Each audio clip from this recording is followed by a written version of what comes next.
Be right back. I forgot something. We're not quite there yet. There's an ad break going anyway. Right back.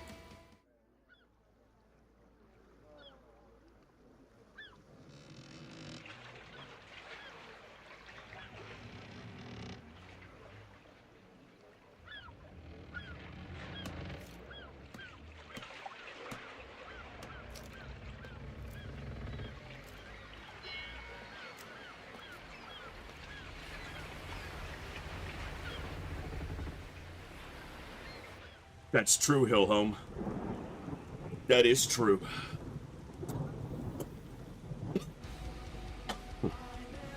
What's up, folks? Good to see you all tonight for a little bit of Monday night Othercide.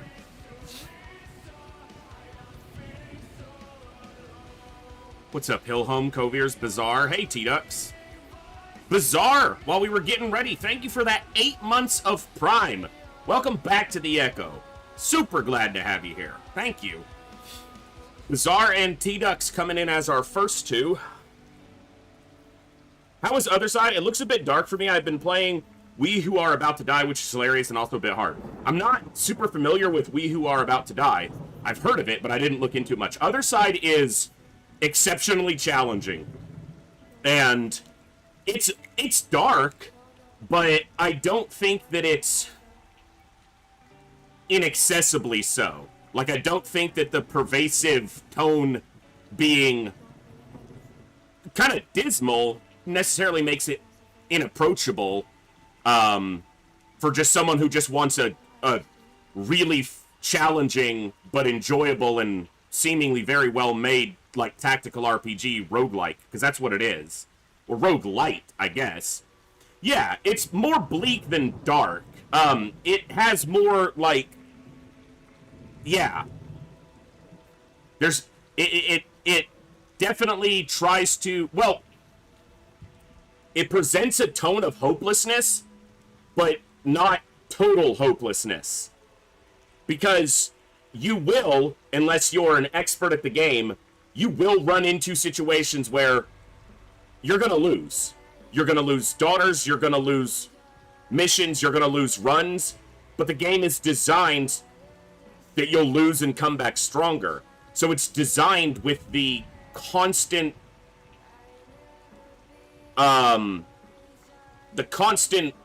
understanding that if you persevere, you will succeed, most likely. Yeah, sacrifice is a huge theme, because, like, literally you have to sacrifice a unit to heal another unit. You have to kill one of your daughters to heal another daughter. But the theme of perseverance and continuing the struggle is also there. Not giving in, not giving up. Because even if you're beaten, you come back better. You come back stronger. You come back with more tools. So never give up. Now, the only reason I haven't just persevered is because I know, because we did it once, that I can beat the first week without having to do a second recollection. So I want to beat the first week clean as I can, with no losses if possible, other than what I choose to sacrifice. But then once I start the second week, we already saw that some of those enemies are just obtusely strong. Because I think the game, in its core design, I'm not saying it's impossible to go further. I think if I look online, you could probably find people who can probably beat the whole game in 1 or 2 recollections. But I think the game is designed for the average player picking it up on Nightmare difficulty, that you're going to lose in week 1. And by the time you get to week 2, you're in at least your second recollection, so you're a bit stronger, because the threat level of a lot of the opposition jumps substantially, I would say. Like, in the first week, the hunter is like the big threat. And with a little bit of luck and a proper plan, you can handle them. If you get hurt by anything else, it's almost always because you made a mistake. Week 2, there's shit that's gonna hurt you no matter what you do, because it's designed to be oppressive. So, I've liked the game a lot, but I want to do better at it. We're going to start fresh, obviously, fresh week, try to get through week 1 and kill the surgeon on the first recollection. As long as I clear the first week, whatever happens after that, even if I die on the very first day of the second week, we'll continue the recollections from there. I just want to clear week 1 clean. So, we've got Hillhome, T-Ducks, and Bazaar signed up as our first 3 Daughters of Slaughter, so let's get to it! Good morning, good evening, good afternoon, whatever time it is for you, wherever you are, ladies, gentlemen, and everybody else, thanks for being here. I'm the voice, and this is The Echo, where everybody has a voice. That means me, you, our games, our characters, our stories, our heroes and villains, successes and failures, the ups, the downs, the good, the bad, the wins, and the losses in all things sci-fi and fantasy, particularly and especially gaming. This is a place where we come together to enjoy those things alongside challenging gameplay in a chill environment as part of an awesome community of amazing people. That's each and every one of you. Whether it's your first time here, whether you're a long time regular, whether you're a recent returner, whether you're a lurker or a chatter, the time you guys choose to spend here is awesome, amazing, and extremely valuable to me. So thank you very much for that, and thank you for all the ways you guys choose to support the stream, the channel, the community, and me, and the dog, and give me the continued opportunity to create this space, curate this experience, and share some good times, good vibes, and good games with a great group of awesome people. Today we're going back into the other side of the Echo. We are going to attempt another run. We're going to see if we can play better and not get wrecked by 4 hunters on a single rescue mission. That sucked, but that's okay. We're back. Let's do it. Let's jump over to the game.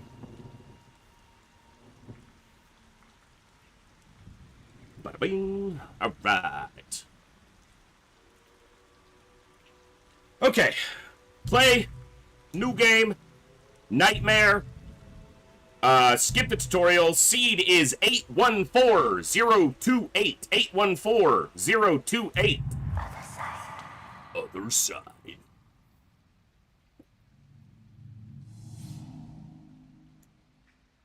Alright. Chosen ones display a noticeable physical trait, discolored hair, white as ashes. There you go.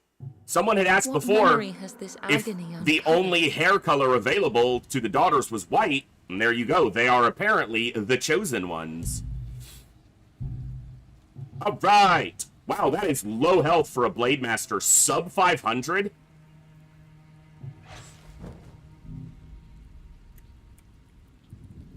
Bazaar. All right.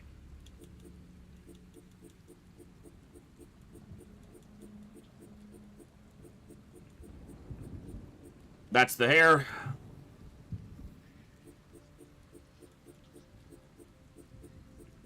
Because there's no hard starting point, and I don't know my own order like that I created by heart, I'm just randoming these. So that's eyes. The next is clothes. So I could do this one blind because there's only like 7 choices. So I'm just gonna try to click randomly on my controller's directional buttons to kind of land on one.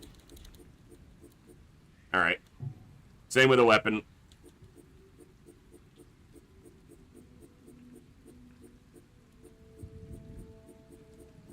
I wish there was a random button. That's the weapon. And there's only 3 of these, so. You know what I should do? I should dice roll it off my own chart. I should just do a random number generator for my own charts orders, but that'll work. Validate. All right, T-Ducks, you're gonna be our soul slinger this time. So you can let me know how you want to look, or you can... I can randomize it, and that's gonna mean Hillhome is our shield bearer. Our first shield bearer. Random, please. T-Ducks. All right, let me get my... I'm going to do it like this. Let's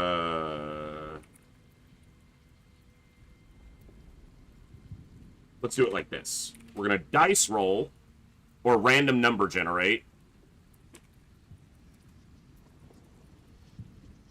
All right, so for the hair, we have 25 options. Yep.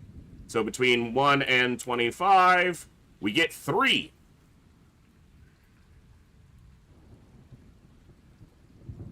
Which is the Ponytail No Bangs. Alright.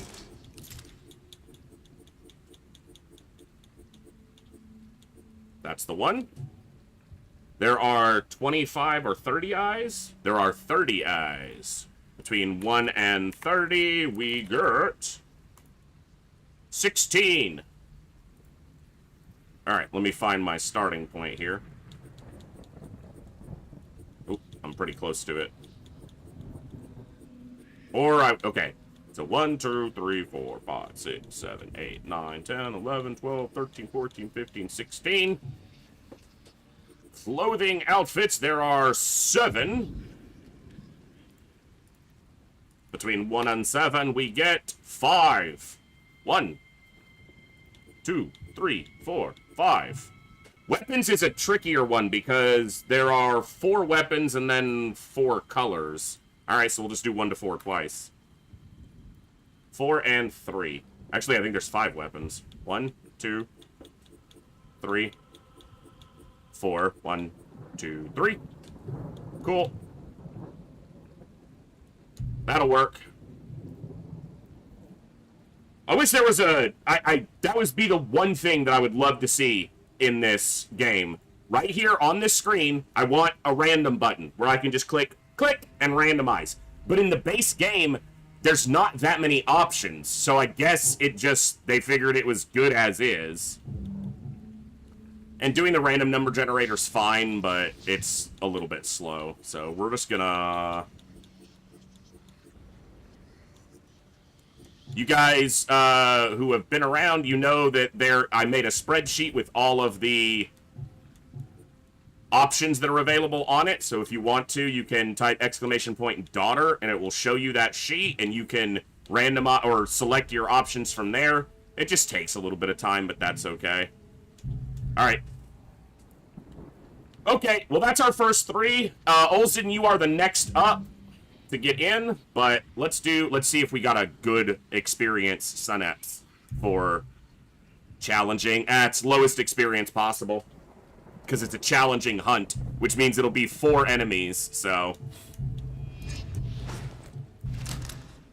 most likely 4.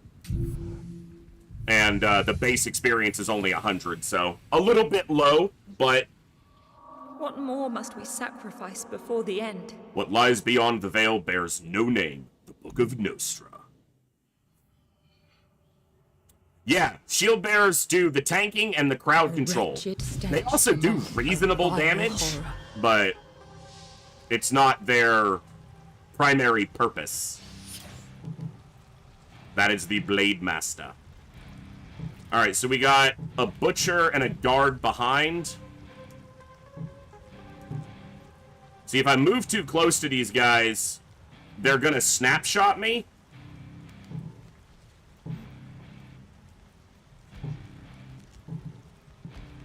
And I don't want to get snapshot. This works. That kills that one. Now the other one might snapshot me.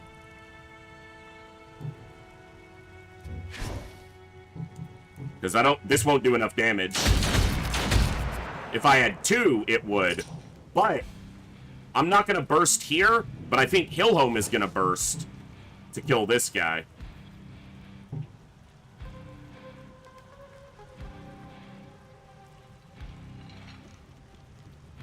Yeah, because the enemies behind me are going to move, and they're going to be late.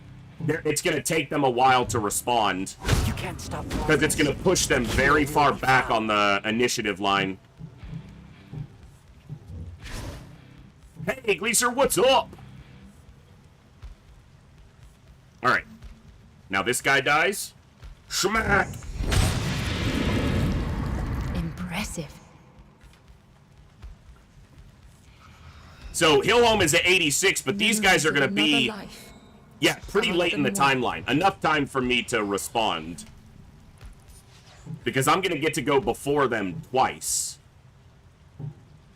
So I can move right up to this guy. He doesn't go again before I do, so we'll just smack the crap out of him next turn.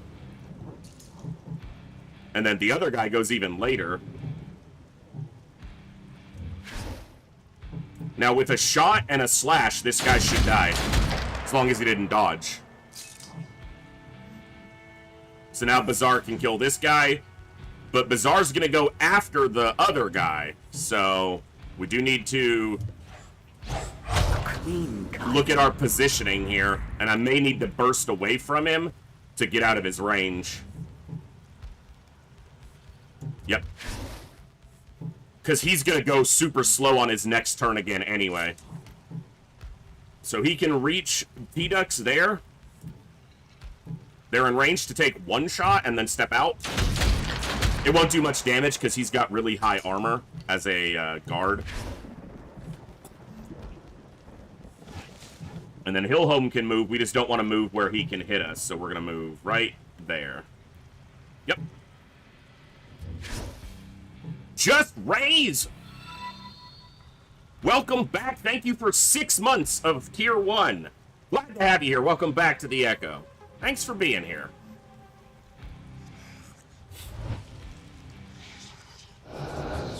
Reinforced armor. Because you're a bitch. But you know what's about to happen to him. Hillholm's about to take him to Slamtown.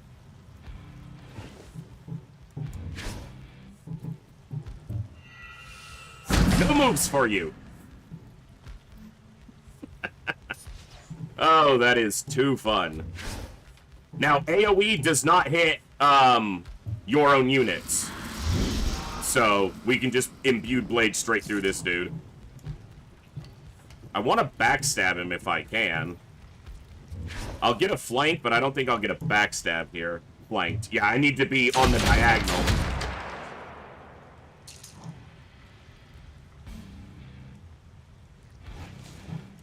Slam down for you, my friend. Smack.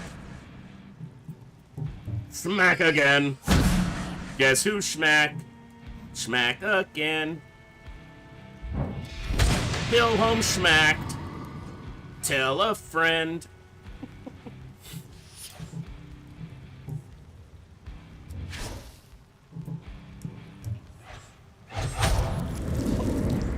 The first mission should go super easy, so it did. But I should not get complacent, for this game will wreck you. This is one of those games where everything can be going great, and then everything's not going great. Huh. Really quickly. Like, when you're doing a rescue mission, and it looks fine, and then the game's like, oh, rise again tomorrow. But how about 4 hunters? And you're like, but how about not? And it's like, but yeah, that's what we're doing. And you're like, could you not? And it's like, nah, that's what I'm doing. And you're like,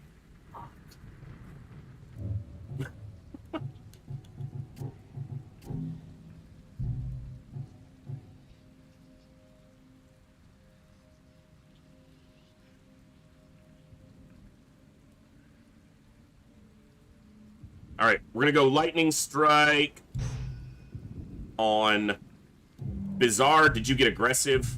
Be aggressive. Be aggressive. You did. Pretty much expected. I don't know why I exited the Inner Void. That wasn't what I was trying to do. Hillholm, Blacksmith's Grace, because Shield Bash, unfortunately, is a decent ability, but it's lined up next to Blacksmith's Grace, which is just the best ability, I think. So, Wrathful Rain. I should probably try to use Shadow Round a little bit more. But we'll just have to see what happens with that. I hope I get 2 high experience synapses on the next day. Let suffering try to ruin us. Or a rescue. A rescue would be great. Because we'd get an early This is the second... Are you serious? Day 2, a single synapse that's another challenging hunt. That's such low experience.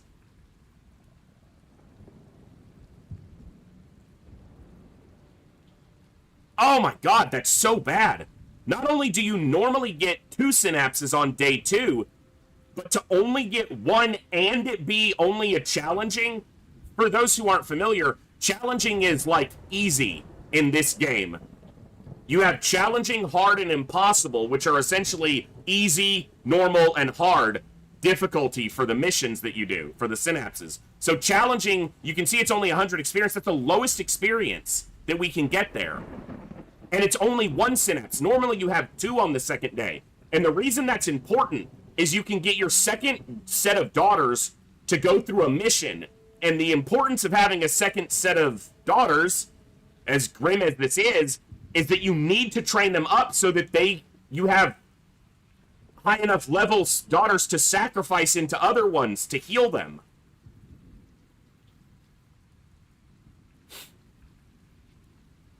Like, if my goal is to beat the surgeon on week 1, I might restart, because that's such a shit roll. It's such a bad seed to only get a single synapse on day 2. That's the, like, if it was a single synapse, but it was an impossible, I would, you know, or a penance, something with higher experience. So their base experience is 100 here. And they'll get, like, 50 to 70 from killing enemies. They won't even level. They need 200 experience to level here. They're not even going to get to level 3 off of this. Like, they only have 10 experience. They need 240 experience. I'm not even going to have level 3 daughters on the 3rd day. I'm going to restart. Because I feel like that's just a really shitty roll. I'll customize the first 3 daughters as quickly as I can. We'll just random it up with the appropriate names. That is so bad. 920324. Seed number 920324. So, for those who don't know, the runs are seeded. So if you're wanting to avoid the shitty seed, the last seed I gave you was a bad one. If you want to play the same, you'll get the same missions at the same days as me, you can play on the same seed.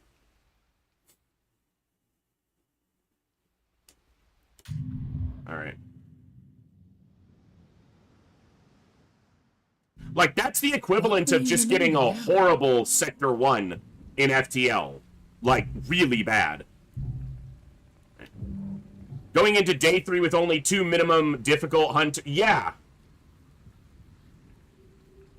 Well, I think just to progress, because what happens if on day 4 you're running into hunters and you have a bunch of level 2 daughters and your second group of daughters is all level 1? Like, you're going to get wrecked. Jeez, we got low hit points on 2 of them.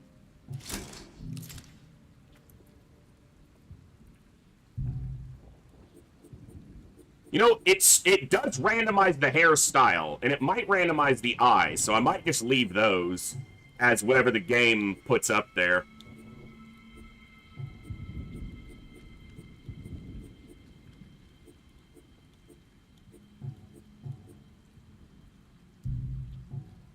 Yeah, the hairstyle and the eyes are randomized, so we just really outfit and weapon.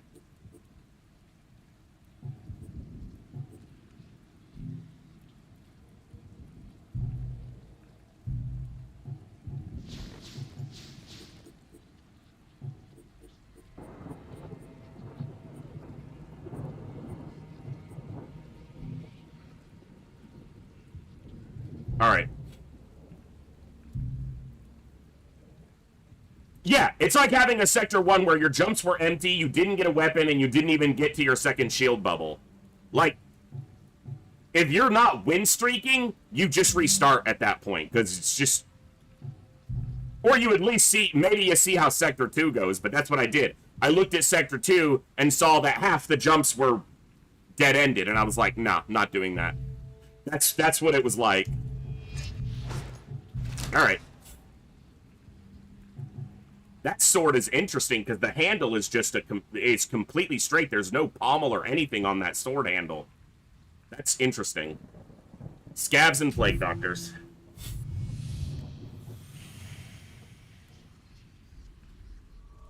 What more must we sacrifice before the end?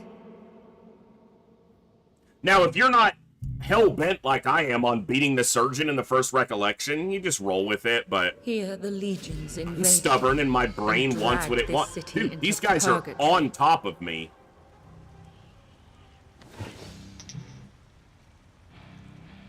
Well, the scabs are at the other end, but these guys go before my second go, so...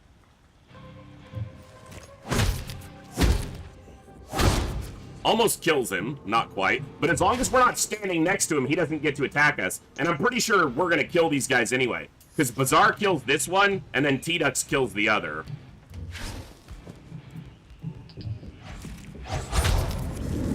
So it's actually way worse for them that they started adjacent to me, essentially. At least the fight will go quick this first time. So who are these guys gonna target? We have any ideas, any theories? Realistically, they should be targeting Hillhome, which could make it to where I can go for the appropriate... I'm gonna try, because we have an ideal situation. Semi-ideal. The only reason it's not more ideal is because his armor, it could be higher this early. We're going to try to get Hillhome injured here, lightly, because it could give us a really good trait.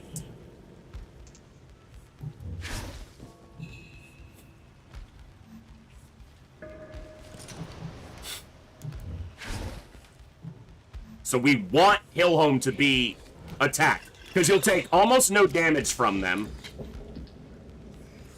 The problem is they're either bypassing him, or because of their movement range, they're just bailing. Alright, can this guy reach the corner?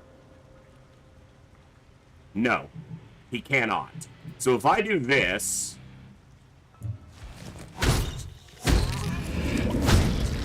No mercy. And then I go here.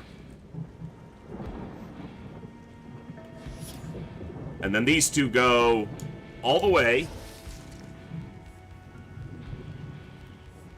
Yep.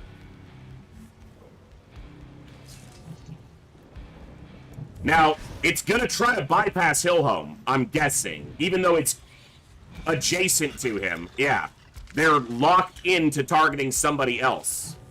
So I can't even get them to attack who I want them to.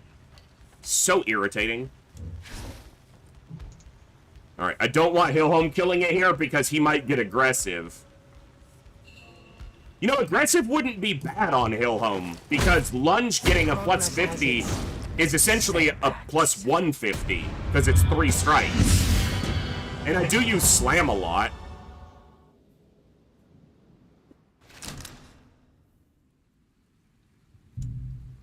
Come what may, we will slow suffering's progress. Hillhome got 2 traits. If he got arrogant, I'm gonna be annoyed.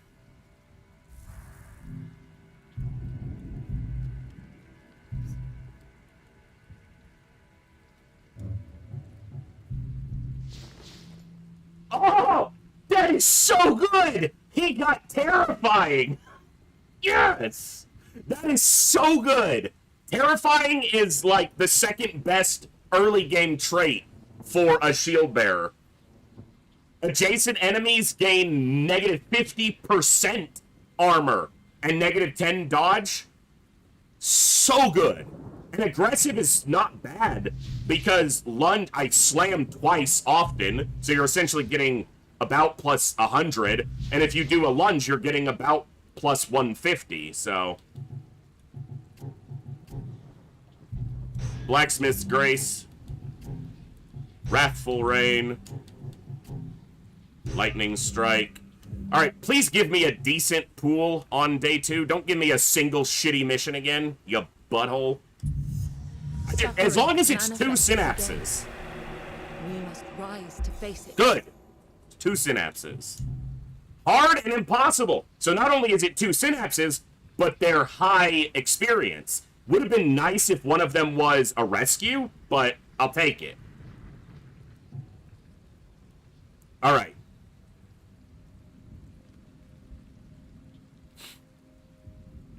Do I want to just send these 3 on the high experience one? Send the other 3 for the standard one. Yeah, it's better on the other first starter classes, but that's why I had him take that last attack, because it would push him over the threshold for doing the most damage.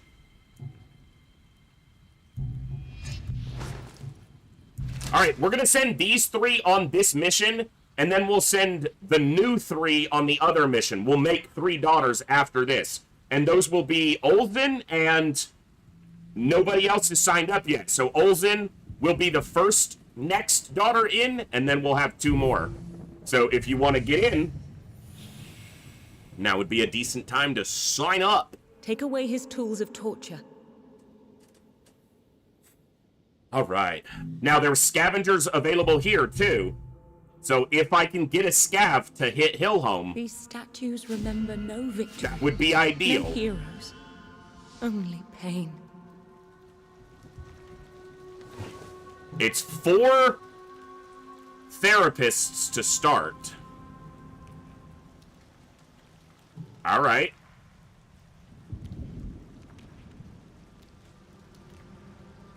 I want them to have to move up a little bit. MJ Hawk, you're in for the next set.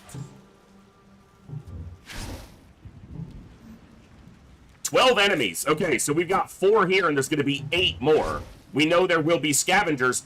Those are the only 2 it listed. Just Raise, you will be the 3rd daughter of the 2nd group. XCom patch, hey TNAV, what's up? Not quite. We're, Monday nights are a bonus night, so we've been enjoying some Othercide. Good to see you, though. We're going to be doing XCOM 2 soon, and then we're going to be doing, Long War after that. So we got a lot of stuff coming up. Alright. So he still has to step forward to use Massive Shot. The other guy doesn't. So I'm actually going to back up a little bit here. I want that guy on the right to have to move toward me. TNAV will get you on the list. This is the new Daughter of Slaughter XCOM mod, yeah.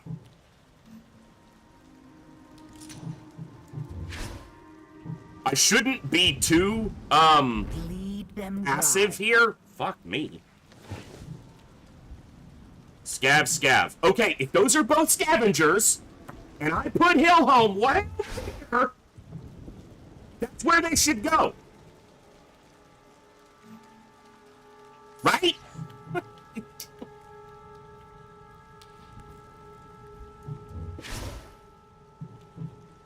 He will be the furthest away.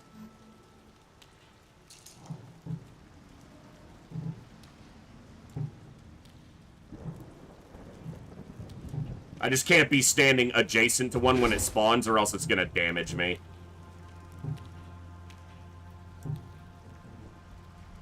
I don't have enough to shoot. Yeah, I can, but I'll go into burst, and I don't want to do that. Alright. We should see some massive shots get targeted. Still nothing? The guy closest will, and this guy should. Massive shot onto T-Dux, which is fine. We can line of sight it or kill him. That's exactly what I was hoping he would do. And not Snapshot Bazaar. They should go for Hillhome. They collect pieces of broken There is no you.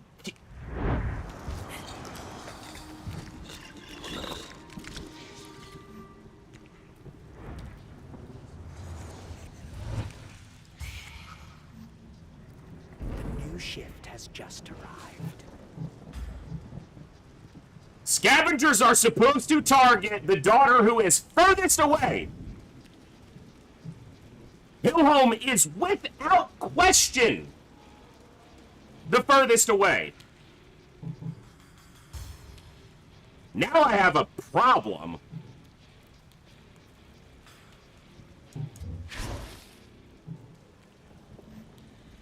So just not capable of being predicted properly.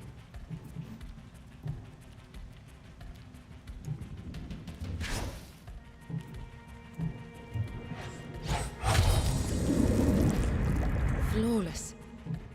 Okay. They're keyed onto Bazaar. Which means Bazaar is going to take damage here. Because it's impossible for me to kill them both this turn. And if I burst here with 11 enemies coming up...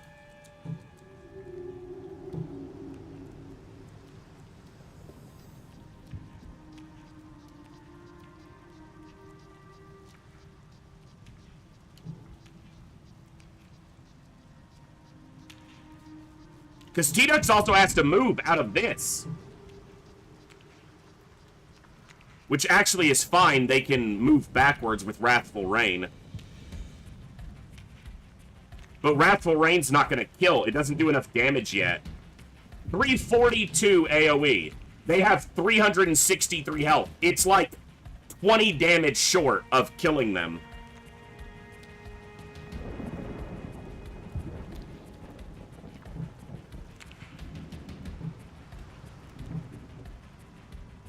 They can reach me there. Yeah. I still get reached by one of them by moving there. And I think both of them reach me there. No, it's one. Well, if I kill that one... But here's the thing. He may be stopping that one from reaching there.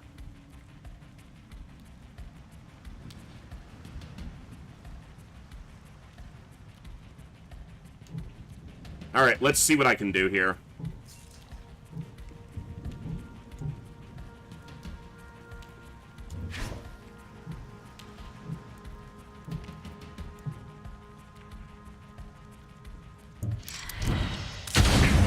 They're so close to dead, man.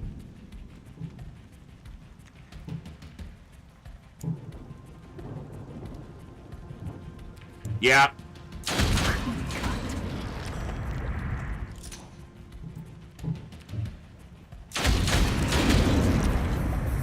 All right. A bitter victory.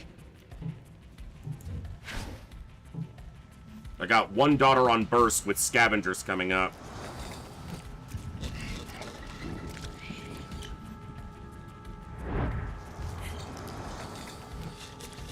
The good thing is, if these guys target massive shot, it'll push them behind the 67. Since their target preference is always the person furthest on the timeline, they're gonna want to get close.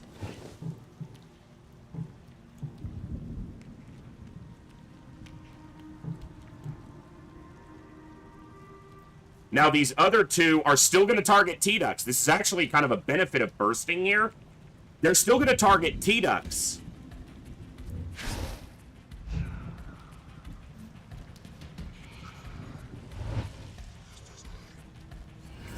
It's kind of annoying he has a shot from there, because T-Dux was still further than Hillholm on the line.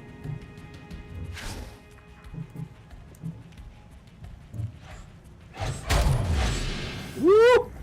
Backstab for 1,016. Yeah, right.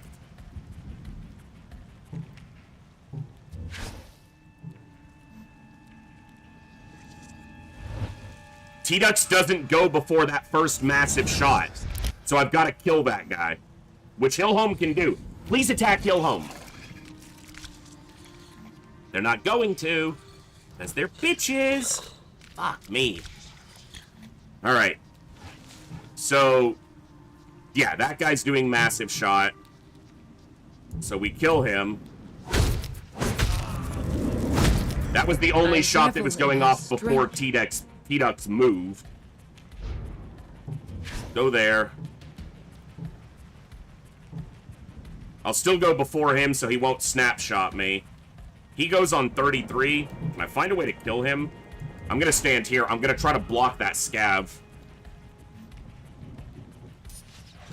Alright. 7 enemies, so I still got more spawning, too. Alright. So, T-Dux can move. He's gonna have to line of sight both of those and somehow get away from the scav.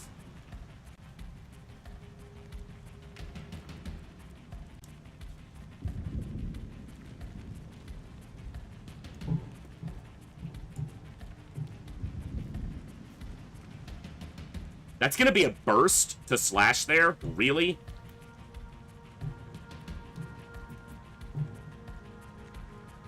Damage is only up to 315, and he's got 359 health.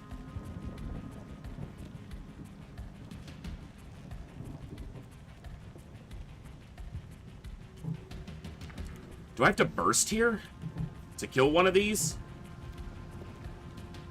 If I kill that one, the other one can't reach T-Dux. And it won't be able to reach Bazaar, which means the only person it will be able to reach is Hillhome, but it won't. It'll bypass Hillhome. I guess I have to burst here.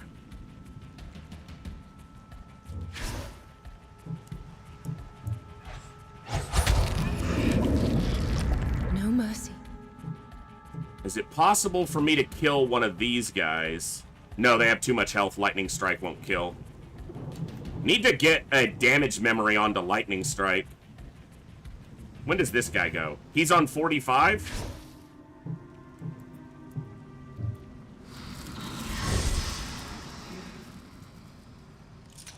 Alright. So he dies. But his massive shot is the first one to go off. His goes off at 24. So I need to line of sight both of them somehow. Alright.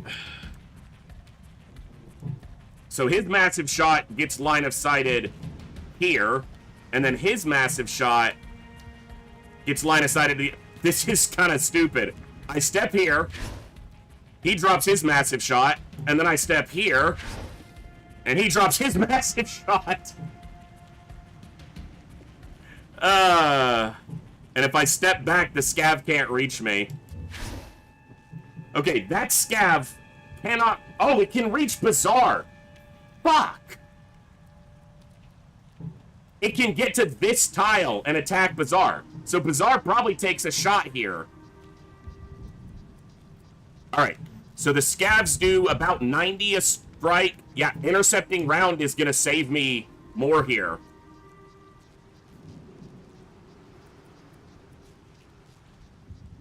Yep. Little bit of damage, but necessary. It goes for Bazaar. What the fuck, game?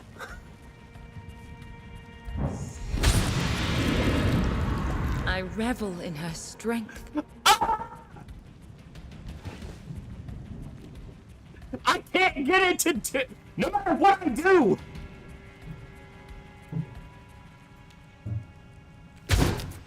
Progress has its setbacks. Plague Guard, Plague Butcher. Notice that Guard and Butcher were not indicated on the pre-mission info. Well, this is good, actually. He goes before T-Dux's turn, so it still worked out somehow. One less to plague the innocent. Alright. Memories of another life. Yikes. Guard them well.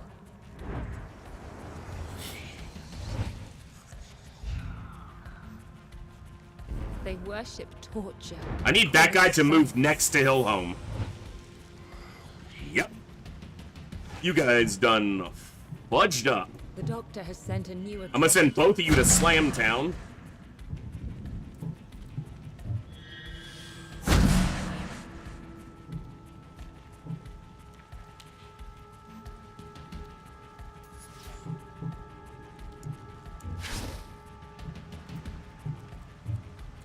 They're both dead.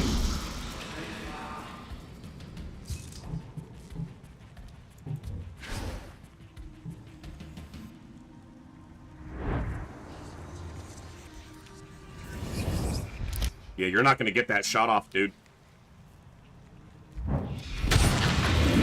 No mercy. Oh, that's a lot of damage. You're the last enemy, son.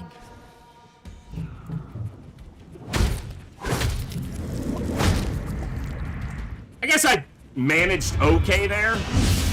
Only damage we took was from our own intercepting round. Or interrupting shot, or whatever the hell it's called.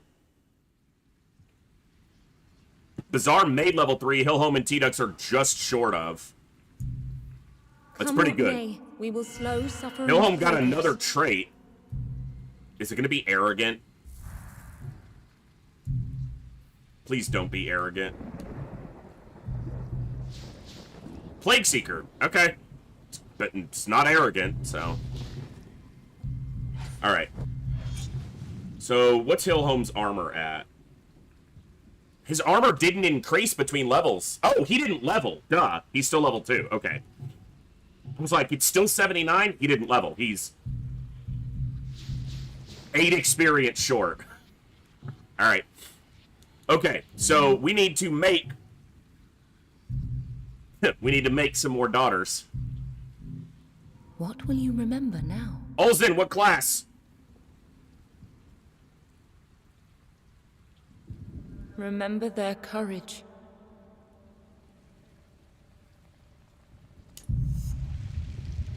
Give life to our daughters. Olsen the Blade Master. Now, unleash her on any who stand in her way.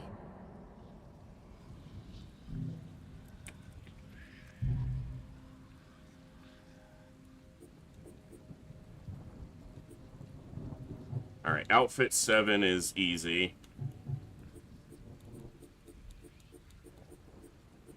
That's hair 3. Eyes 24. What? That's 30, 29, 28, 27, 26, 25, 24.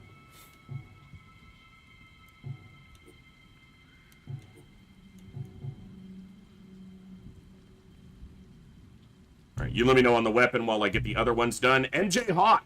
Remember their courage. You are next. You can pick... Give either life to our daughters. a Soul Slinger or a Shield Bearer, or I can just pick one of them for you. Please, guide her well. But I need a Soul Slinger and a Shield Bearer. Red Particles, Black Aura. Will do. So I'm just going to grab a Soul Slinger. Okay, Shield. There you said. Because as I don't name them, I just do the next one. So we'll do MJ Hawk as a Shield Bearer, which means just Raise, you come in as the second Soul Slinger. So you get to use the guns.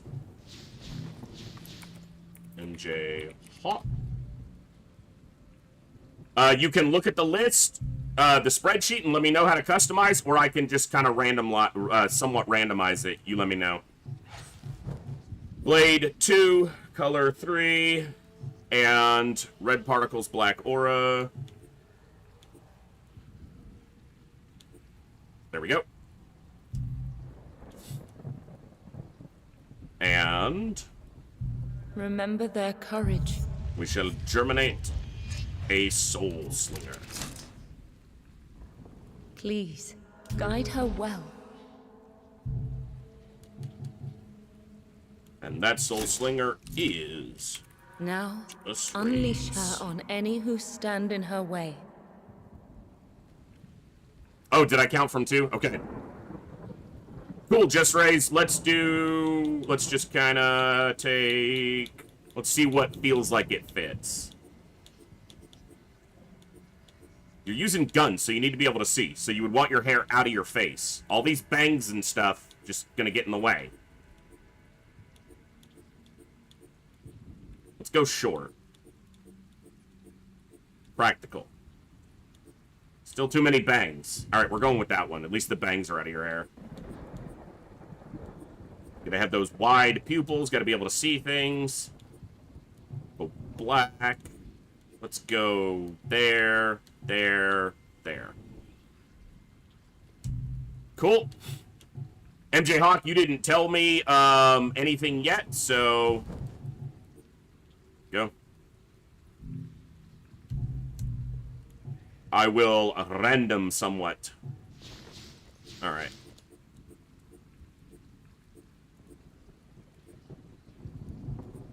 The broody hair.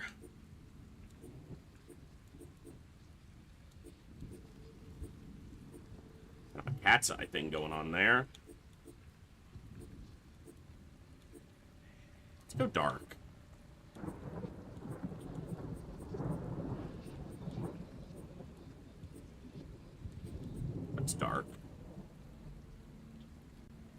black particles, black smoke.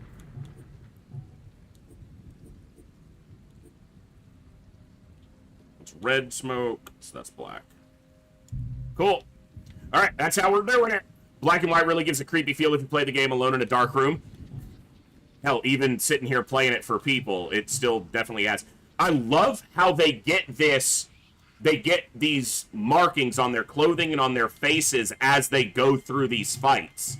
Like, Hillholm's got that black, you know, ash or soot across his face after a couple missions in the forefront, so everyone else keeping it clean. T-Dux is the only one who's taking damage, but they did it to themselves. Alright, here we go. These are going to be the 3 new daughters.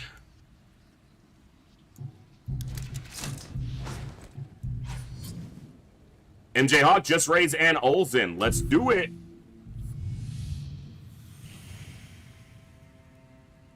Careful. You wouldn't want my scalpel to slip into innocent flesh.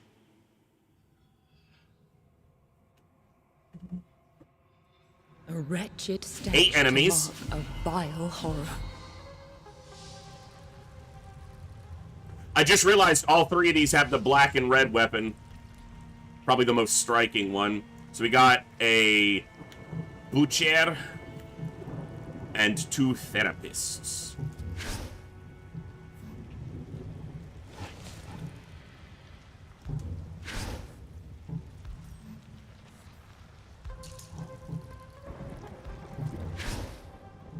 Two butchers, actually. He must be in the top corner. Yeah, he's way up there. Okay.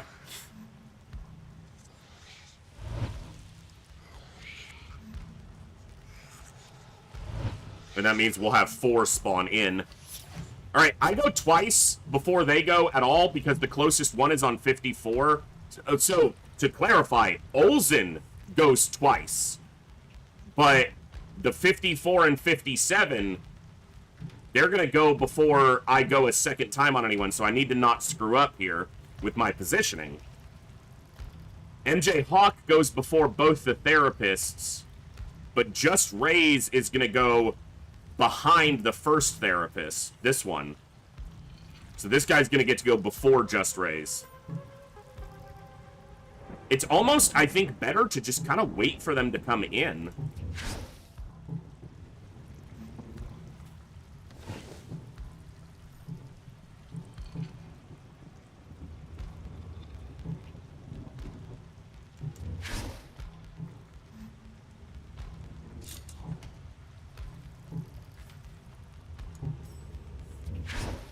All right.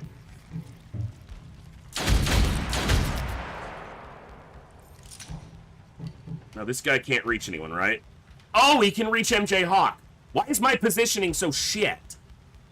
Why am I so bad? I thought I looked at it. I thought it was this tile he could... Well, we might get the trait on MJ Hawk. The problem is this is going to be a fight that... Or that's going to be an attack that really hurts. Okay. He's gonna make that attack. So is interrupting shot or intercepting round correct here? What's a butcher's target priority?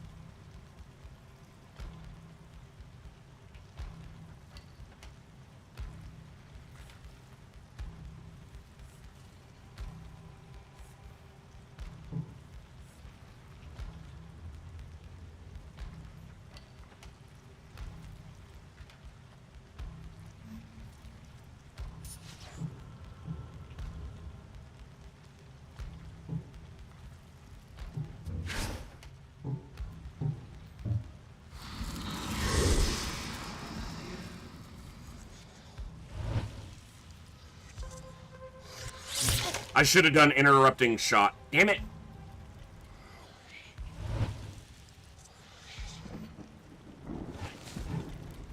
Could still work out as a good thing. I doubt it will, but it could.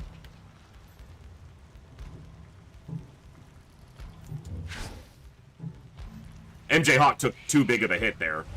That's the problem, is it's too big of a hit, but they'll probably wind up getting sacked into somebody else, so... Cruel as that may sound. One less to plague the innocent.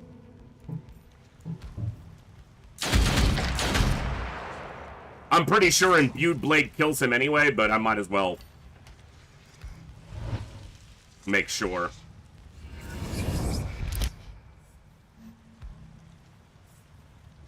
Yeah, hopefully they get Ethereal Frame from that, because that would be the only thing that would make taking a hit that big kinda worth it. And it's really not even worth it, but you want to take it off of, like, a little hit from, like, a scab. But... I revel in her strength.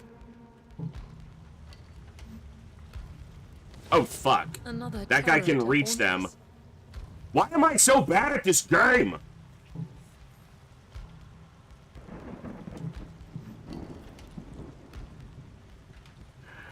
Why am I'm playing so horribly tonight? I'm gonna interrupting round that one, so I have to, because that hit on Olsen is gonna be a lot worse. That guy hits too damn hard. Okay, I gotta play better already. I gotta play better.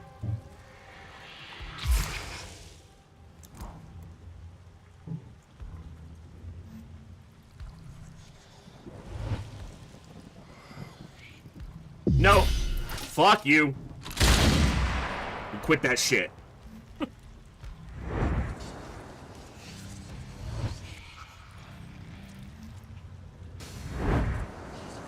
Alright. Those butchers go to Slam Town.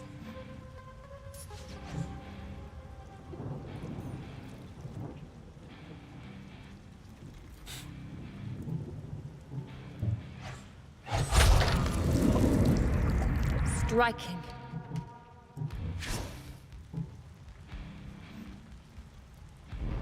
Alright, that's the last two enemies. Two therapists. Not bad. Alright. Gentlemen, my name is MJ Hawk, and I am here to send you... Her name is MJ Hawk. I'm the voice. You're going to Slam Town.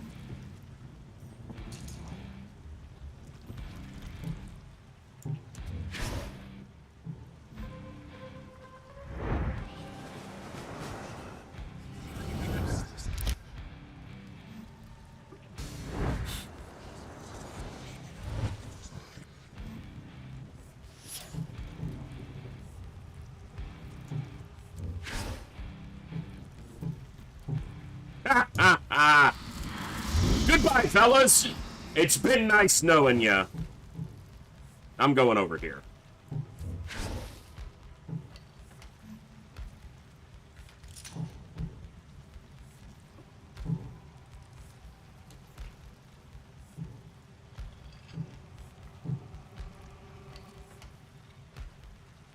Two tiles and I'm out of the range.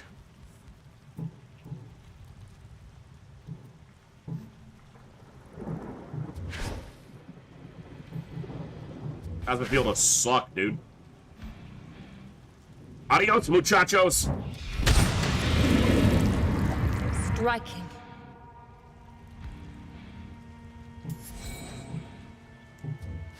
Damn! One less to plague the innocent. They got wrecked! Memories of another life. Guard them well.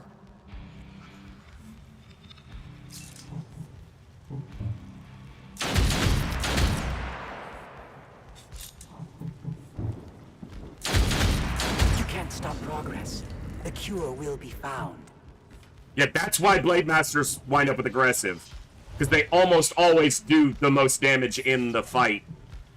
Like, that's just what happens.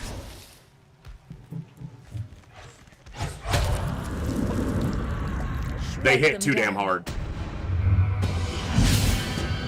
Alright, so give us Ethereal Frame. We took a big hit there from a butcher. We deserve Ethereal Frame on that. Come on. Come what may, we will slow No trait on the suffering's shield progress. bearer. The other two fuckers got traits. I'm gonna guess arrogant and aggressive. It is done. But what falls today may rise again tomorrow. Plague Seeker. Aggressive. Alright. We've awoken from one nightmare. Alright, you're gonna go immovable stance. But we may soon live another.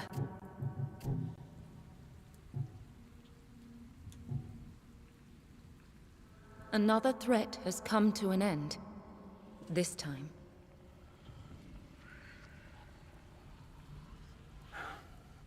Let's take Shadow Round. I want to mess with some other things, so try to build more familiarity with more of my abilities. Closest. So it's closest target, but if one of them is already adjacent to an enemy, then that's who they'll favor. Scab targeting information can be thrown out a fucking window because they don't follow that. Ever.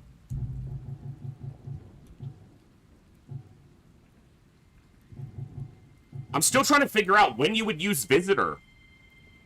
It's an additional attack that does 50 damage but can't crit. When would you want that?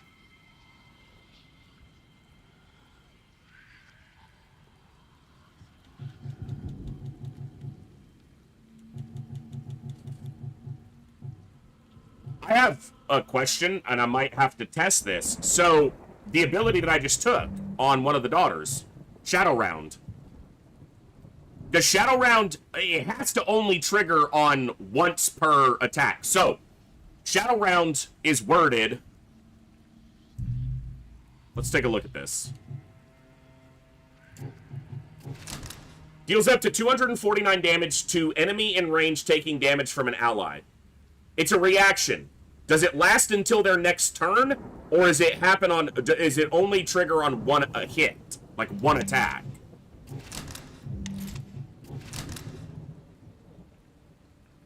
Right, okay, exactly. So you knew what I was looking at, Olsen. If Lunge and Shot only trigger Shadow Round once, if Visitor, or if it triggered it multiple times, not only would that ability be fucking broken, then I could see a reason to put Visitor on an ability, because you could trigger it again. But it only triggers once per ability, not per damage dealt.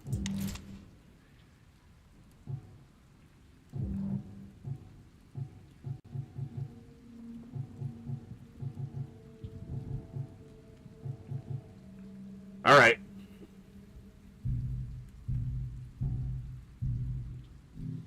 Remember.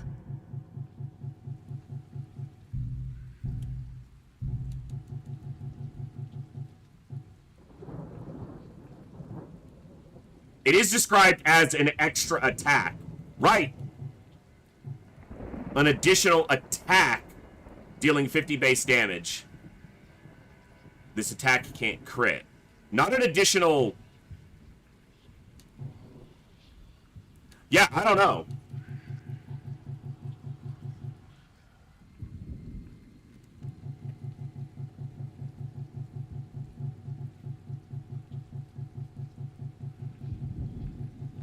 So things that boost it, like the plus 50 damage per attack. Well, the thing is, the plus 50 damage per attack is a memory. So you could only have one of those on an ability right now. So you couldn't, like, pair them together. Because there's only one memory slot. So you couldn't have... There may be more... Maybe abilities can have more memories later. I don't know. I haven't been that far.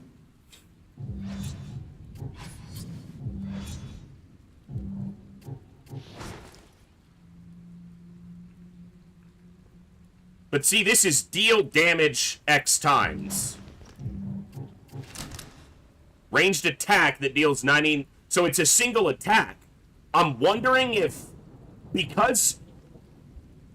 Visitor... I wonder if it creates another unit. Have you ever used it, Olsen? Have you used Visitor? Because Visitor would sound like... A Visitor shows up and does the 50 damage as another attack. And if it does that, Shadow Round might trigger off of that attack. Because it's a separate... It's listed as an attack, not just damage.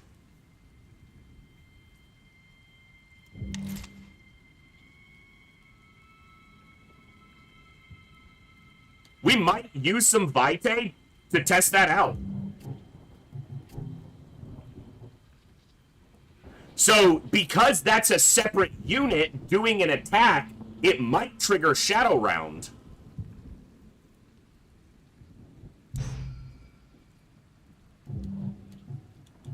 We'll test it off of either a slash or a lunge. A shield bearer's lunge. Or slam. I could throw it on a slam. And try to test it with Shadow Round. Because that might give Visitor some additional use. Alright. Suffering sends monsters. We will send our daughters. Okay, they're both challenging, which is unfortunate, because that's kind of lower experience, but...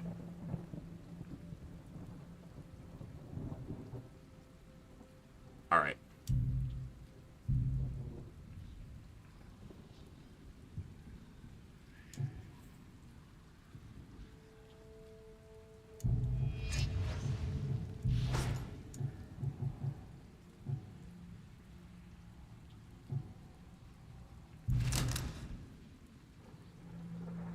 I'm not going to attach any memories yet. This should be fairly straightforward. It's only a challenging mission. We're also only on day 3. I don't know if I'll see hunters yet. Take away his tools of torture.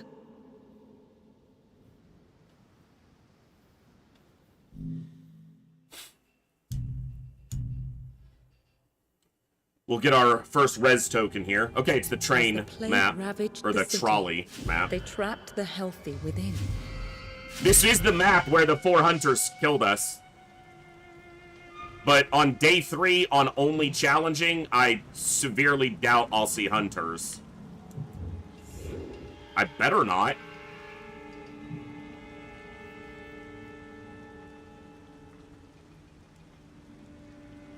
It's called, the plus 51 is, there's a couple different memories that add plus 50 base damage. I'd have to look to see what they were, because I don't remember off the top of my head. But there's, like, more than one.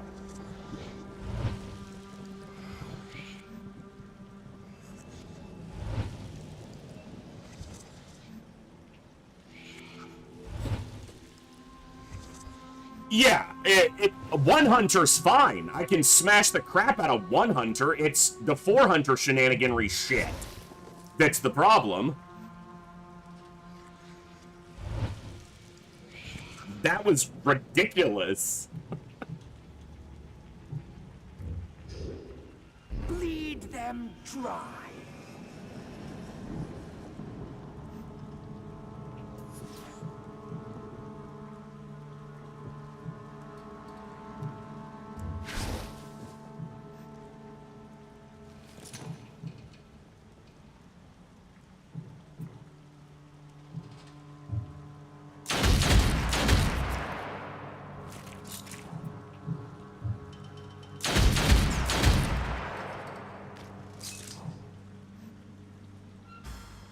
Got another doctor.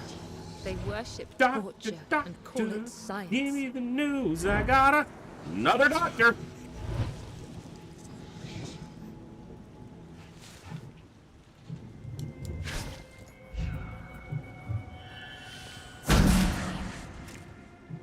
Half his health with a slam.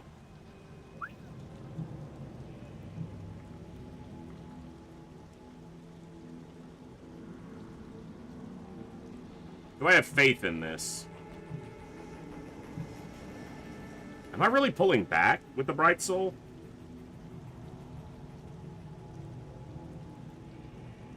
She goes before both those doctors, so she's fine. The new shift has just arrived. Butcher? Yeah. And another one at 100. Cool. Bizarre.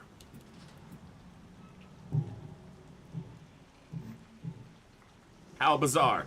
How bizarre. Alright. Progress has its setbacks. That sword would be so difficult to use, because there's no I guess there's a flare on the blade. There's no pommel. Your hand would slide right the hell off of that, especially if you got a little blood on your hands.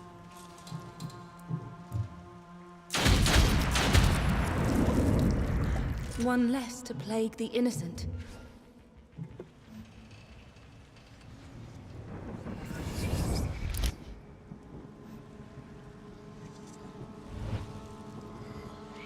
Yeah, because there's only a 2-tile opening on the right.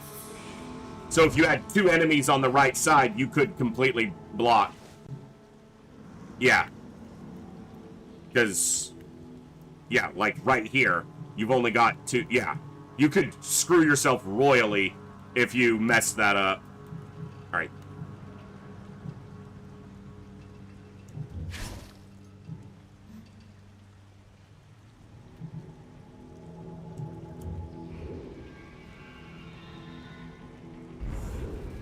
The veil grows weaker. His power stronger. Butchers. Now, rushing to the end with the Bright Soul does cause these spawns to happen faster, but I'm really not all that worried about it when it's not 4 hunters. But the next time I have a late week impossible rescue, the Bright Soul's sitting the fuck behind me. I'm not doing that shit again. Ah.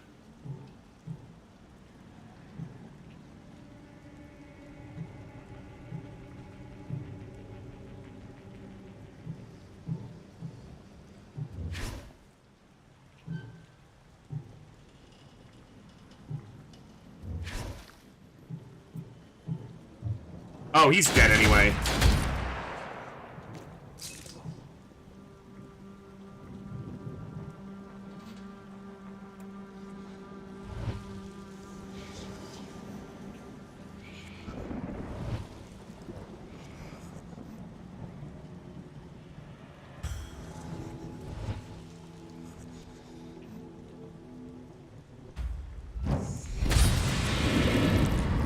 A little bit overkill there. This torture. Just tiny bit of overkill. That'll burst me by 1, and I don't want this dude to snapshot me. Am I waiting here? When does he go? 54? He goes on 48? Alright. He should just target massive shot. Yeah, that's fine. Alright, we do have a cadre of butchers back there, but... The veil grows weaker. Alright, what do we got behind us? Stronger. Butchers. It's gonna be all butchers all the time, apparently.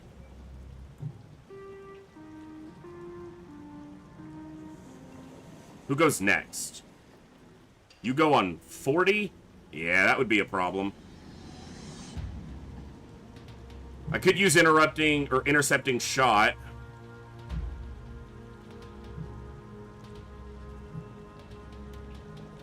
You go on 46. That's 2 enemies going before I'm going again.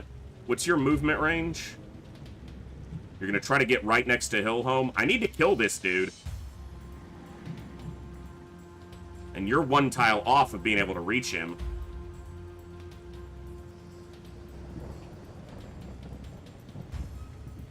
The massive shot doesn't go off till 54. I can probably just outrange it.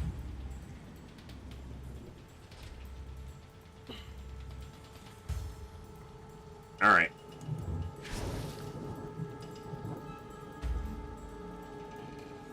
I've definitely made this trickier by rushing to the end, because we've got, you know, a number of enemies to deal with.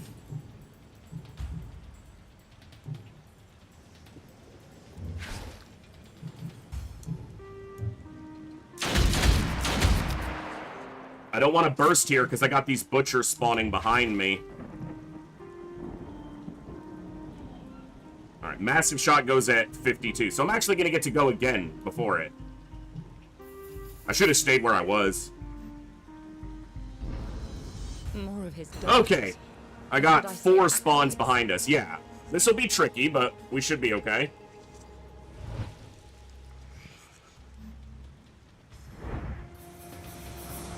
If these guys line up... That's 2 of them dead. Alright.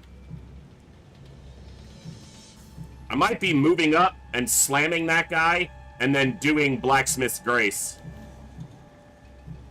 to tank these guys. That's the plan. Clean cut. Actually, yeah, because that guy goes... Alright. Memories of another life. It'd actually be preferable if I took a little bit of damage here. Might get ethereal frame. But I don't know if he can even damage... Fuck you going that way, bitch. Fight's over here. Feed them dry. Alright. The veil grows weaker. So that guy's on 62, that guy's on 50.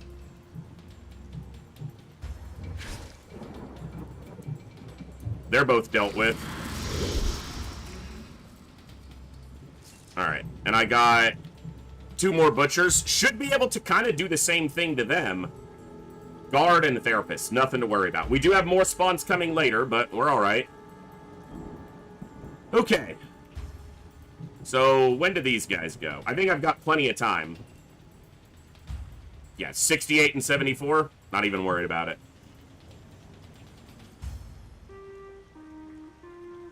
Which, him not attacking me means I took the damage from Blacksmith's Grace for nothing. It won't do me any good, but...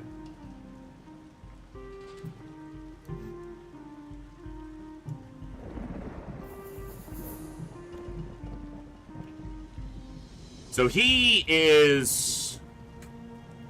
He does have some armor. Alright.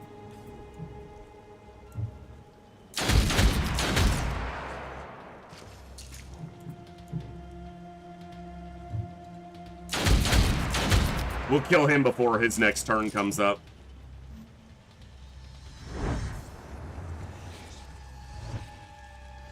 Okay.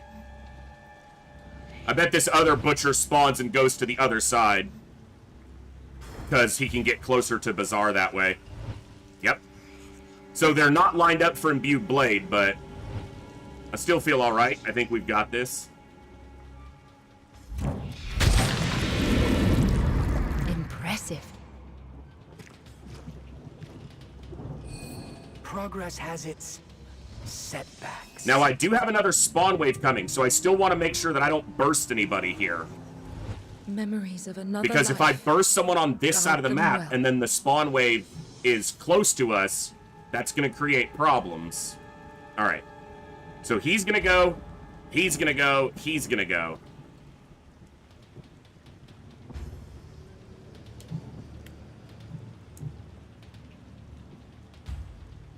But we can kill him with T-Ducks. But these butchers are going to go... We're not going to get 2 turns out of that. Bazaar might have to burst to kill these guys.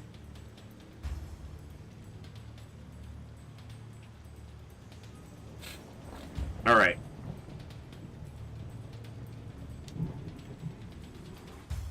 A slash apiece kills them. Actually, maybe not. It's only 712 damage.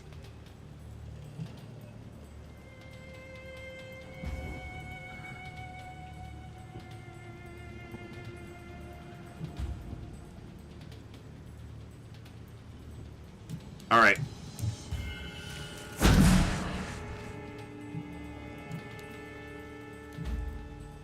He's on 53 now.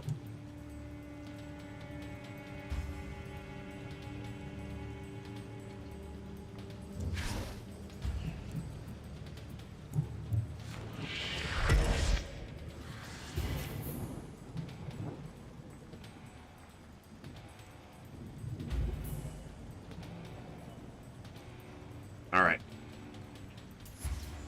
Okay, let's see. Double slash one and Imbued Blade the other? Yeah. That would probably do it.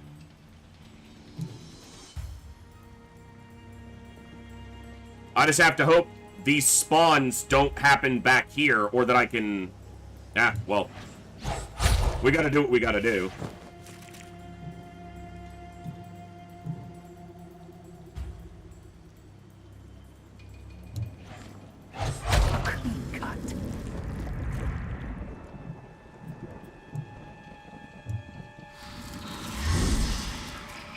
Is he going on 18? Did I screw that up? No, he's on 33. Okay, it's that guy's the one going next. A clean cut. Okay.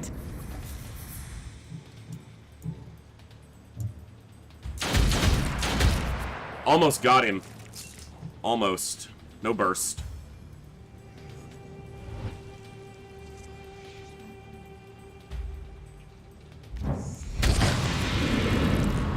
That was actually kind of close to not killing him.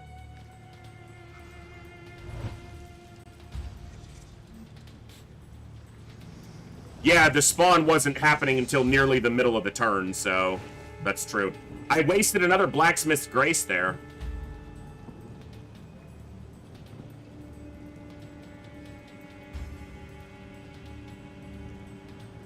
Like I'm taking damage for nothing.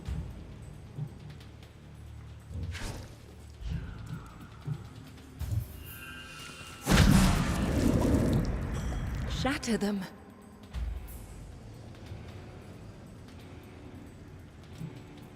Do it again.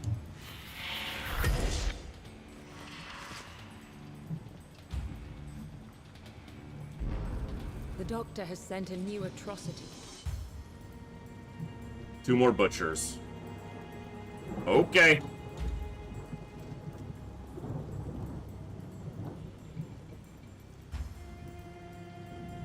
They prefer a daughter who's already in a fight. That means they should swing at Hillhome. These guys don't go soon, so I actually don't even need to worry about them.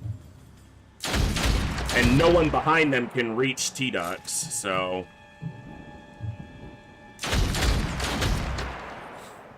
Tricky.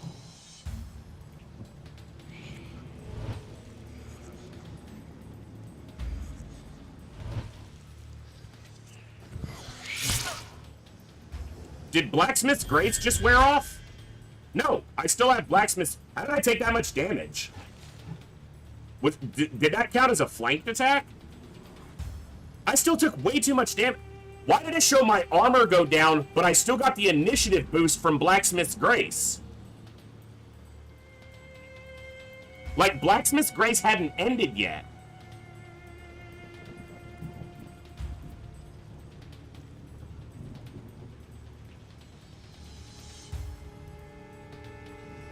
Armor for 40, yeah. Alright, well. He took more damage, maybe he gets Ethereal Frame.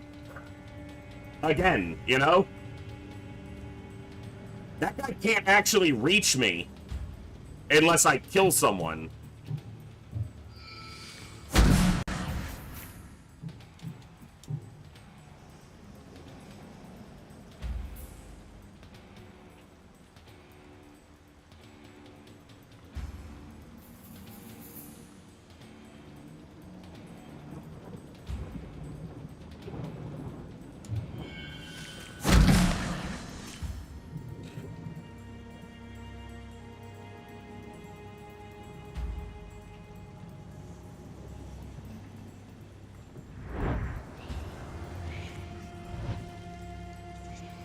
Okay. He got blocked further by his friend, too. Okay.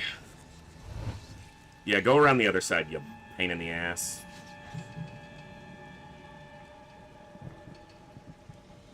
So most of them are after 50.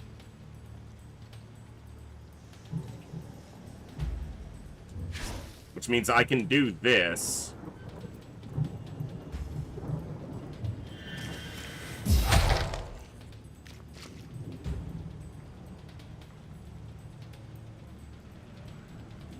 Okay.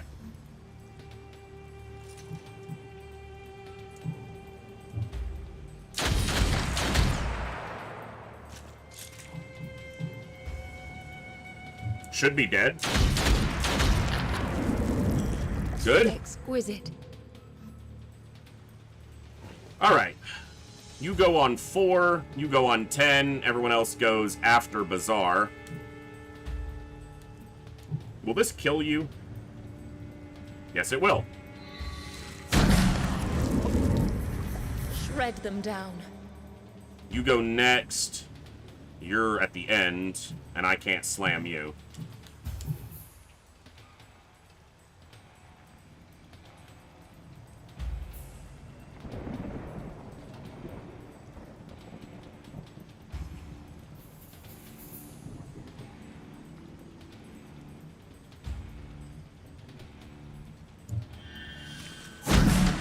Do I need to do Blacksmith's Grace here? I can kill that guy. That guy can reach Hillhome unless they step back. But I can also intercepting round. Alright. He's gonna delay. It's fine. Should be able to deal with that. Alright. You go on 9. You go on 9. And you can reach Hillhome. You go on 31. You go on 31?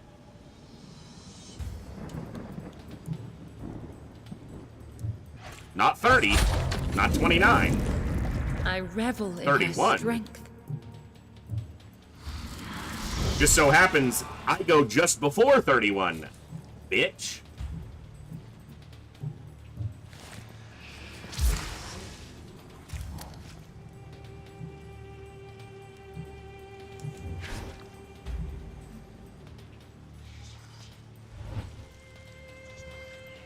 Yeah, you thought! Read you like a damn book. Get out of here.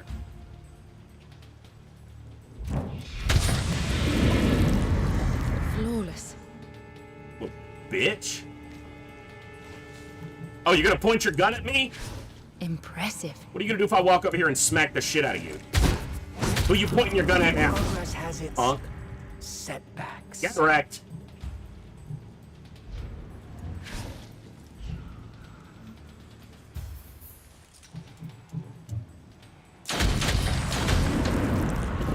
Shatter them. I sure hope we get ethereal Memories frame of for another that. life. Guard them well. That'd be really nice. It'll be the only silver lining to taking that massive hit.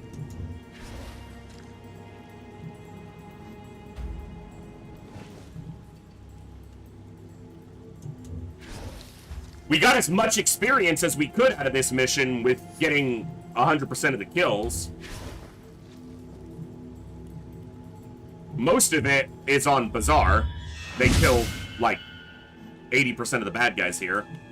As is often the case in the early game with the Blade Master. But Hillhome did his job locking down the front line. Please unlock Ethereal Frame.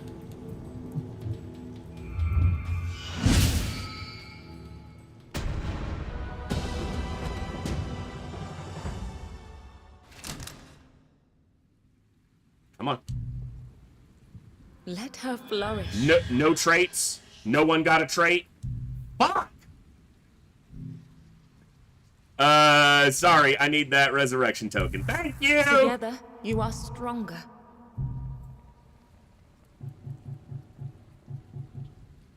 Alright. Yeah, Bazaar's almost level 4. Good.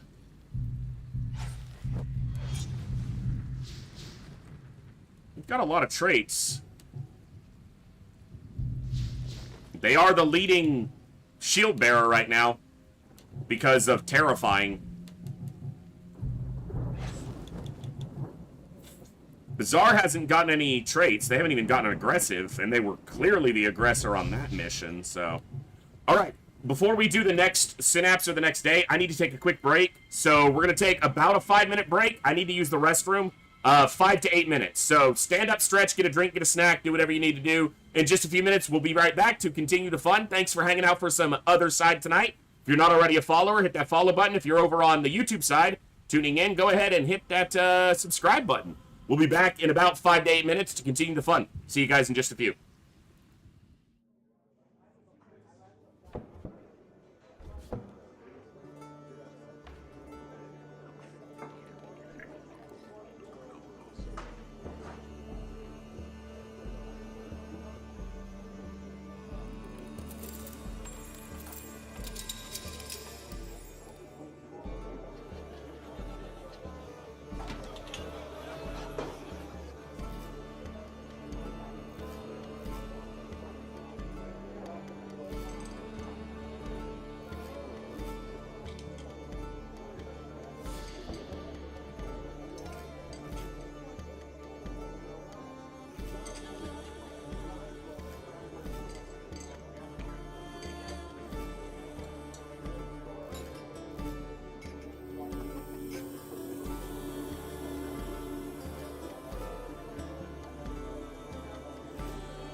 Thank you for your patience during that brief break, folks. We're back.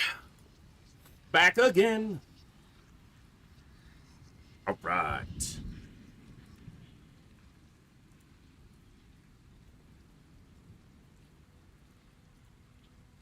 Let's do it. See what we've got coming up next. All right.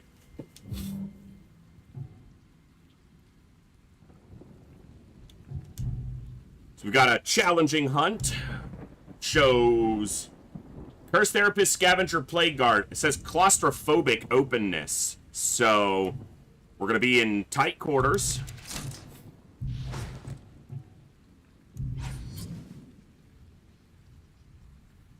Let me think. I want to do one thing first. Oh, excuse me.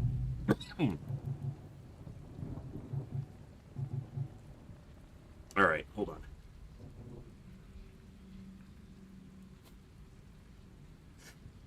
on. Excuse me, my allergies have been beating me up today.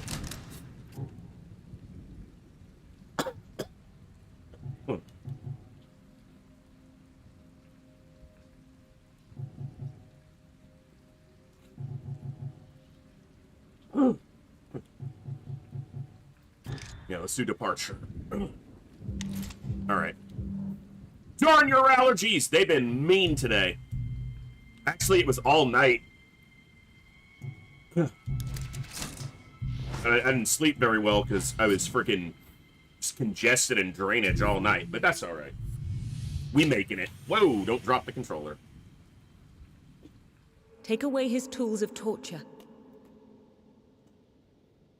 Dude, it is amazing how tiring swimming can be. Like, you can just completely... Like, it is exhausting. The plague was... Because, I mean, it makes sense. If you're really swimming, you know, that's a full-body workout. And, it's been a long time since I've been swimming. Alright, what's MJ Hawk's armor at? 81? He could tank a hit from a scav. He'll take a little bit of damage, but, like, just Raze is probably the target for those scavs right now. But I really want to try to figure out how to manipulate and manage the targeting here.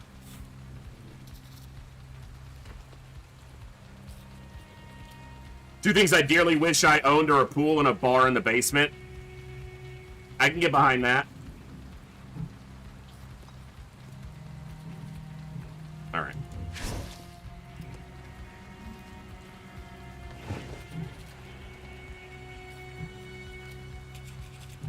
I'm gonna get right up in their face. Wow, I was able to move to that tile on 50. From the initial spot, it said 50 AP, even though it wasn't in the white outline for not bursting. But it said 50. I think that would have worked.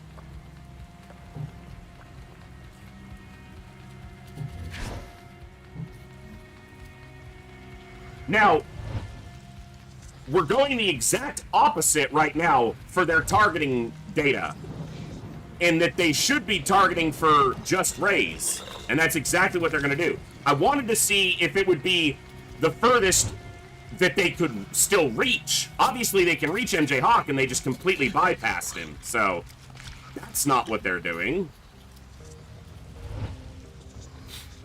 At least not at face value. Alright, where can you move to? Okay, so you can reach me if I'm not moving.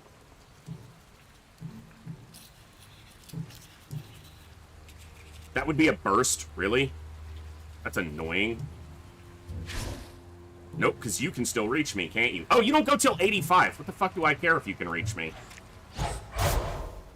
I was about to say, he's gonna dodge me. I just know it.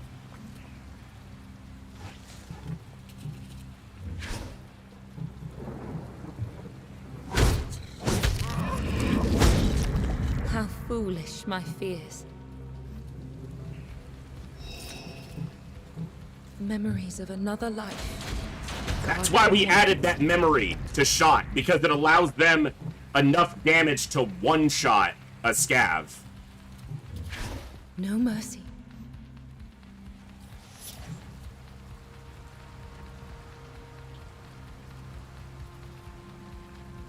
This guy doesn't go till 35?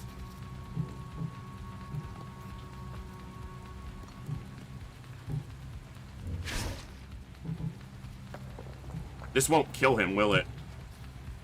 It's not enough damage to kill him. So I probably should be moving away from him. Not getting where he can reach me, but... these are the last 4 enemies, so... I don't think I really care. If I burst, it won't matter. If I burst with MJ Hawk by stunning this guy and lunging this guy, because that's going to be 34... yeah, I've got enough. Lunge here. You can't stop progress. The cure will be found. And then slam here. Now he'll take the imbued blade, and then we'll finish him off with Olsen. Alright.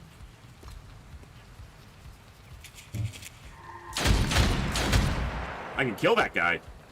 That is a big benefit to upping the damage on shot with a memory. Probably need to do that on every Soul Slinger, just out of sheer efficacy of the ability. Right, he's dead. Because Olsen can walk up and smack him, or Lightning Strike, or... well, they don't have Lightning Strike, so they can walk up and smack him. And then Just Raise kills the therapist, and we're done. Easy peasy.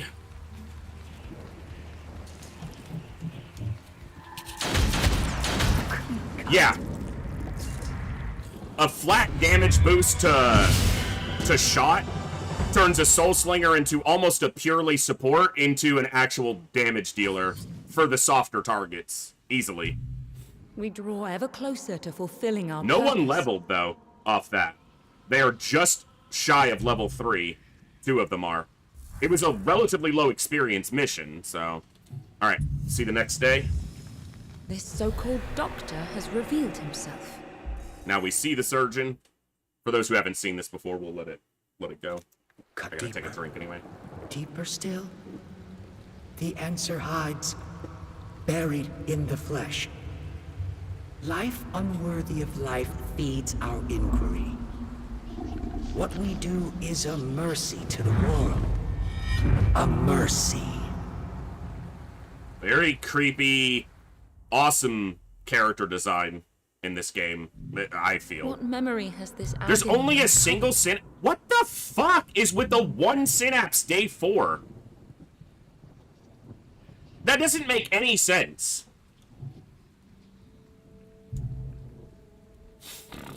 Ugh, that's annoying.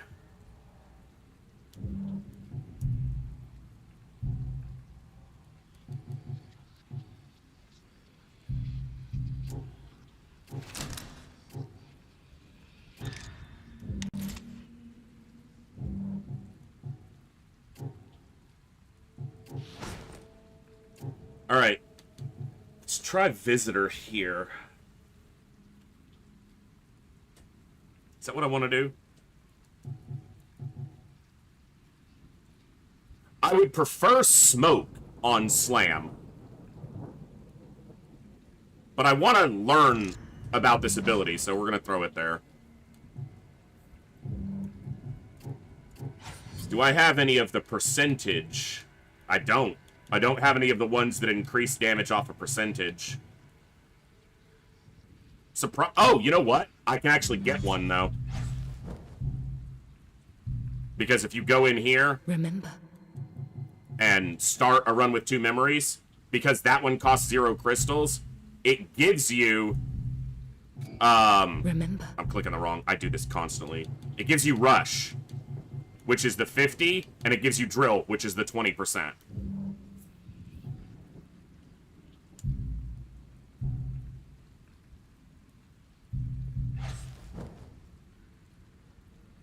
I have to make a decision on who my Blade Master is. They have Aggressive. But they are more than a full level behind on experience. So it's gotta be here. So, with Slash doing 712 base, 20% is obviously going to do a lot more than just adding 50 damage to it, so. Alright. Now, the thing is that the Soul Slinger who I'm sending here doesn't have Shadow Round. I'd have to send the other one.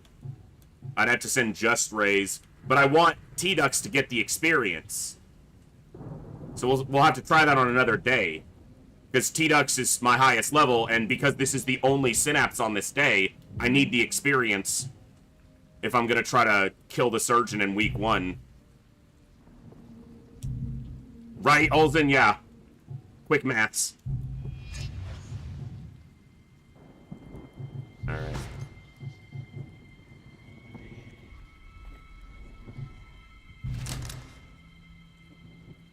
I'm wondering if Shadow Round is the better ability over Wrathful Rain anyway. I found good use out of Wrathful Rain in my first couple playthroughs, but it's been...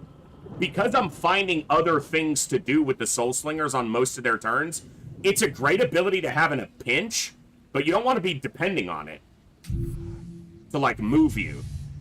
But when it does good AoE and it displaces you to a safe spot, it's great. To pay any price. But Shadow Round for, like, a boss fight, if my goal in the first week is to beat the Surgeon, Shadow Round's probably the better option. Here, we cut and slice and skin for study. 10 enemies. I see now on the ribbon, Hillholm's ribbon is almost half white because of the damage he's taken. Alright, 2 butchers. A therapist. Oh, a hunter. Alright, so the scavs are probably targeted on Hillholm. Like, that scav. Clearly the furthest daughter away is Hillholm. But if anyone moves closer or is further away at the end of the turn, like when it starts its turn, is that what its targeting data is off of? Because the tricky thing here is I want Hillholm up here, because I need Hillholm to be available to start stunning this hunter quickly. So I don't want to move Hillholm further away.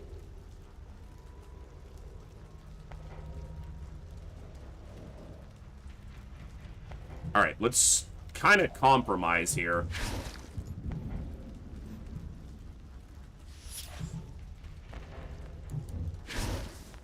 I don't like letting them take the initiative, basically, but I don't really have a choice here. I can get a shot off here. It won't do much because of his armor, but it's about twice as effective as it would be without the memory.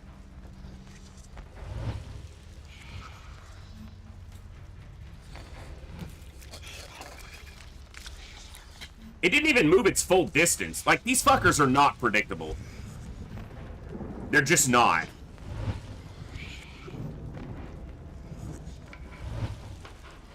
It's honestly really annoying.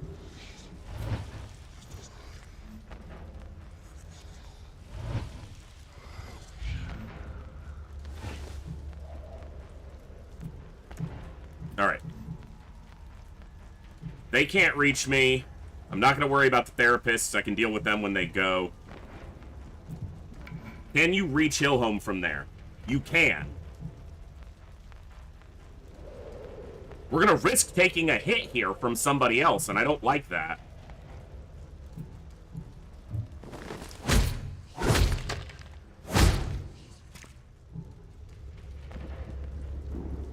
Did I not add Visitor to this ability? Oh, I added it to Slam. God, I'm dumb. I already forgot what I did. So, if Hillholm's the only thing in his range, I still don't think... I'm leaving these other daughters closer to the scavenger, hoping that it... Hillholm has been the furthest thing from the scavenger for the entirety of this mission.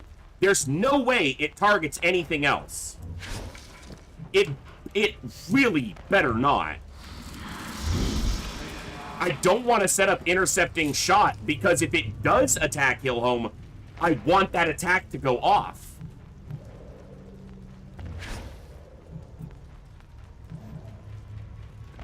It can reach Hillhome. Hillhome is the furthest target from it, the furthest target it can reach, and has been the furthest target from it for the entirety of the mission. It should... See, what is that? It literally went for the closest daughter.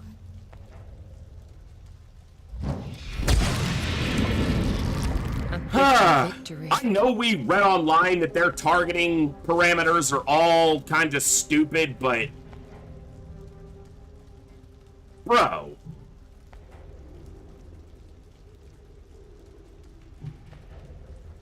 It literally went for the closest daughter. Hillhome was the furthest from that scavenger from the moment we started the mission. And it could reach Hillhome. It's not like it went for the only target it could reach. It was able to reach Hillhome on that turn. We checked.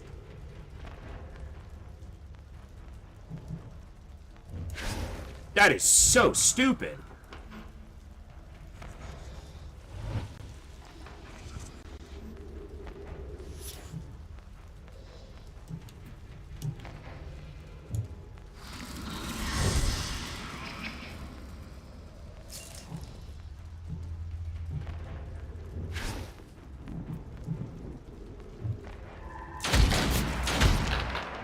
Did I stay in range of this butcher?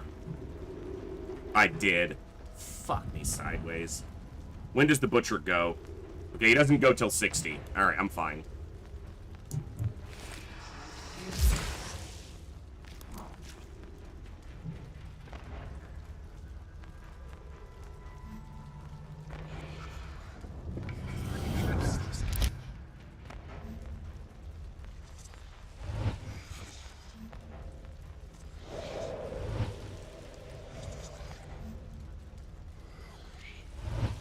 Now, our imbued blade goes off, and then the hunter attempts an attack. And he dies, probably, or at least gets really close, from the intercepting round.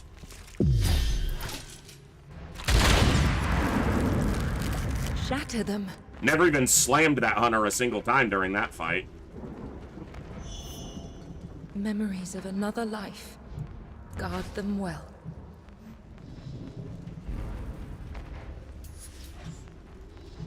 Bleed them dry.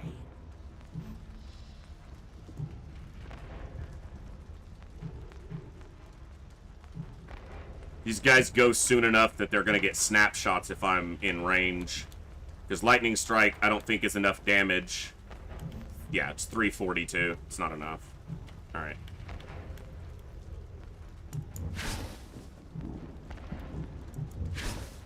Try to stay close enough to reach them.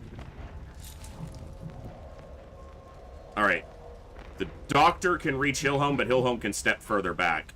I'm kind of backing into a corner here, but I needed to get away from that massive shot. He's going after Bazaar. Another doctor. They worship and the other spawn. Could be another hunter in this map. So, need to be aware of that.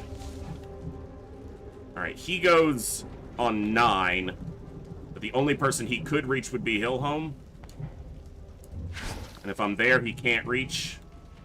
Okay. Not gonna Blacksmith's Grace, because I don't think anything's gonna attack. Okay, Bazaar can reach that guy. That was the goal. Another Butcher. Alright, this is the final. There's no more enemies after this, so that's good. He's gonna target Hillhome. Cool. Alright.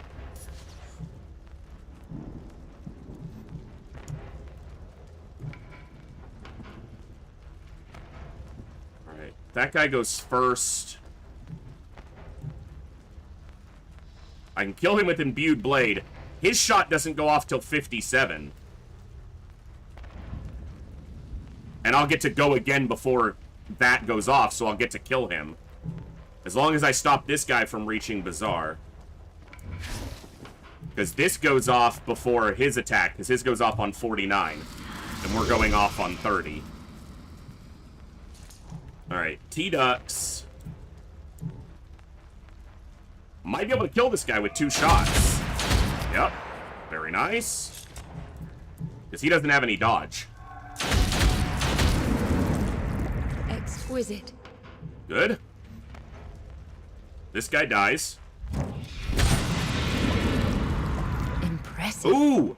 I am just behind this guy. Oh, no. That was the other... It's the one I just killed. I saw it right. I had it. I was correct. Alright. So he goes on 65. He's gonna die to Bazaar. He doesn't go till 65. But T-Ducks can kill him.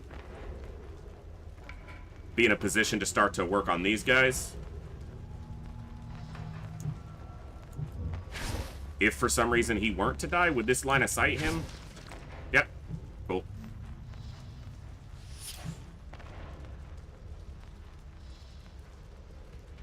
He goes too soon. Imbued Blade wouldn't go off in time, so it'll just be a slash. No mercy. Now this guy goes on 51, right? Yeah. So I'm safe to stand next to him, because I'll go before he does. Saves me the time units, or the initiative of having to get closer to him. I can shoot from there, but I'd be bursting. I can't get close enough to shoot him without bursting. So we'll just move up and get ready for the guys in the corner getting closer. Why does that guy have an attack icon over his head? That doctor. I don't know why. He's got an icon like he's in range of someone's attack.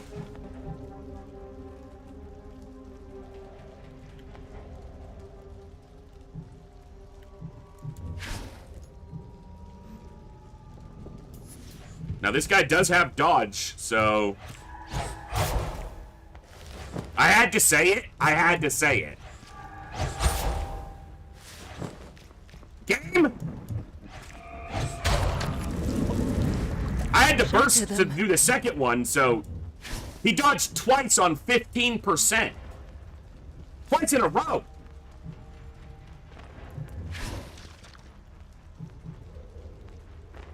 Absolute dick.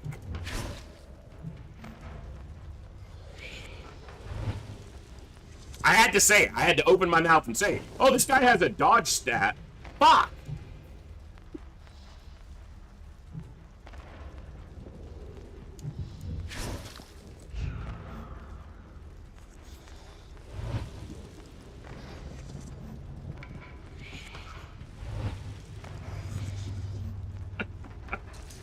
All right.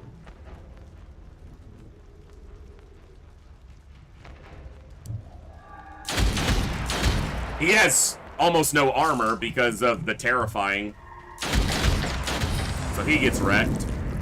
Shatter them. Shatter me. Alright.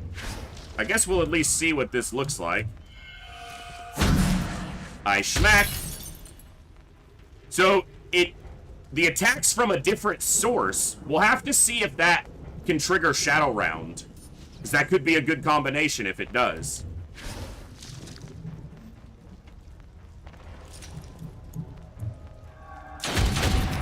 T-Ducks is getting a lot of kills here. I don't think he's gonna wind up with more damage than Bazaar, but Memories it's of kind another of close. Life.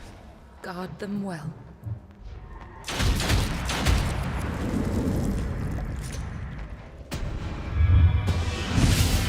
Pretty good mission.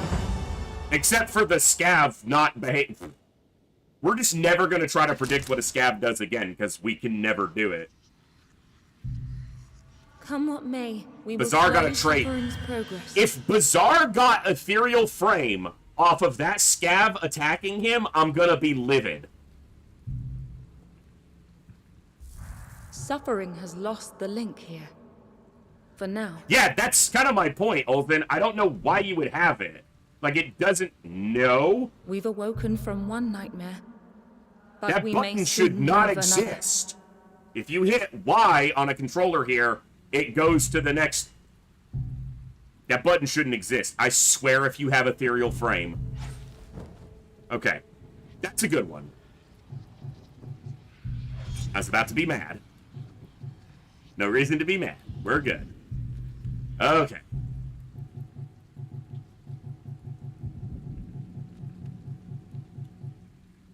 The first scavenger to spawn will aim for the furthest daughter. Bullshit!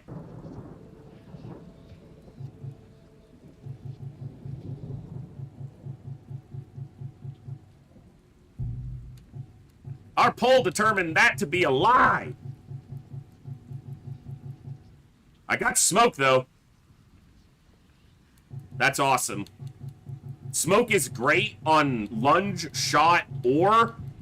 You know what? I've almost exclusively put smoke on shield bearers. Because then if they're, like, double slamming a target, they're also lowering its armor by, like, 80 on the turn. But if you put smoke on a shot or a lunge, would it trigger off each of the hits? Because if you put it on a shot, and then they lowered the target's armor by 43 times, that's 120. I think I've mostly put it on lunge, because I think I've tested it, or on, I put it on slam, because I think I tested it on lunge, tested it? I think I did a test with it on lunge, and it only applied the reduction once. Which is weird, because things like Rush increase the damage of a skill by I guess it's because it takes the raw damage number listed, not the total skill. It's interesting. Alright. We got another Remembrance, which we've probably seen in the past, but not since we started again. Yeah, so we could start with a Resurrection, essentially. Okay. I really hope we get double synapse on the next day, because one synapse on day 4 is kind of garbage. Not gonna lie. Suffering sends monsters. We will send our daughters. At least we got 2. Alright. Challenging penance and impossible. That impossible rescue is gonna be a lot of hunters, but it's a 4-daughter mission, which means I can take both shield bearers. But I want the most experienced shield bearer to probably go to this penance. So now is where I have to decide if I'm gonna be sacrificing. But I have to figure out the correct order to do the missions in, because I missed a synapse on the 4th day. My second group is way lower leveled. Like, way lower leveled. Fuck. That's a problem.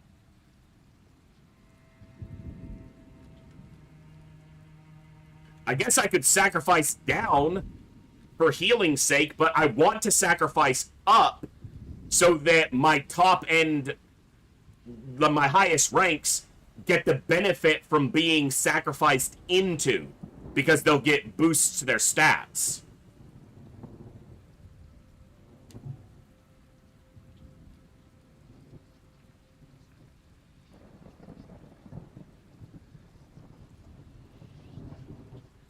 All right.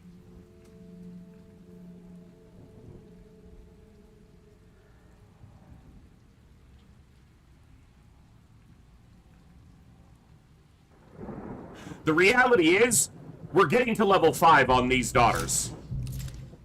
They need 400 experience. They need 495. They need barely over 300. And we've got days 5 and 6. So as long as they gain 250 experience on the day, they will hit level 5. The problem is, if my other daughters aren't high enough leveled, I can't sacrifice them into them to heal them. Missing a single synapse on a day is so brutal.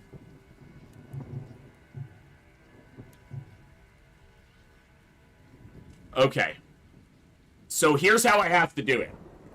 The level 4s go on a mission. They get as much experience as they can without getting to level 5. The level 2s do a mission today. They get to level 3 plus some.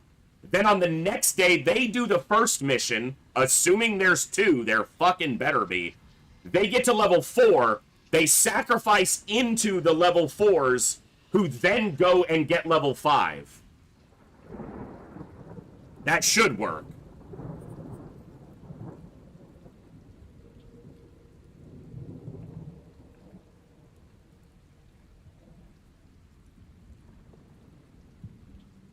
The kicker is that I need 7 daughters for this day if I'm going to do both, or I only send 3 on the impossible hunt, which sounds like a really stupid thing to do.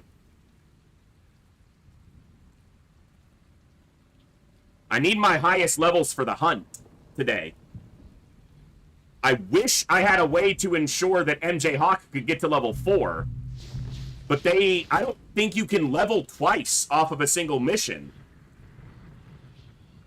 Because the best thing would be that they go on the penance and then get sacrificed to then be resurrected so that they could also go on the rescue on this same day. If I sacrifice them into one of the other level 3s, it works. But I really want them to be sacrificed.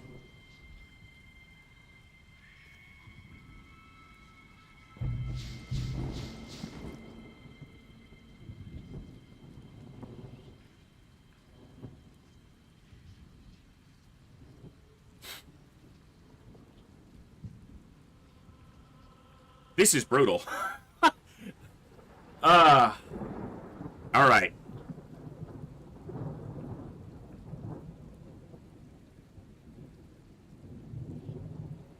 I might have to make another new daughter to take right now so that MJ Hawk remains available for... Dude, they only have 534 health right now. Am I double sacrificing the other way? So am I taking them... Shit. Sacrificing someone into them so that they're high enough health to do the rescue, but they won't be able to do the rescue today if they do the penance. So if a daughter can only go on 1 synapse a day, but if I sacrifice a daughter and then resurrect her, because she's just come back, she's able to do another mission that day. However, she goes back to 0 experience of her current level. And you can only sacrifice a daughter into a daughter of equal or lower level.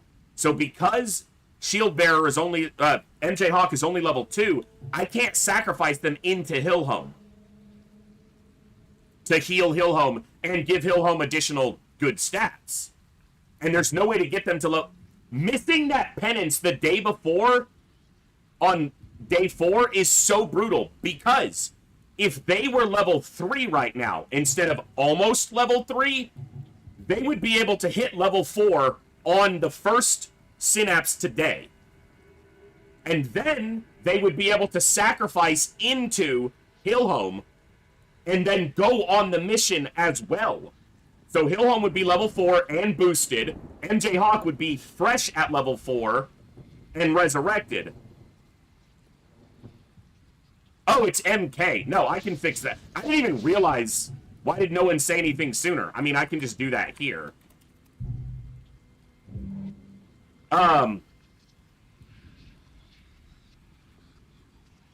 Missing that synapse on day 4 is absolutely crushing.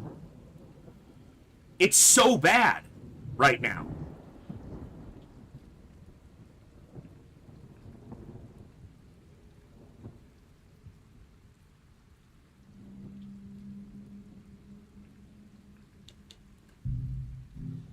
All right. Remember their courage.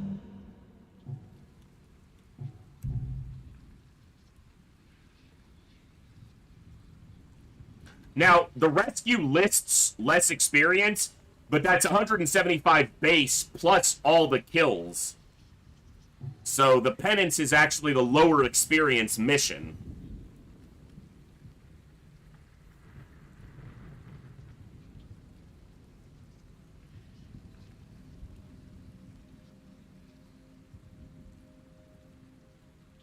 Okay. This isn't ideal. I make another shield bearer, which I think would be TNAV? Yeah. So we make another shield bearer, we send it on the penance. It probably gets to level 2, but it doesn't really matter. After the penance...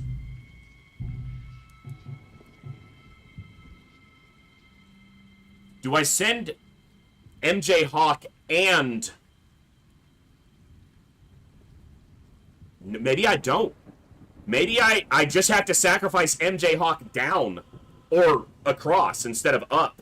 So MJ Hawk, Olzen, and Just Race go on the penance. They all get to level 3. MJ Hawk sacks into Olzen or Just Raise so that they're then available to also go on the rescue. They'll be level 3. If we can get them level 4 on the rescue, because we'll have another sacrifice to... okay, maybe this can work. Alright. The only reason this is so convoluted is because I'm so damn set on beating the surgeon on week 1. If I wasn't, it wouldn't matter. You could just do whatever happens, and then if you lose, you just do your next recollection. But I don't want to do that.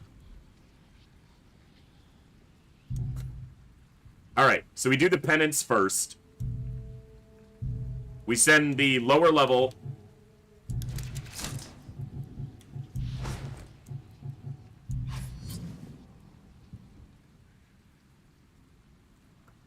it says confined, and the threats, there's nothing listed in threats. It's blank.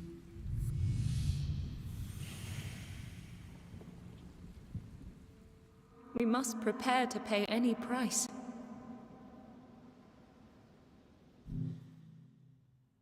Alright. Mostly just pride. And slice and skin for study. Just... yeah. I know it's possible because I did it, so now I just want that to happen.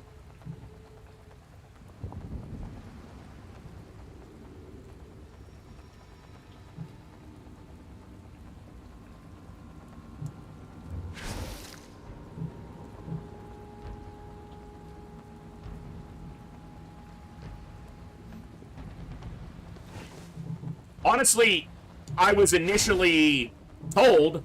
and it was intimated to me that you probably can't beat the surgeon on week 1 on the first recollection, so just don't try to. And I was like, I bet I can. And then I did. And I was like, yeah, I'll be doing that from now on. Trying, at least. I did it off stream because I didn't know if it was really possible. I managed it. And then when we played Othercide the next time, I managed it in that run, so...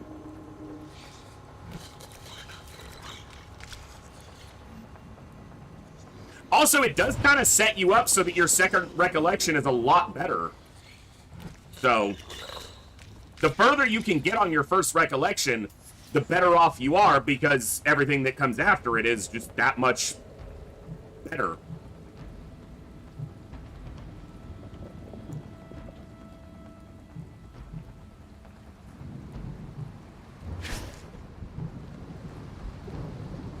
Who would say such strange things? Well, to be fair, Gleaser, you didn't say it wasn't possible. You said you thought that it might not be possible. You didn't say it with certainty. You were like, no one's going to be able to do that. You just said, I don't think it's possible. Might be, but I don't know. Turns out it is. No mercy.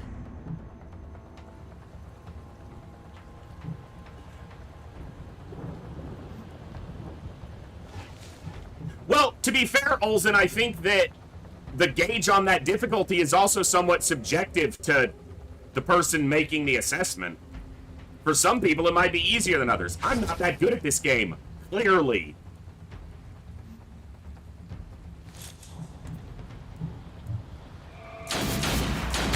You just had to dodge me, didn't you, you little fucker? One less to plague the innocent.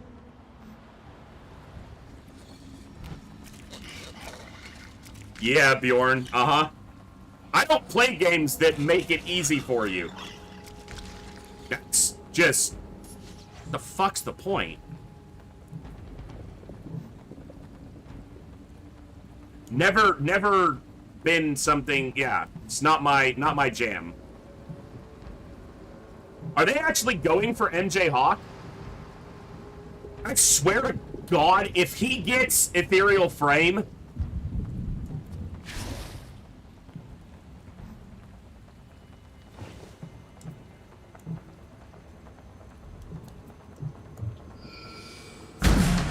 I'm gonna not use Blacksmith's Grace here.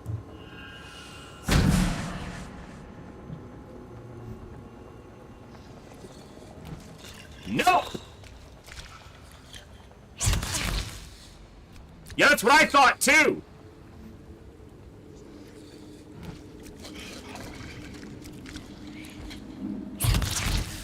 It's a good thing this is the group of essentially sacrifices, because they're gonna fucking need it.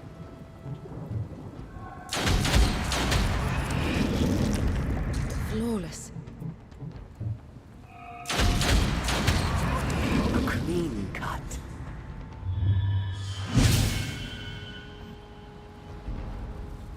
The new shift has just arrived. The doctor has sent a new atrocity. 2 therapists, a doctor, and a doctor. Okay.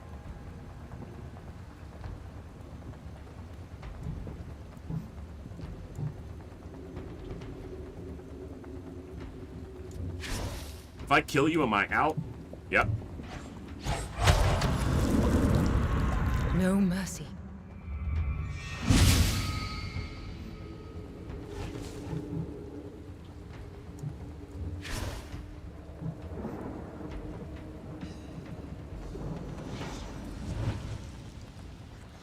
That's exactly my point, Olsen. They're like looking at MJ Hawk.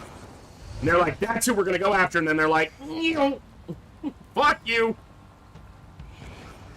Like I said, I'm gonna stop trying to predict how they do stuff because there's no predicting it. It's impossible.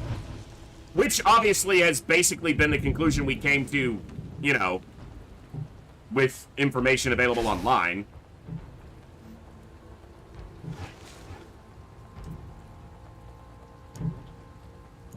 He did. He's not dead. Why aren't you dead? Fuck!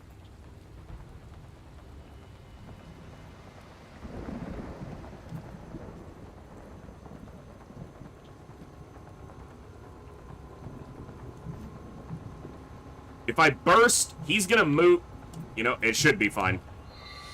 I only have to kill 1 therapist to get out of here, so... The other doctor's on the other side of the map, so he'll move and then he'll be at like 70, so... And he can't even target with Massive Shot. He'll get to go again, but he'll move to target Massive Shot.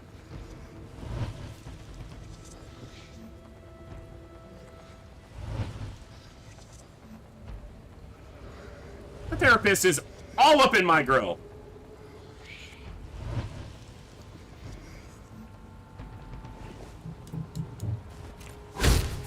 You can't stop progress. The cure will be found.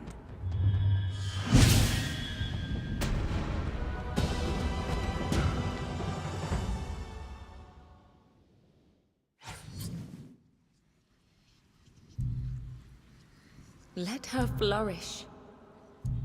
Okay. There's a problem here. There's a problem. And it's the experience. They're at 161 of 350.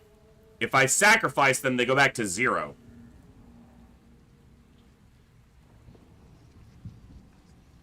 Okay. If I sacrifice them now, they go to 0. They go on this rescue, and they gain at least 200. As long as Hillhome doesn't actually gain 495 experience here, which I think is basically impossible, Then on the next day, MJ Hawk gets sacrificed again. Or I sacrifice T-Dux or Just Rays or Olsen into MJ Hawk.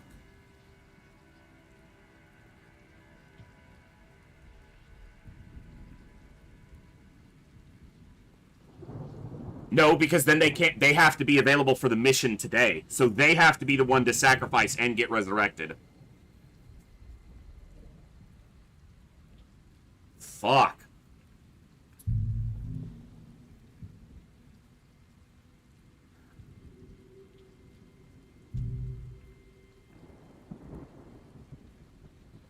See, the health and initiative push is why I would prefer to sacrifice them into the other shield bearer, but they're lower leveled, so they can't do it.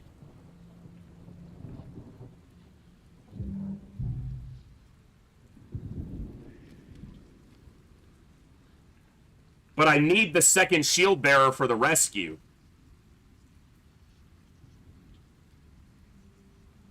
And it's literally, oh my god, this is infuriating. Everyone here would be level 4 if there had been a second synapse on the 4th day. There was only one synapse on day 4, and it completely fucks this up. Because if they were all level 4, I could sacrifice into the correct people. That's infuriating.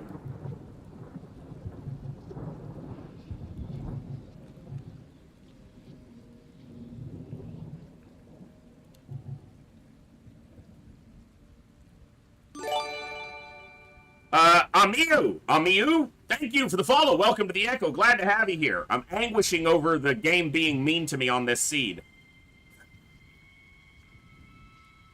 Ideally, I would be able to sacrifice Hillhome here because he only has 5 experience. But I've only got the 1 res token right now. And I need both shield bearers for this mission.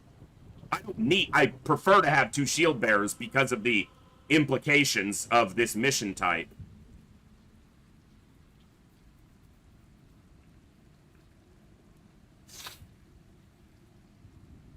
Okay. I'll have 1 token off of this rescue. If we get really lucky, we could get a rescue on day 5 or 6.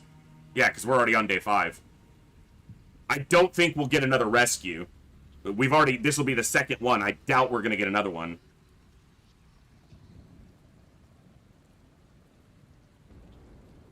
Okay. Well, this isn't great, but it's kind of what I have to do. Alright, does it matter who I sack them into? Probably needs to go into Olsen. Just so Olsen gets the health. Alright. MJ Hawk, sucks to be in this situation, but it's the best option for weak one-ing the surgeon. So, for those who are not as familiar with this game, that's the only way on Nightmare difficulty that you can heal a unit, is to sacrifice another daughter into them. Sacrifice births another hope. So now MJ Hawk will be at level 3 with 0 experience. We'll use the 1 resurrect token we have for them right now. Remember their courage. So they're back, and that's important because you see that I have 4 daughters available at the top left. Now they can go on another mission this day. Now, ideally, they will gain 350 experience between this synapse, and hopefully on day 6 there's 2 synapses. They go on this one, they go on the first one of the next day. They then sacrifice into Hillhome to heal Hillhome, give Hillhome even more health, and give Hillhome the boost they need to be ready for the surgeon fight. The week 1 surgeon fight. Also, you'll notice that Olsen now gains a trait called a part of MJ Hawk. So they'll have that forever. That trait is part of them now. So, and that includes when this recollection ends, they go into the cemetery and could be brought into future runs, and they'll retain those traits. So you can get If you really focus all your energy towards a small group of daughters, you can... And that's how you could beat this in fewer recollections, is with essentially mass sacrificing into your top daughters, as it were. Like having an alpha squad in XCOM. The difference is you have to literally sacrifice your other units to continue to allow them to be strong. So, it's a bit harsh. Also, when you sacrifice... When a unit dies, any memories they have are gone. So... Nope, I got it. That button needs to be unbound. Can only have a part from a single sister. I don't know if that's true. I feel like I've seen differently, but I'm happy to be wrong. Just so that I know, but...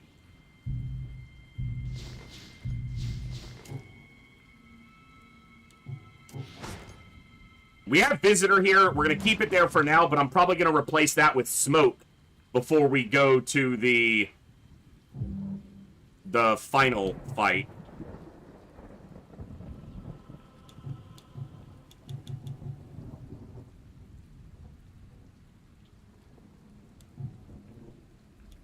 Alright. This is going to be a tough one, because I expect a lot of hunters on this mission. Because it's a rescue that is listed as impossible.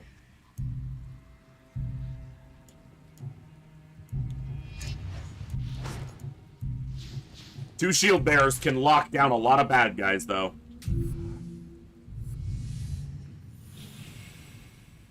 Here's hoping. Farewell, daughters.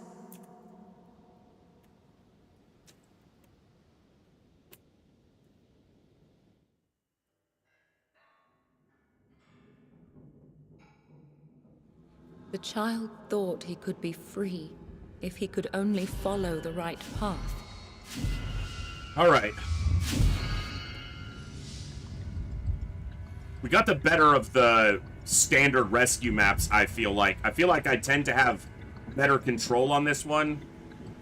We do have a hunter right off the bat, which is actually great, because we can move aggressively to lock him down quickly. I am not going to rush the Bright Soul as quickly, because I need to make sure that I get maximum experience out of this fight. So we're gonna take it a little bit slower. I don't like that he's going before we even get to make our first moves, because that means I'm gonna almost certainly have to intercepting round him, because he's gonna jump and attack. He doesn't go till 89 though.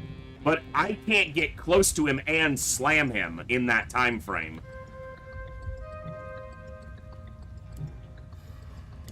Yeah, we'll probably have to use an intercepting round. Or I have to use Blacksmith's Grace, but I'd have to wait until my next turn to use that. So we'll see. Alright, just hang here for now.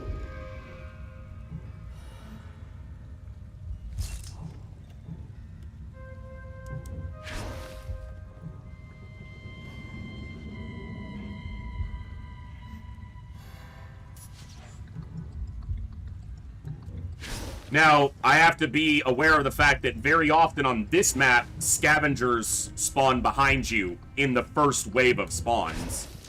And scavs get to move so quickly. What new horrors must we face? Yeah, like that.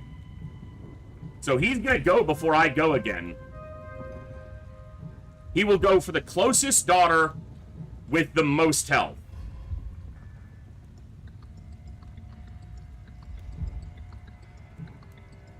$170. Blacksmith's Grace stops it. $310. I'm going to actually try to take a hit here, because I need to get the opportunity to maybe get Ethereal Frame.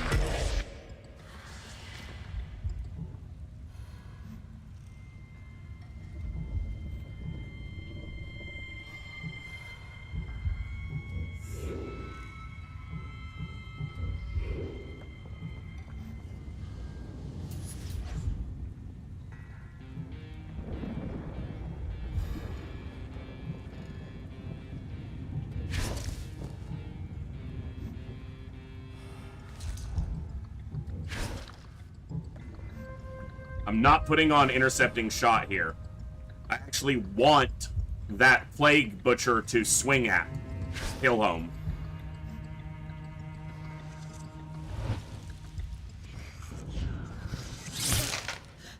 It did 0. I needed it to do a little bit. Now Hillhome goes before the hunter. Ah! Collect pieces of broken souls. I mean, it did 0. That's good, right? But not actually, because I needed to damage me.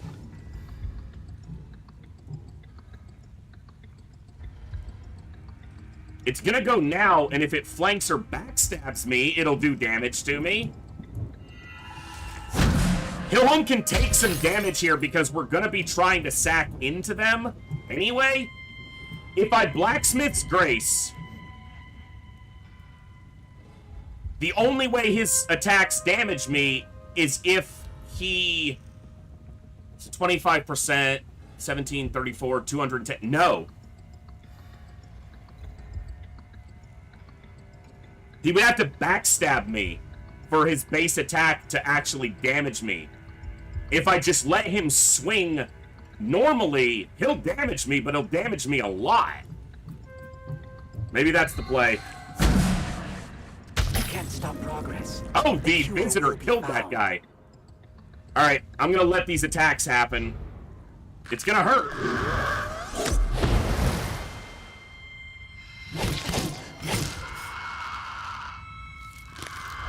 I really hope I can trigger Ethereal Frame off that.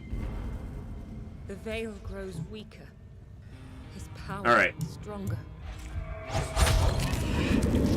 T-Dux can kill this other scav. Nothing else spawning behind right now, so I need Bazaar to get close to start killing the hunter. What new horrors must we face?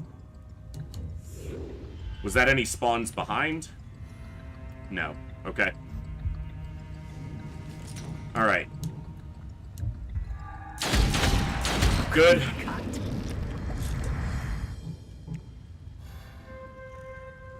Alright, Hillhome can delay that. Flailing Limbs. We got another hunter. Okay. Oh.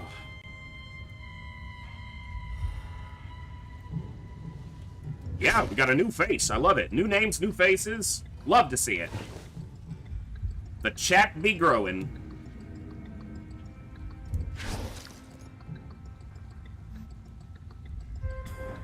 Now, why are you stepping into his AoE? Because that AoE attack's never going off. What's up, Thorsnor?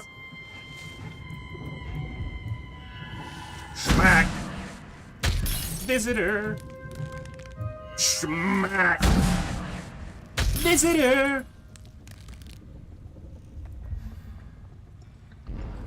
The doctor has sent a new atrocity. Okay, that's not cool.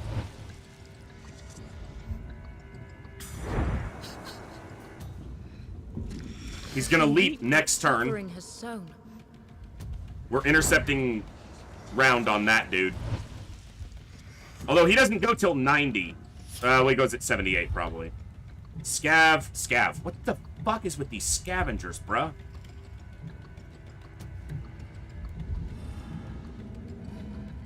I can't even predict who they're gonna target, so it's not even like I can aim an imbued blade.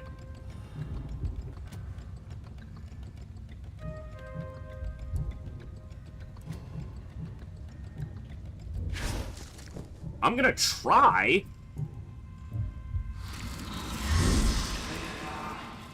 There's nothing else to do with those time units anyway, with that initiative, so...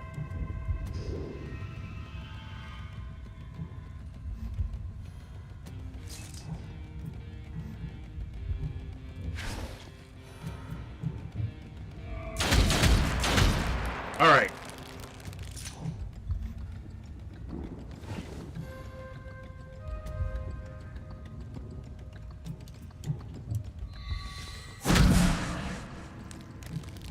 So this fucker's gonna jump. We can reposition before that happens, though.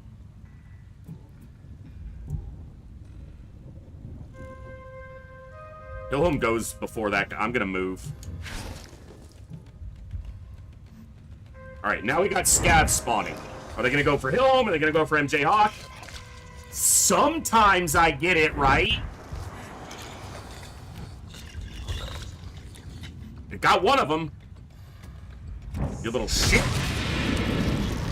Whatever we can to prevent this torture.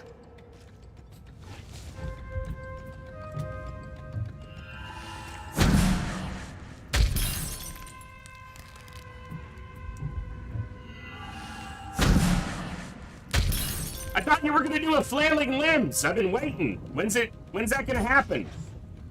You stupid shit. Alright. So we got this hunter going on 39. We're gonna have to intercepting round him. Or Blacksmith's Grace. Clean cut.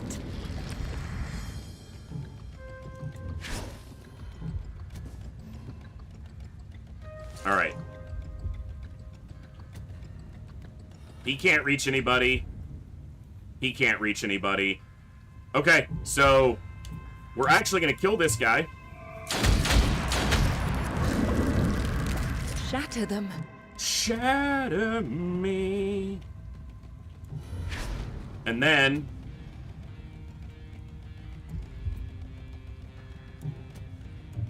because there is no way to predict what those scavengers will do, Olsen. There's no we cannot predict their behavior because it is not, it doesn't follow any of the rules that even it itself says it does, okay? We're just gonna stop trying to predict what a scavenger's gonna do. If we do, we got lucky, because there is no skill to it. I can predict pretty accurately how anyone else in this game will move, but those fuckers, nah. Fuck that. If I move up, I would waste the intercepting round on this guy. Because I almost moved up to slam this guy, but he can reach me if I do that. Because if I slam... Actually, I have enough to step back. Let's see if this works. If not, I'm going to take a big hit. Because he can't reach me on that tile. Oh, yes, he can. Fuck. Alright. Am I bursting to avoid that? I think I am. That's why my initial gut was to not move forward there, but...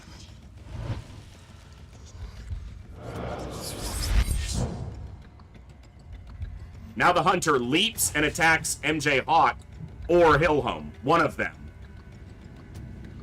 It honestly doesn't matter which, because they're not going to get the attack off. I want them to be closer to us, though. It's easier to lock them down. No, in fact, they're supposed to attack the farthest. So, it... Yeah, no. No, you don't get to do that. Bitch. Yeah. Yeah. I got shot. Yeah, because you're a bitch. You got shot like the bitch you are. Yeah, so the targeting parameters listed in the codex for the scavenger are that the first scavenger to spawn is supposed to target the physically furthest away daughter, and then all other scavengers are supposed to target the same target until all the scavengers are dead. That does not happen.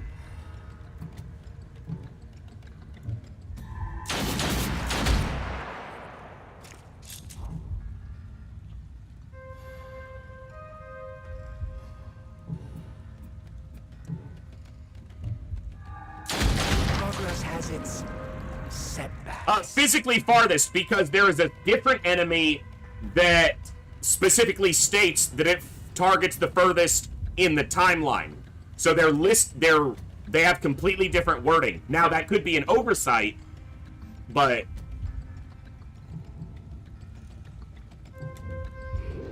what is with this spot on the ground looking different?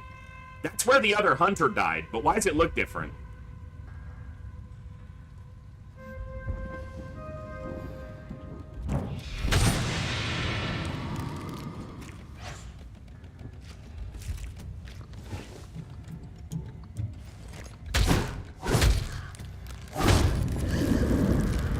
Whatever we can to prevent this torture.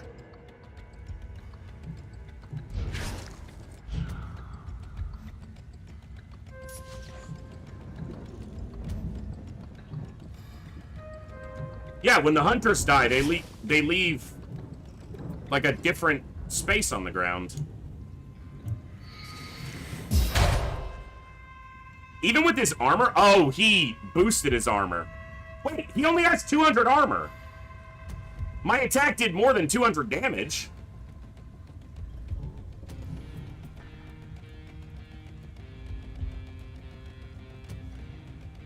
$373 base damage. Maybe the armor just dropped. It doesn't matter, but...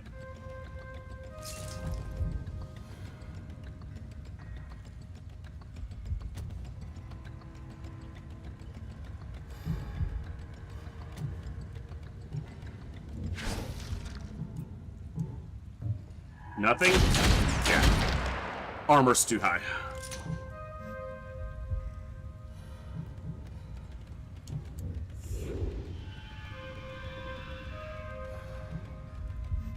Alright, MJ Hawk.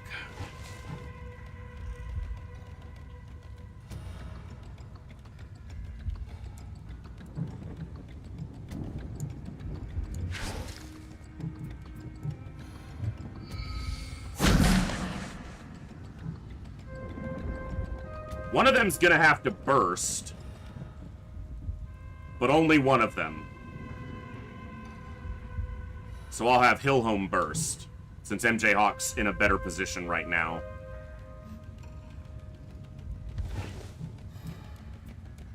So this pushes this guy past 50.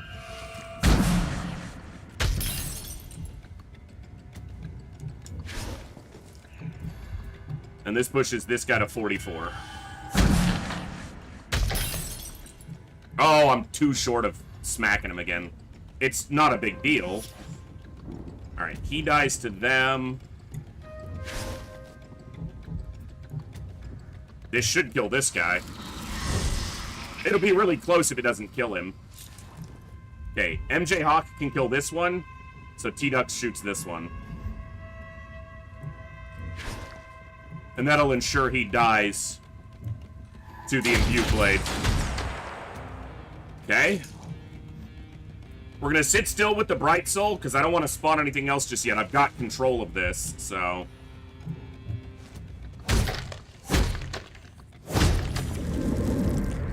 No mercy.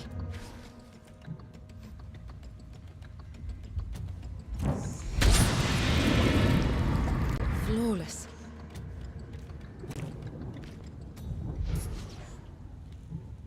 Okay. Now, Hillhome is the only person who's taken a hit from an enemy on this mission.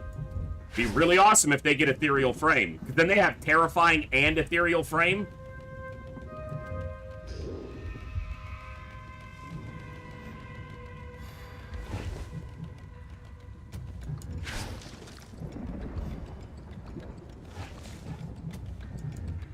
Alright, let's just get in order.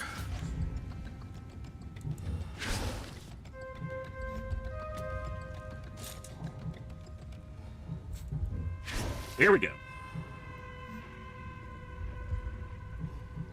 Yeah. Exactly. We do have another spawn gonna trigger, so... We do need to keep aware of the fact that spawns could happen behind us, and we want as much experience out of this mission as we can get. Particularly on MJ Hawk, because I want to ensure that they hit level 4 so that they can hit level 4 on the first mission of the next day, so that they can sack into Hillhome. More of his doctors. Or should I say acolytes?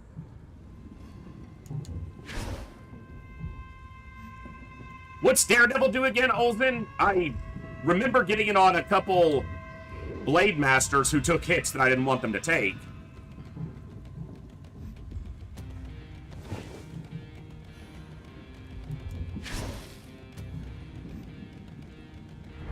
I don't remember all the traits, They so... worship torture and call it science. Yeah, that's right. We got it the other day on Kovier's. That would be great. Will the poor one's suffering never end? I just ended Bazaar's turn without meaning to, because I wasn't paying attention. Damn! One less to plague the innocent. That dude got wrecked. One less to plague the innocent, indeed.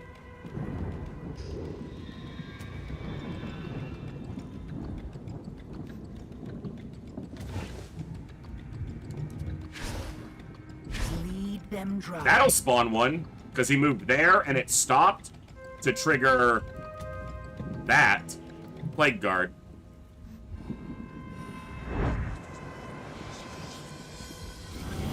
Yeah, you're not getting that shot off, but kudos for the initiative.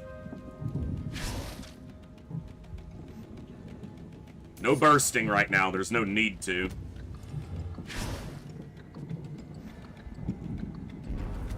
Will the poor one's suffering never end?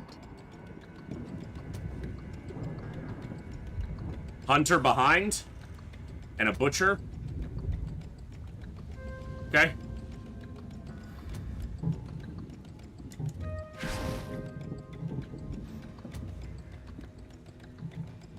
Alright, let's send the soul out.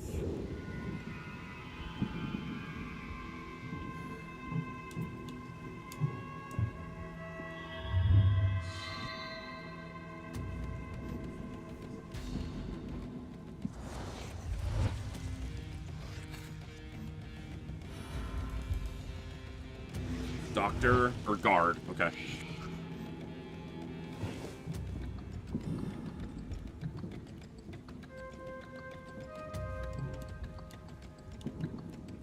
So that's not line of sight breaking this piece.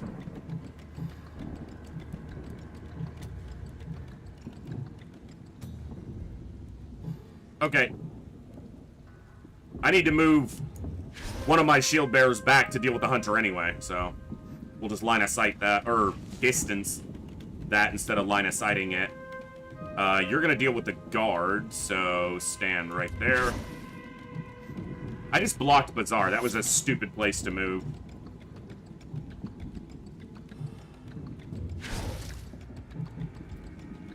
I don't think this kills. Nope, not quite. But he doesn't go till... Oh, no, he goes on 29. T-Dux will kill him. T-Dux is getting a lot of kills. Alright, now we know he can reach us. Not only we move closer to him, but he'll move and then leap and then attack and then AoE, because apparently he gets to do every damn thing he wants. But we're okay with that, because we're going to intercept it. Oh, fuck, he doesn't go till 72. Why am I so stupid? He doesn't go again till 72. I always think those hunters are going to go again quickly. That's not what happens. I had a full another turn, but it's a little damage. We have to sack into T-Dux anyway at some point, so...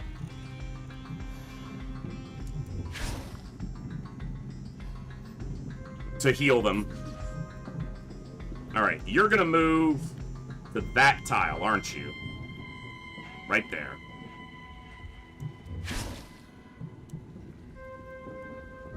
You know, that's an interesting thought, Olzen. Bursting to prolong it.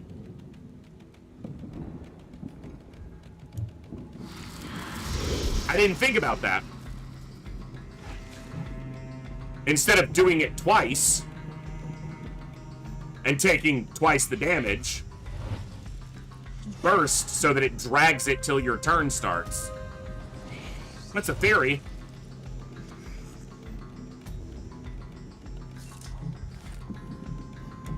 Again, it's not that much damage.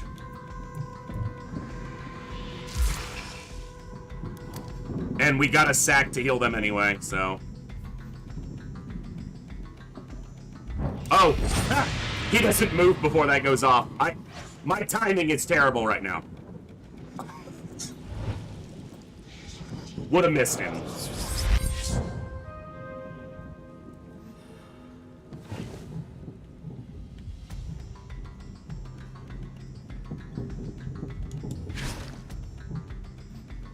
No Blacksmith's Grace because we've already taken the damage on somebody else.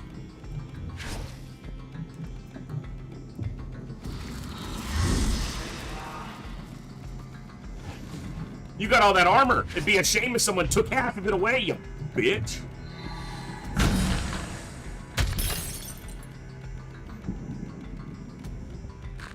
Ooh, I'm an angry hunter. Leap, leap, leap. I'm gonna attack. No, the fuck you're not.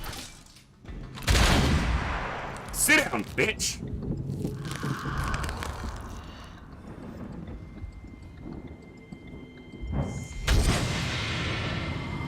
Guy's got a lot of armor.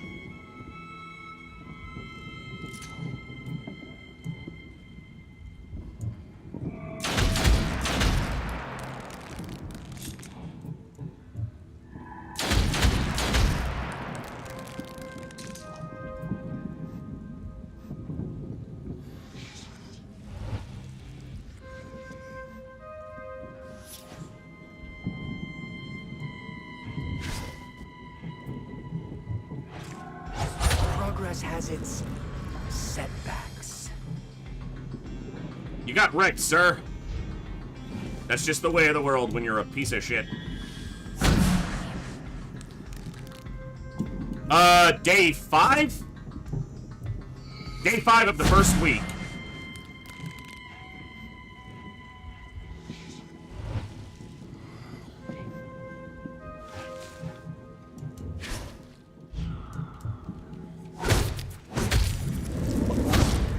How foolish my fears.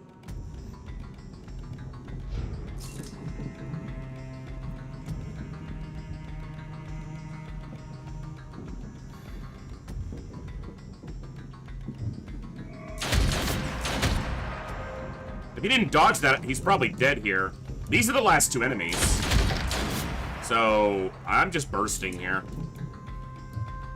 Clean cut. Am I bursting for both? Not a kill, but we'll take it. Memories of another life. Guard them well. That's the goal, and my goal is to beat the surgeon on the first week without being on the second, without a second recollection. That's the goal. A bitter victory. The hope on this mission is that Hillholm walks out of here with ethereal frame. Memories of another life. Alright, I'm gonna just make sure there's no other spawns. Yeah, we're good. Good mission. The only hit I took this mission was one that I wanted to take on Hillholm to try to trigger ethereal frame. Here's hoping. T-Dux took damage from intercepting rounds, but he saved a lot more damage with that, so...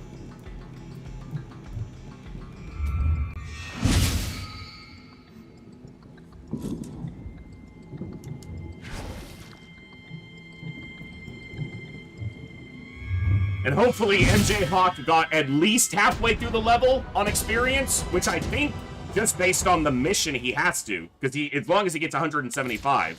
And I think that was the base for the mission. T-Dux almost hit 5 off of that. Hillholm got kind of low experience, but that's actually okay, I think. Actually, I don't know. Come what may, He got 270 there. Suffering's progress. So it's not low experience. Yeah, Hillholm's, or MJ Hawk's almost 5. Bazaar got a trait. MJ Hawk got 2 traits. Hillholm didn't get 1. You can do it as early as day 4. And, but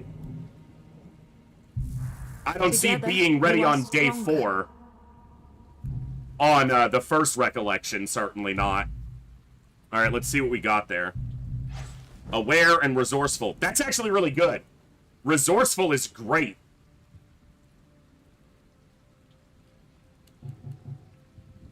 Plague Seeker, arrogant. It's a little unfortunate he got arrogant, but he's high enough on experience that we only need 120 to get level 4, and then he can sacrifice into Hillholm. Hillholm didn't get ethereal frame, which is unfortunate, but... Dude, look at Hillholm, like, they're, like, beaten up.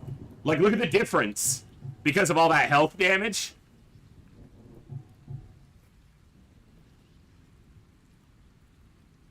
Same with T-Dux. They are getting a bit mauled, and the blade masters are just like, yeah, fine. Alright. Alright. Got another remembrance unlocked. All daughters gain plus 15% damage to cultists. Oh, yeah. That'd make fighting him the second time a lot easier, the surgeon. Alright. We better get 2 synapses on day 6. Because if we don't, it's gonna be tricky. A new challenge beckons.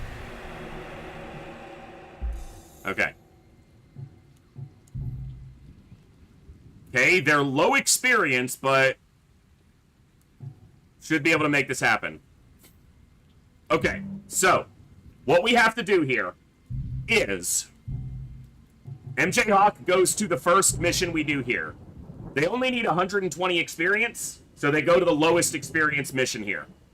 They get level 4. We sacrifice them into Hillhome, which heals Hillhome to full health and gives them an additional boost of health. And then Hillhome needs 225 experience. That's going to be tough.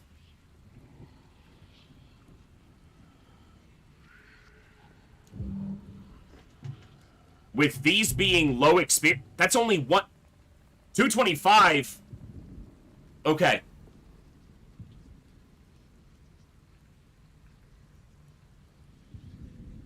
Which level 5 ability is more important? Hold on. No. It's fine. Because Bizarre just has to go on a mission. They hit level 5 guaranteed. T-Dux just has to go on a mission. They hit level 5 guaranteed. So all the kills on the mission that Hillhome goes on, Hillhome has to get all the kills.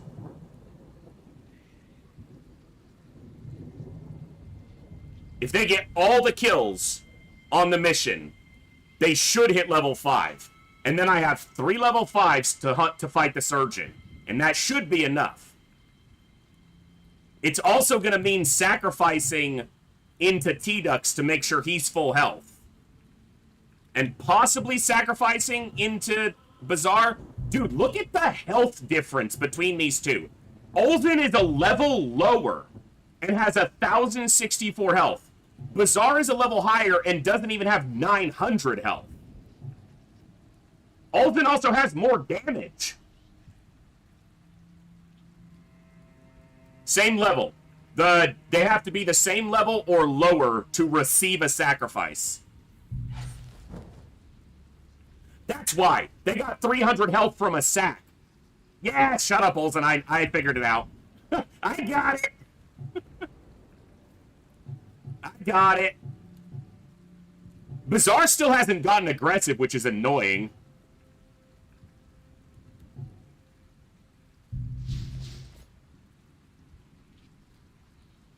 Okay. It's gotta be smoke on Slam.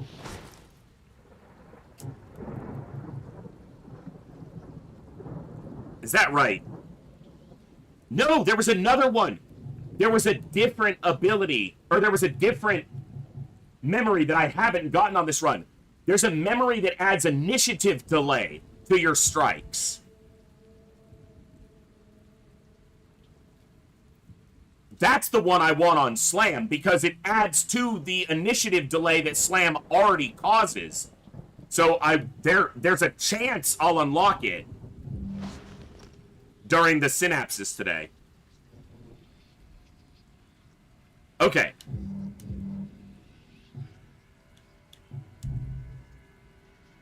Hard hunt. Okay, so challenging hunt. Yeah, plus 15, which means 30. Plus, it's 80 total if you slam twice with it. I can't remember what it's called, but that's the one I want on Slam. There is a hunter here. It says right under my... You can see the ER right under my camera, right there. Hunter on this mission. Great.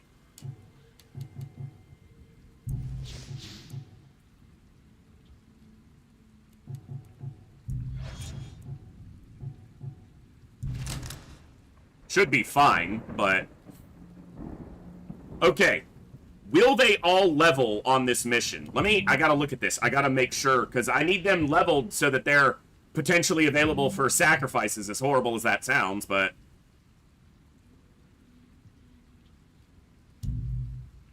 So it's 100 base for this mission, so they need 30... A couple kills, they guarantee it. 1 kill, they should get it.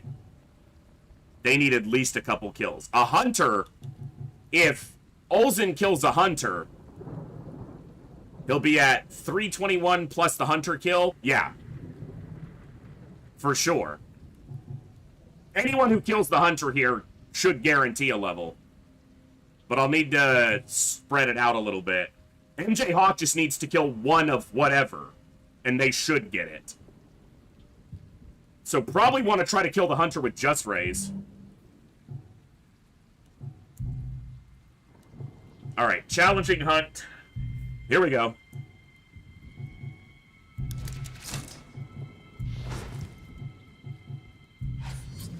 Three, 3, and 3. We're good. Let's do it.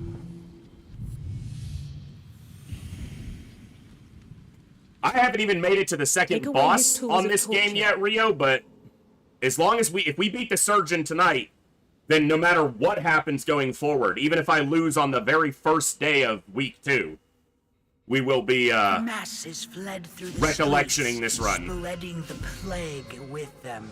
Well, it's 9 enemies, so we see a scab, a butcher, and a doctor all behind us. Interesting.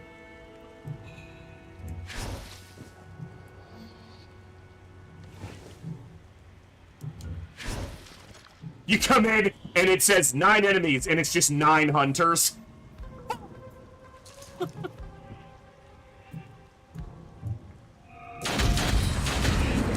I don't want to deal with these scavengers, so you know what? I'm not gonna. That one's dead.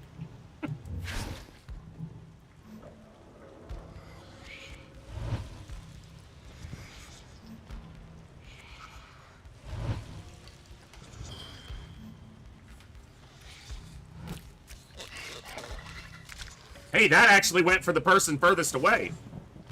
Who'd have fucking thought?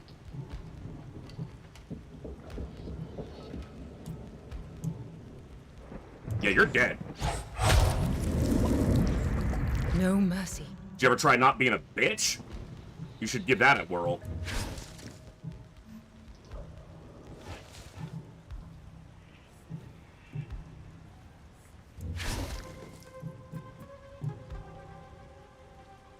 That won't kill. Do it. Smacking them's fun.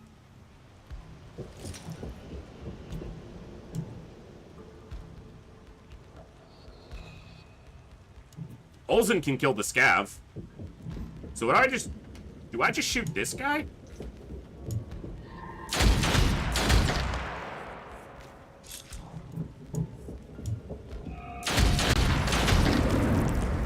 One less to plague the innocent.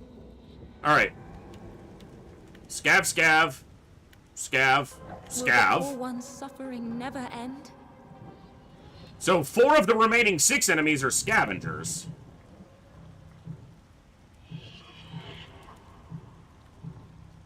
Well, 5. So that means the last thing will be a single hunter.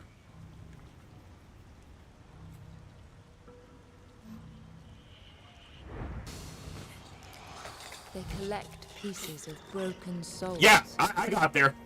The one next to me is still alive, so he counts.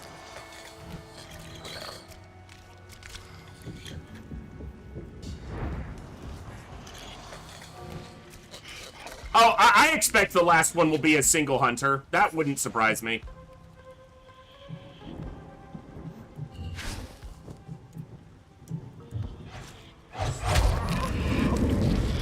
I revel in her strength.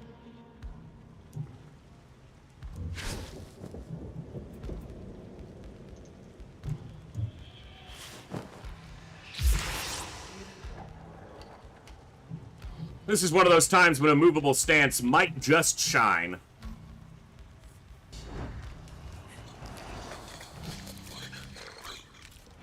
Oh, the bitch! Oh, the little bitch! He stops just outside!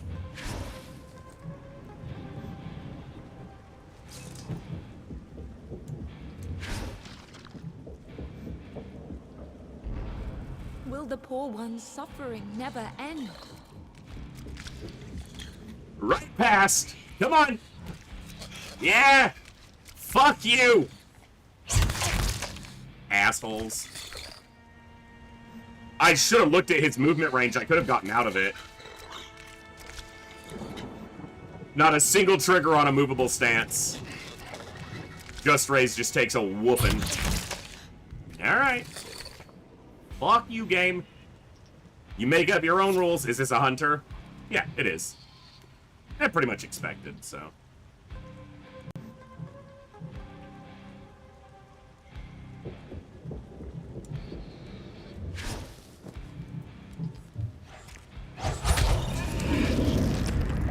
Striking.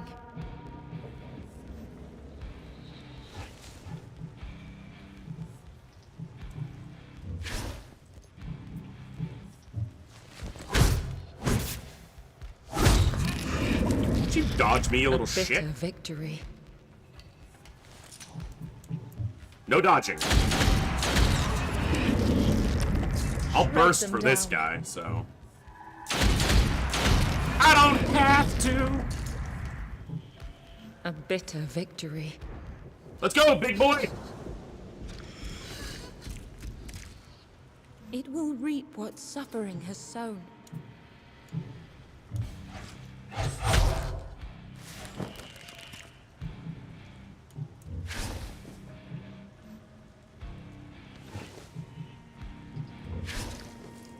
I'm gonna take you to Slam Town. Going to Slam Town, buddy. Slamsville, population, your big dumbass.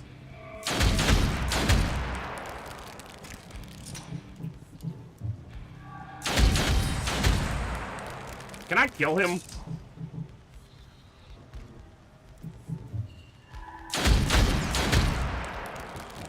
Gonna be close.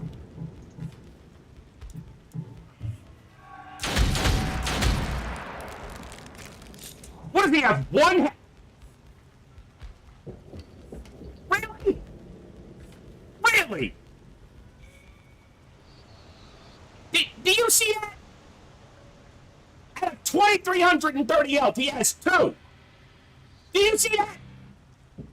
He has less than 1/1000th of his health left. There's not even a sliver on the bar.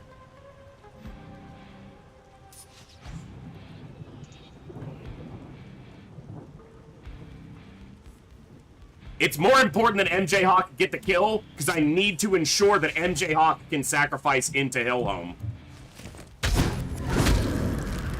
Whatever we can to prevent this torture. As long as MJ Hawk hits 4, they should all hit 4, but... Memories of another life. Guard them well. Yeah, okay, good, they're all 4. They're all, like, freshly level 4. Wow, if MJ Hawk hadn't gotten that kill...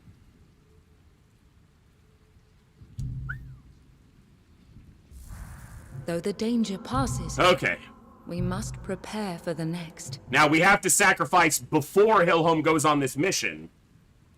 Otherwise, he'll out-level us, and we won't be able to sacrifice into him. So, unfortunately, for the second time this run, MJ Hawk gets sacrificed.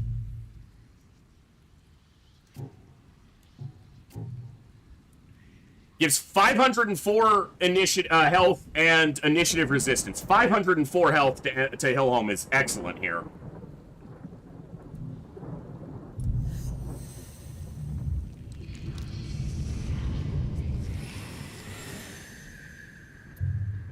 What All right. will you remember now? Now, are we sacking anyone else? Because if so, we have to do it right now. I feel Yeah, her light just grows raise stronger. into T-Ducks.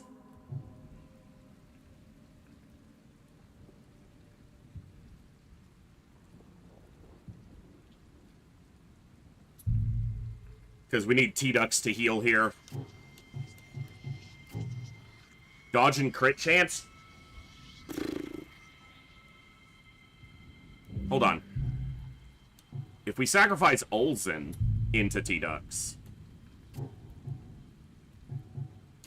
it's damage and critical damage. I think that's more valuable. Just the raw damage?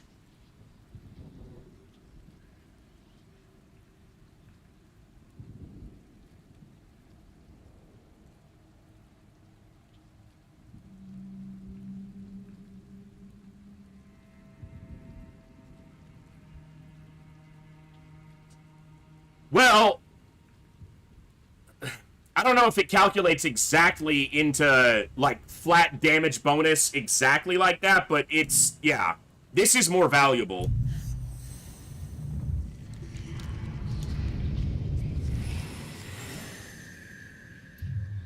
Her sacrifice Now, births another am I hope. sacking my last person into Bazaar?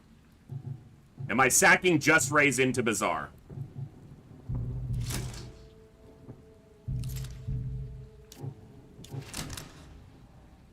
Ranged attack that deals 194. Is that counting the damage bonus 256? That's pretty impressive. It's a way higher damage bonus than Bazaar has.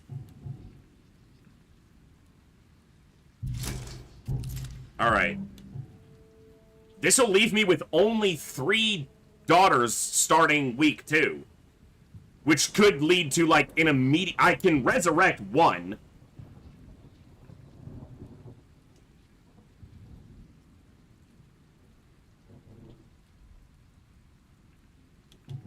It's not going to give Bazaar enough of a boost. They're only healing, like, 131 health, or 134 health.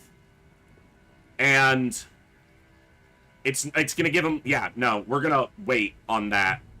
Because if I can keep more daughters alive going into the next week, we have a better chance of going through a couple days at least. Remember.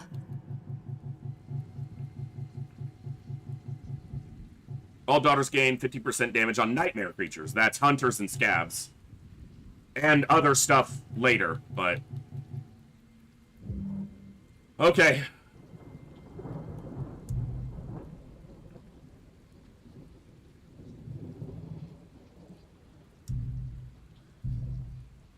We need to get every kill we can on Hillhome to ensure that, to try to get them level 5.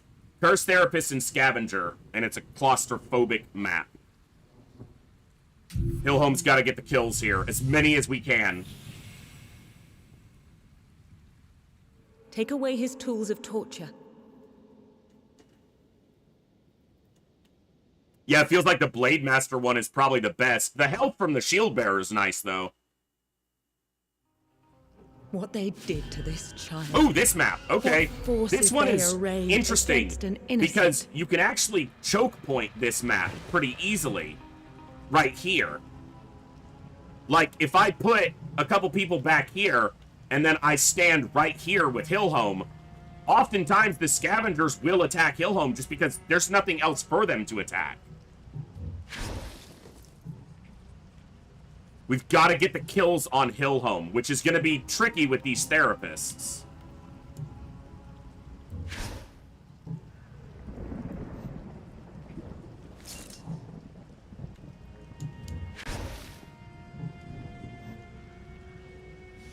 With low health targets, it's harder to make that happen.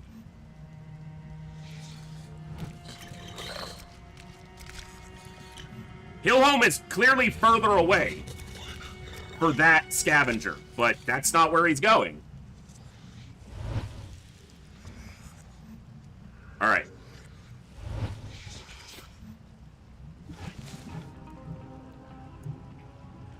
Seriously? 21? That's annoying. Because I can't lunge.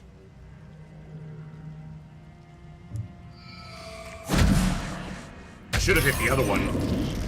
Oh, How yeah, Visitor. foolish my fears. Ah.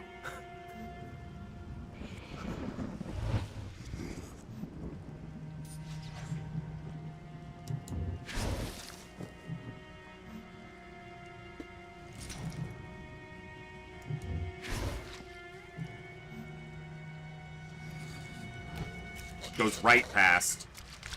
Fucking hell.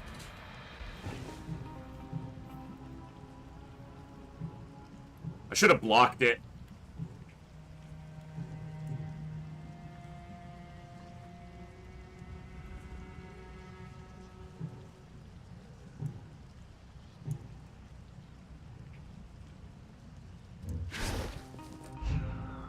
I'm either taking a hit with somebody here, and I need these people healthy, and I don't want to burst here. Someone else is going to wind up killing this scav, and I really hope that's not the difference that keeps Hillhome from hitting level 5.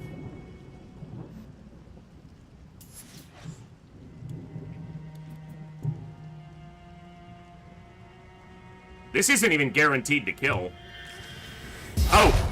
He's flanked, so yeah, it will. Alright.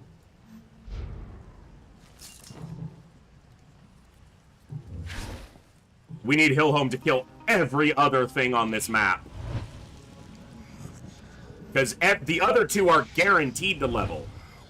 Because they were both right there. Hillhome is the one who needs that additional experience to get the level.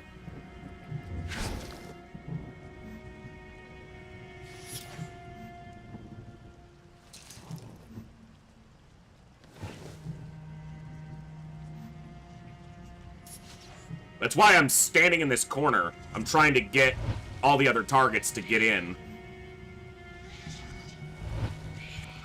It's these therapists that I need to get closer, but they're not cooperating.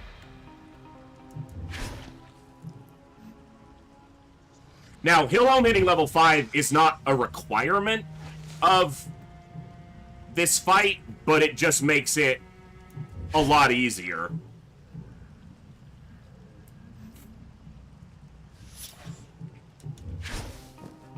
The other two are really the ones that I need to hit level 5, and they're going to, so...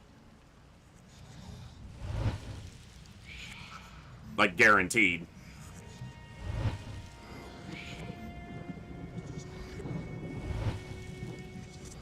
Now, as soon as I kill one of these enemies, it's gonna trigger another spawn to happen, so...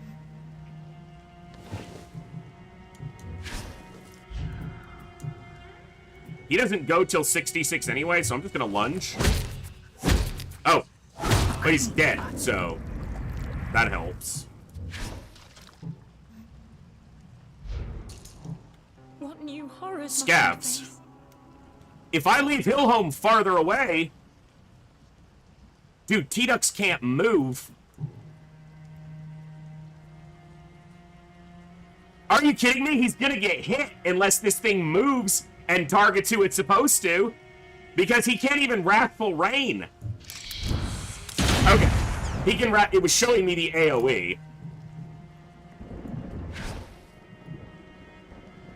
Oh, fuck. Bizarre.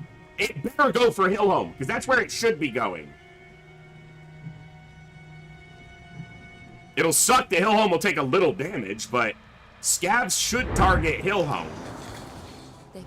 Well, they shouldn't even be able to attack on the turn they spawn.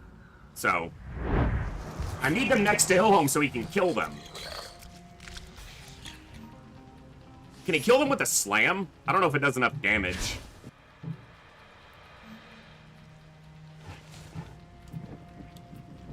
.303, but it has... We have Visitor on slam, right?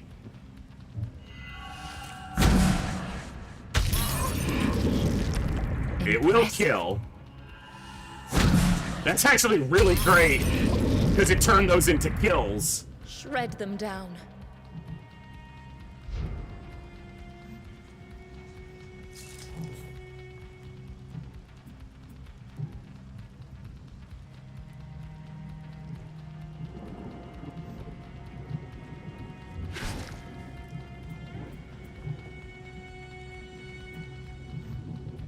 All right. They're gonna target T-Dux now.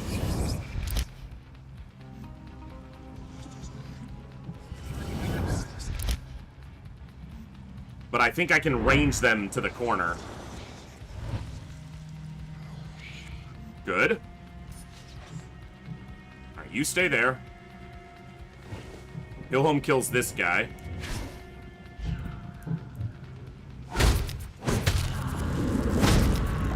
whatever we can to prevent this torture. What was with the super bright red there? I feel like I haven't seen that before.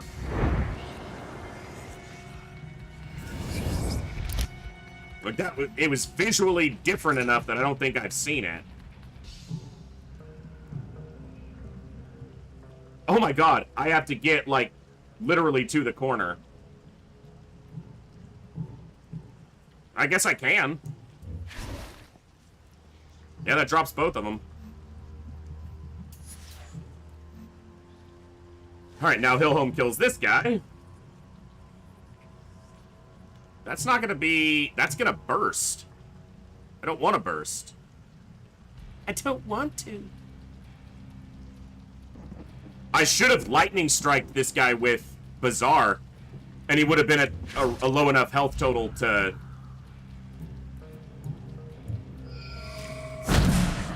I guess I don't have to burst him because it pushes him behind the line, so that's okay.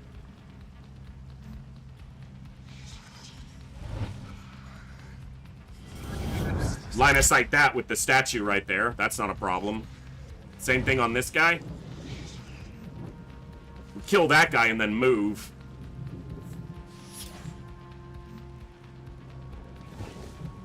So what if we do this?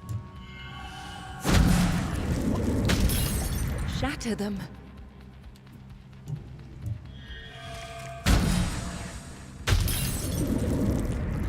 Shatter them. He died.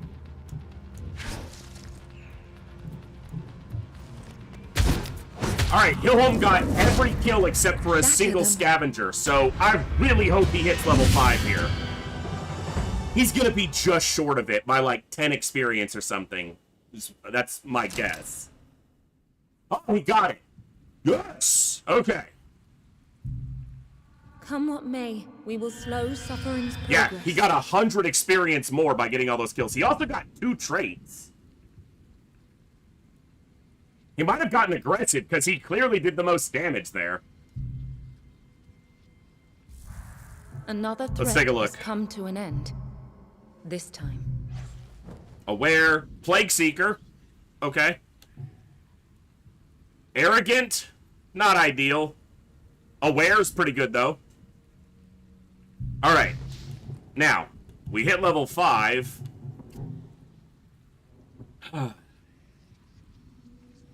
Okay, so Sidestep is a great ability, but accepting stance is really good for this fight. Potentially.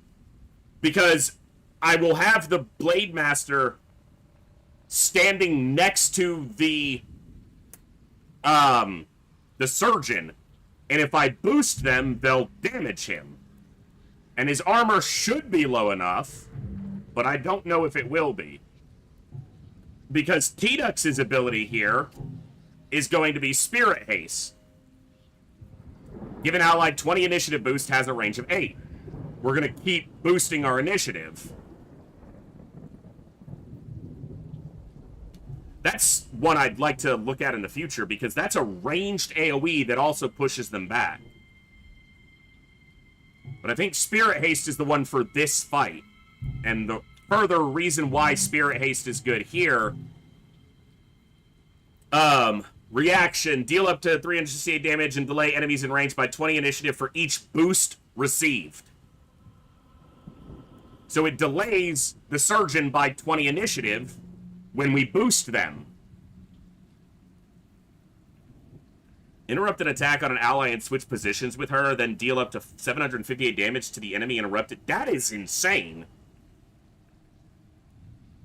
Because it interrupts the attack, so it stops the attack, and then strikes back. It's funny because the abilities that I think are better here are not the ones that are better for this fight.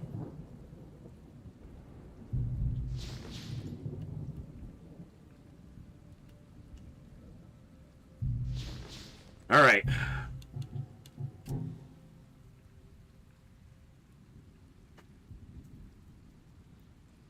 But Vital Grace has a chance to also kill the attendant.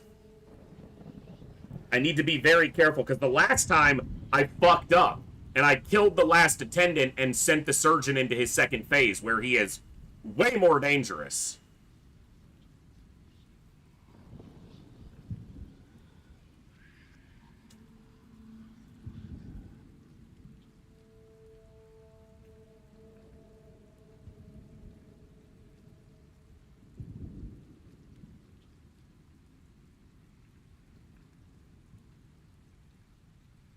Alright.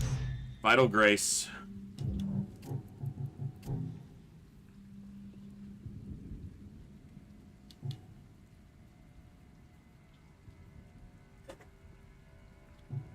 Sidestep.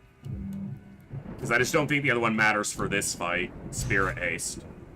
Alright. We need to attach memories. As many as are worth attaching. So there is Guardian.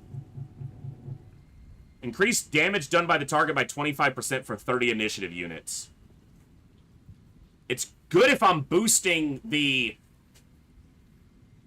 So boosting the Blade Master might be better just for the damage boost. This is the only boost I took, so we're putting Guardian on it. Imbued Blade. 20%.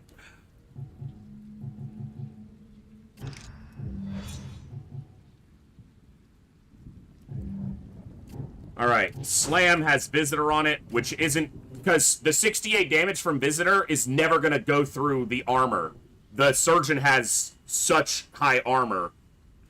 68 will never go through. Even with our Terrifying dropping his armor to half, it'll never go through. So Smoke decreases his armor by a little bit more, which will allow the Blade Master to do more damage. I didn't wind up getting the other one that I wanted.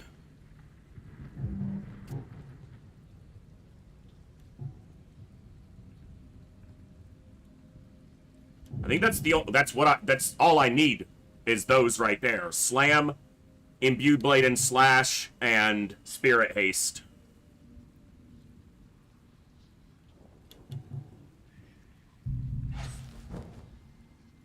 Getting Plague Seeker on them is great, because they're going to do more damage to the cultist, to the Surgeon, because he's a cultist. Alright. What is the other remembrance that we unlocked? What memory has this agony uncovered?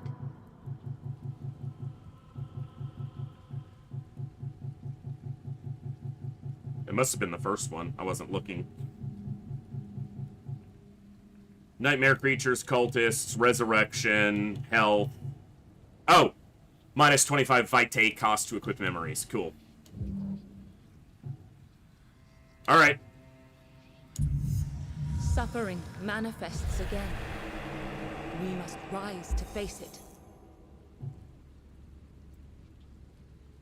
Okay, here we go.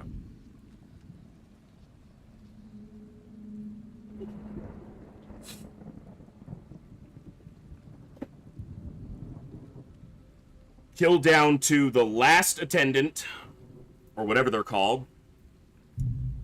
Make sure the last one stays alive so he doesn't trip into the next phase, and if he does trip into the next phase, kill him as fast as possible.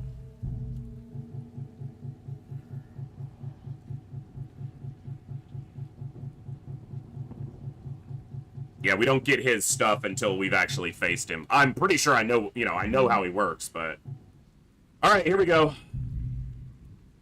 They will fall, or we will. That's a lot of health on that shield bearer right there. Alright, it's Bizarre, Hillhome, and T-Dux versus the Surgeon.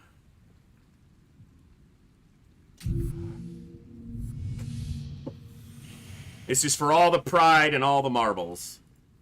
We must prepare to pay any price.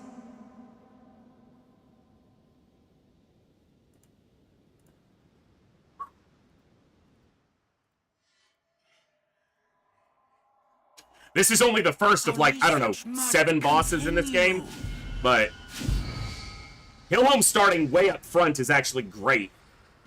A monument to terror. They destroyed We're gonna take a lot of health damage on this fight, even if he's not hitting us that hard. because we're going to be using our self-damaging abilities quite a few times. Alright, now these guys grant 500 armor and 15 resistance to delays. Their goal is to boost this motherfucker, who already has 7,000 health. If all of them give him armor, he has 2,000 armor. We cut that in half, but we want all but one of them left alive. Or we want one of them left alive. We want 3 of them dead. Each turn, he will summon a caretaker, and then he will attempt to attack. He will attack with this giant scissors. Giant scissors will do almost no damage to Hillhome when he has Blacksmith's Grace up. But if all of the caretakers die, he immediately goes to 0 initiative and enters his second phase. And in his second phase, he is way more dangerous. So it's either an attrition fight by trying to keep a caretaker alive, or it's a sprint if he goes into the second phase. Because then we just have to try to kill him as fast as possible.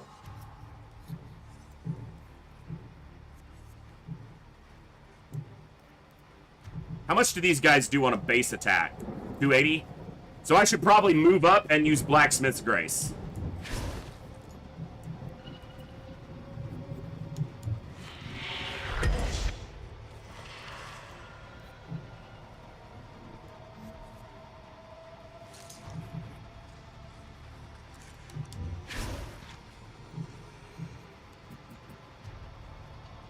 It's 20 initiative, okay.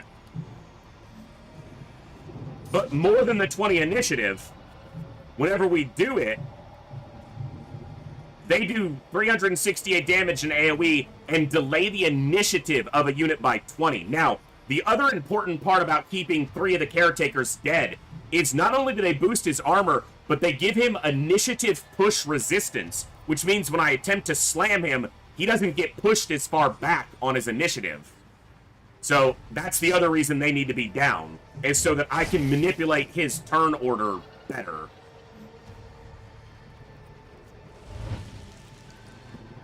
If they don't attack Hillhome, then I kind of wasted Blacksmith's Grace, but you can see they're moving his initiative up, though, when they boost him.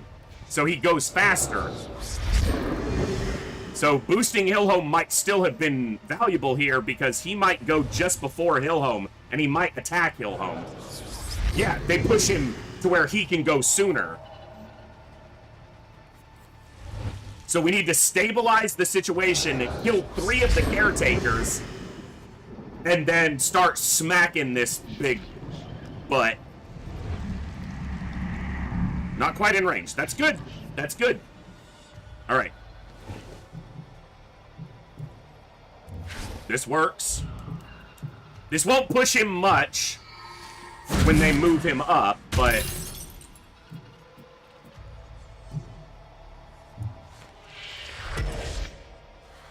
Alright. We gotta kill these caretakers.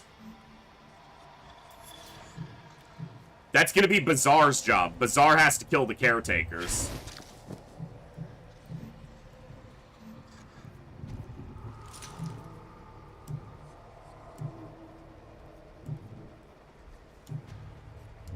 Is this in range of Hillhome? Yep.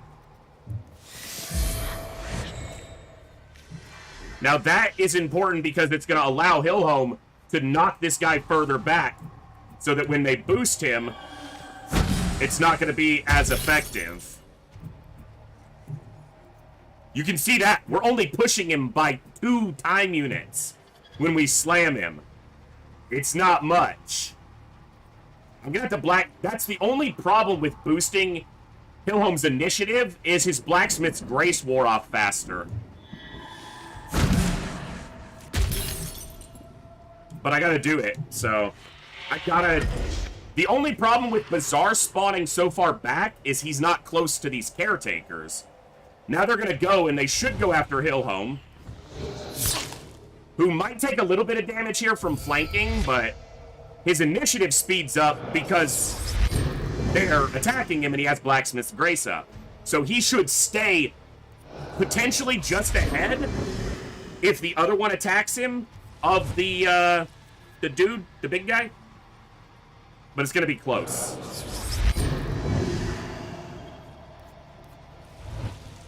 Swing. I actually want them attacking me because it keeps me ahead of the big son of a bitch.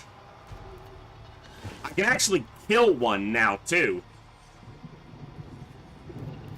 So I can kill this one. Bazaar can kill this one. And then T-Dux can kill one, or Bazaar can kill one next turn. I won't be slamming, but that's probably okay, because he's going too fast anyway. Like, if I slam him, I push him back one, yeah, or 2 units. Alright. Kill this one. Impressive.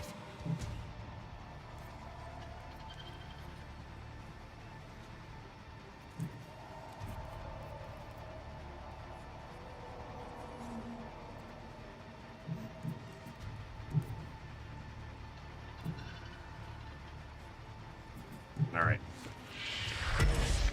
Taking more damage from Blacksmith's Grace than I would like, but I feel like I gotta do it. Get closer. Come on. I need you up here. Because now he's gonna attack. Okay, I have to be careful. I don't want him to attack Bazaar.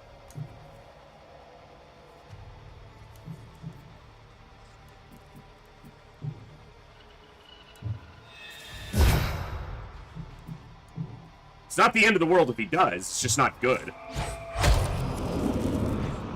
Exquisite. He shouldn't. I think he'll attack who's right in his, right in front of him. 0 damage, but it pushes me. But that's okay. Okay, so he's got 2 caretakers alive. No, he's got 3 alive. What horrors must we face? Ah, it's annoying. Alright. I think I'm boosting Bazaar, not Hillhome here. So that Bazaar... There are 3 caretakers, right? Oh, it's way back in the back. Okay. Because I need Bazaar to be able to kill these things faster.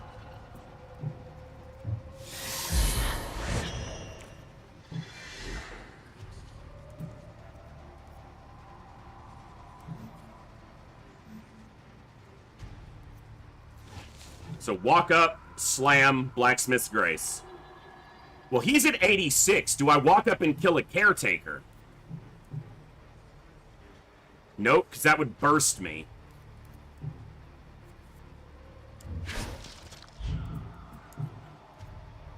God, that barely pushes him, but... Lunge will do no damage because he's currently at 1,880 armor.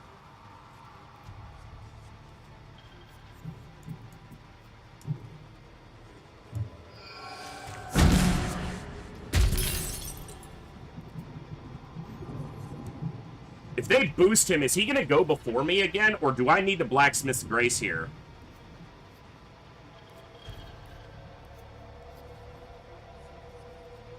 These caretakers are going to hit me. Yeah, I have to.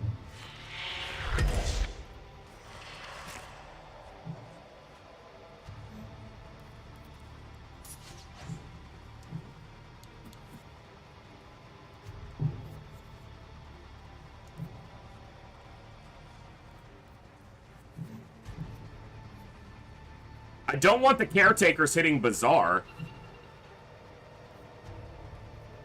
And I feel like they're going to.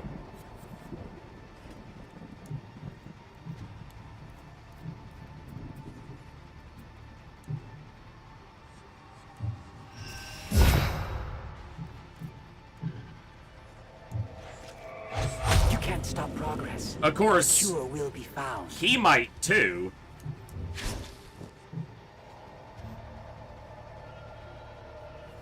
Yeah, fuck. They hit hard enough that it's a problem.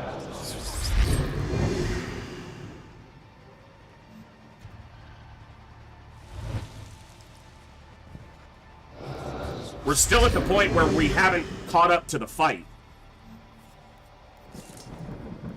Not quite.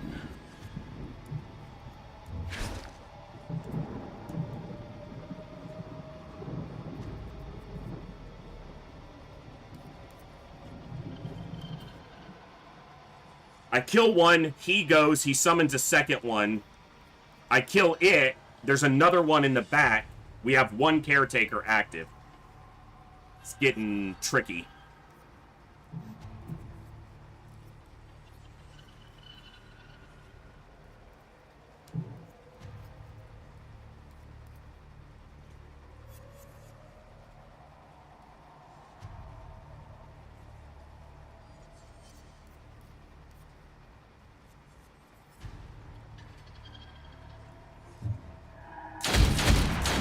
Stop progress. I think this might allow Bazaar to get the first hit on him, but I think he still has the armor. Yeah, he's still got the armor from the previous buffs. So it's like where we gotta get to the point where the buffs have fallen off of him, too.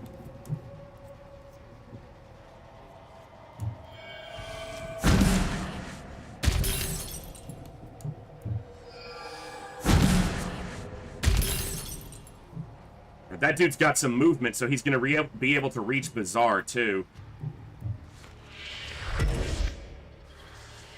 Hillam's taking a ton of damage from just Blacksmith's Grace. Nothing else has damaged him. He's 920 armor.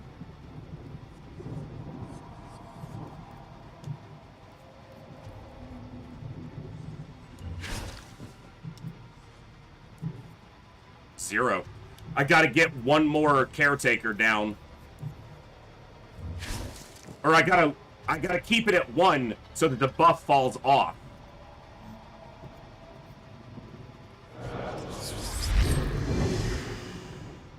So he's gonna summon another one. But you can see his next turn is way off.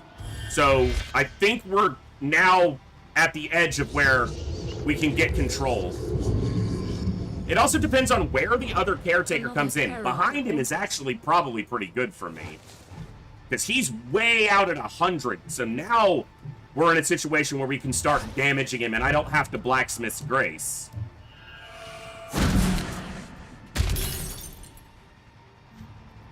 Because T-Dux can kill this guy.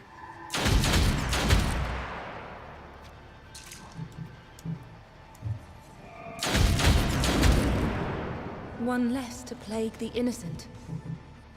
And he's only got 460 armor now. The thing is, I want to be flanking to get that additional damage.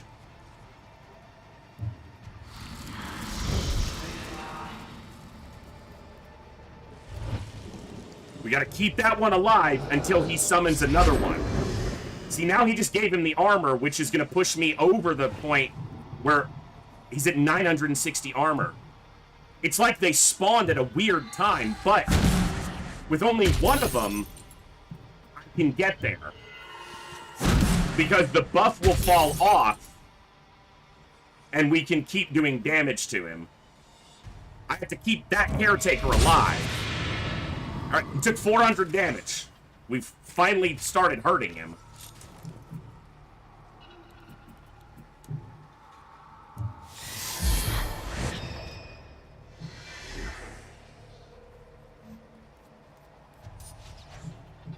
I don't want this guy attacking Bazaar. Fuck.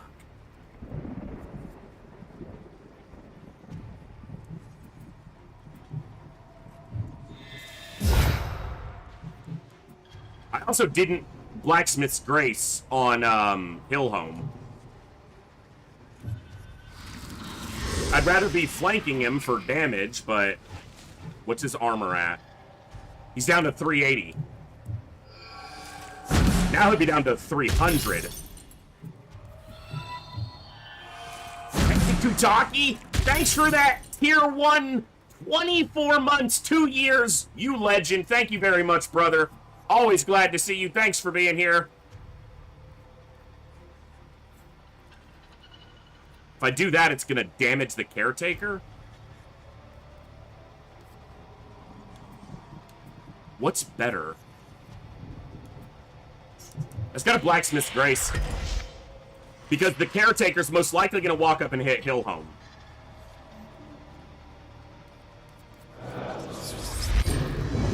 He gets some armor. He walks up. He doesn't attack. 0. Fucking that armor buff, man. Right there on the timer. Okay.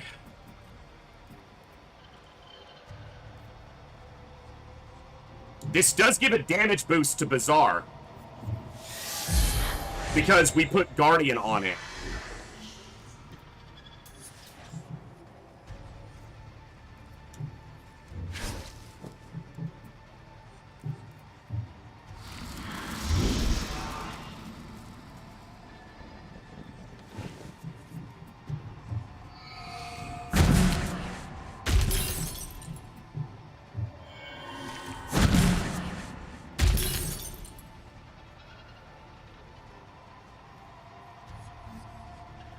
I should have blacksmithed Grace.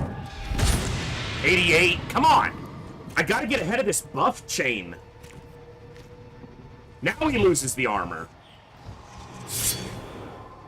Nice dodge. See, and he's buffed again. He's gonna summon a sec. That's why I needed to use Blacksmith's Grace. Because he was finally gonna get a turn. I wonder if pushing him into phase 2, if I'd have taken less damage if I'd have just pushed him into phase 2. You know?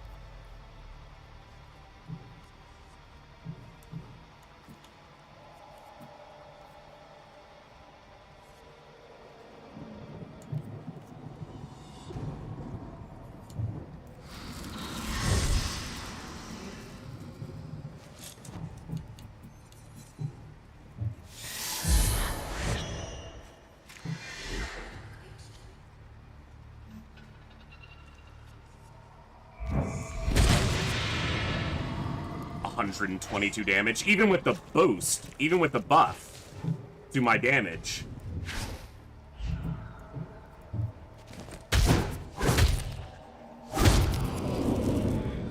One less to plague the innocent.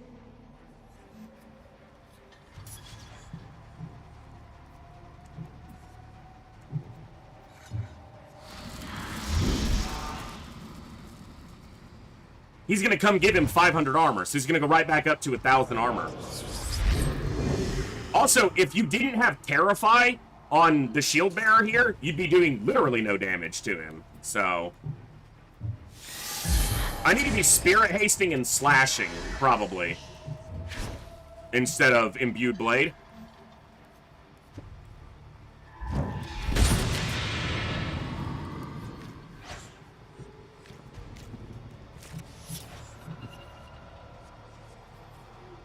Terrifying. Armor minus 50%. It shows it on his status. Because he would be at 1,000 right now.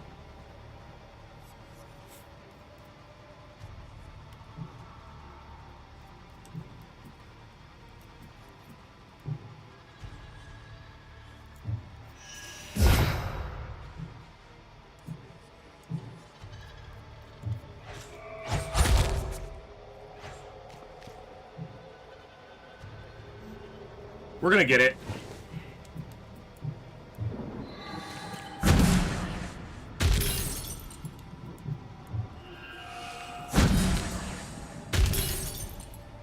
Maybe you're right.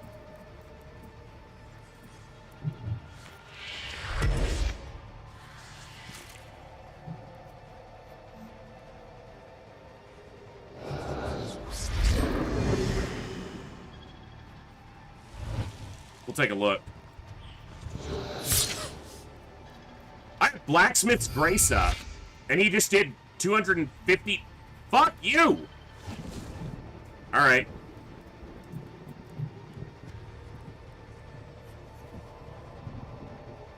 I'm not gonna push him back far enough, so let's keep him from doing anything for a second. Push him back a little bit, and lower his armor. I might lose this fight. Alright. He's at 460 armor. I don't burst yet, but I'm close. Unless Bazaar can somehow kill him. It's gonna be 418 damage.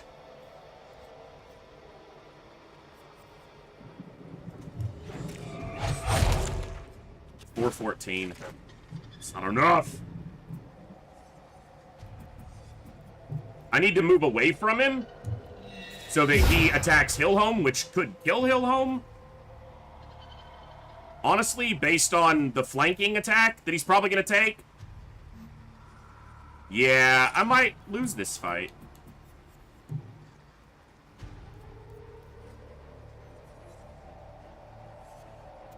Okay, we can deal with it.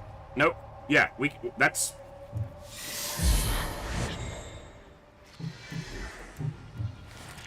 Gotta use this.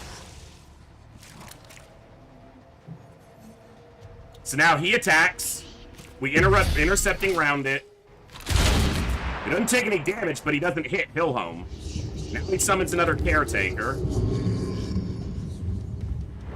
It's behind us. It doesn't get to buff him yet, so he's only at 460 armor.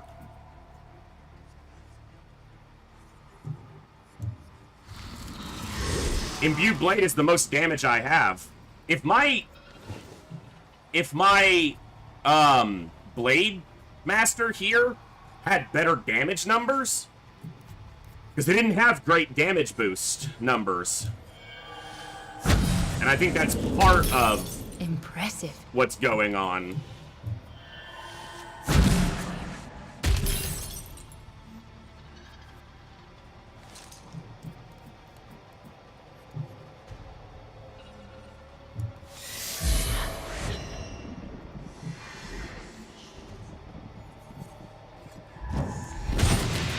That's the damage.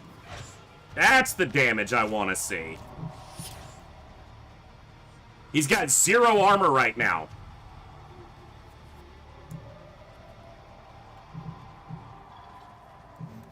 And we're boosted.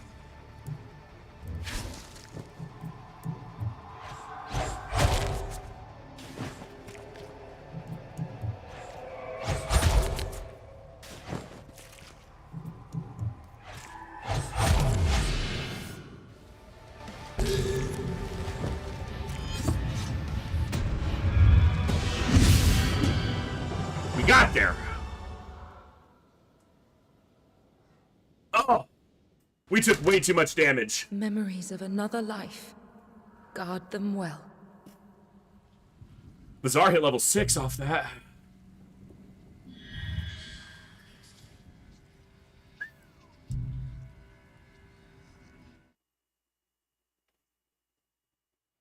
Yeah, at least I didn't fail it this time. Who are you to question? The plague will kill us all. Each cut brings us closer to the cure. They spoke lies, little one. Too little to fight. They cut me because I could not die. We will fight for you. Release this memory to me.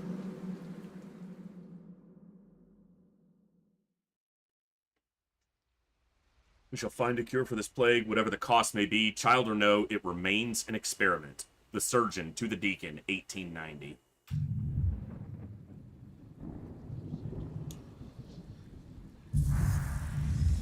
All right. Well, now it gets way harder, so...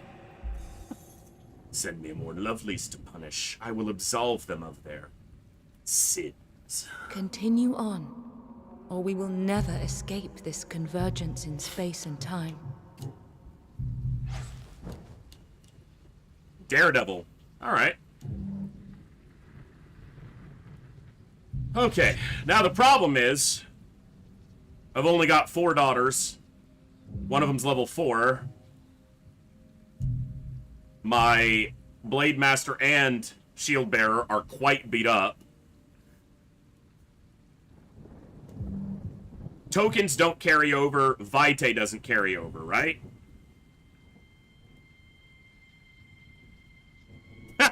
Nice, Olsen.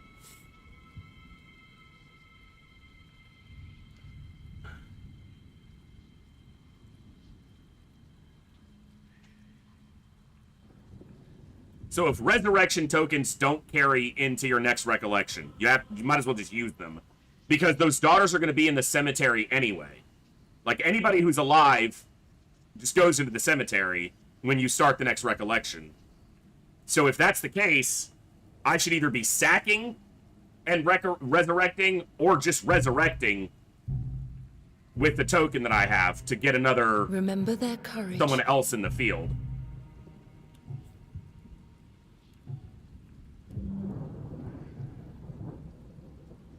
Let's take a look. Impossible hunt, impossible hunt. Great!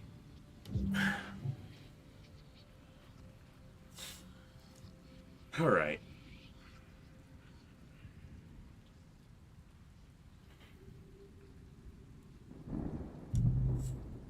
Also, let's take a look.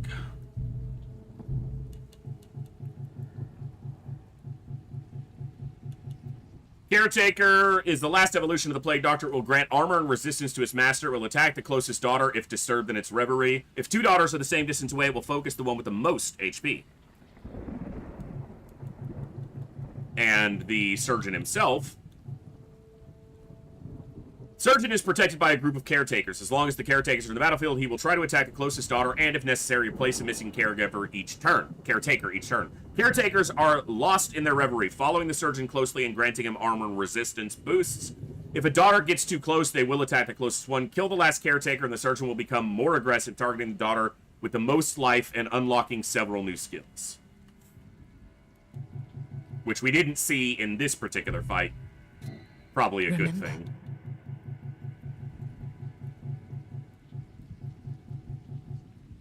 Newborn daughters start at mastery level 4. So when you start your next recollection, there would be no reason to be raising a bunch of daughters now, because they would come in at level 1. But when we start the next recollection, we can bring them right in at level 4.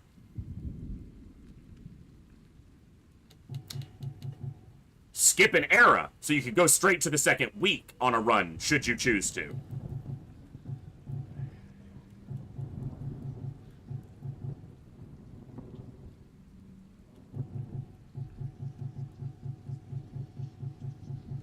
Okay, so given that they're going to come in at level 4 anyway, because I will be enabling that on the second recollection, then I need to resurrect one of these, because they're already at level 4, so might as well try to get them a little bit more experience.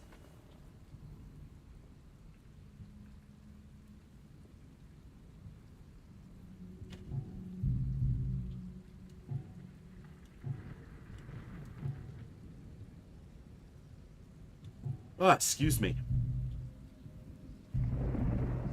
Olsen or MJ Hawk, though? Let's go Olsen. Well, let's see.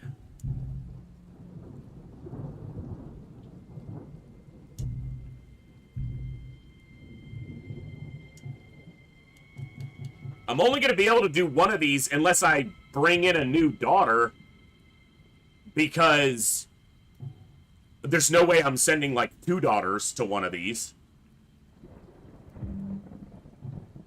So I guess I might as well do the harder one, because I can send 4 daughters on it. Threats Hunter. The other one listed, like, 3 threats. Infector, Scavenger, Plague Doctor. This one says threats, Hunter. That's all it says. Confined, or confined for the openness.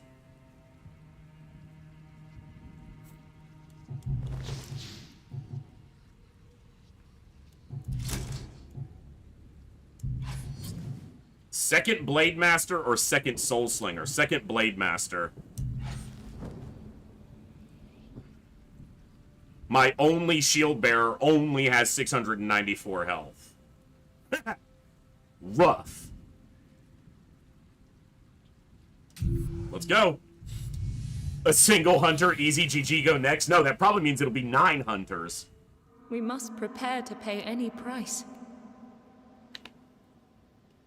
Who are you? You shouldn't be here.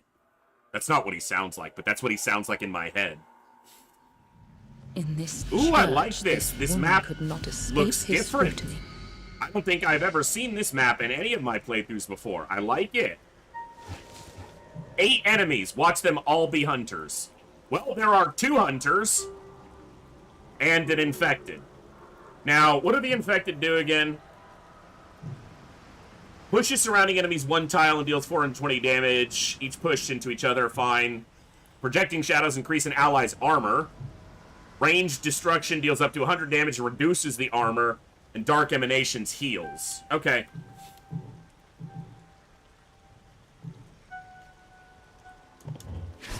This should be fun. I like this map. It's a different architecture and feel to it. Are you gonna come right at me? Hey, they move quickly. The hunters do. Like, their first turn is at 30. I want to get close to this one and kill it as fast as possible. That's why I'm sending both the Blade Masters right at it. We want him to walk right up to us and get completely knocked out. Yes, exactly like this.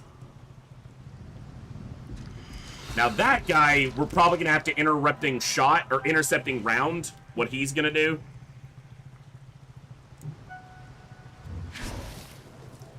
Because otherwise he'll probably kill Hillhome. Did I just block my Blade Masters from moving around him? Because they can't move through allied units. I did. I totally did, yeah. What is wrong with me? I guess I can do this. So at least I can backstab him. Oh! Ooh, a hunter's dangerous. Ooh, a hunter's a big threat. That motherfucker just got wrecked.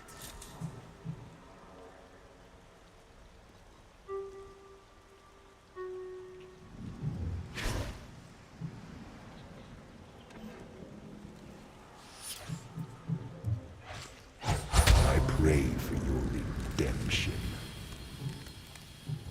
Pray for your own redemption, Deacon.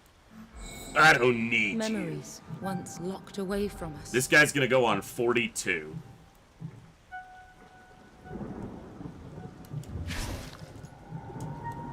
This is gonna hurt like hell.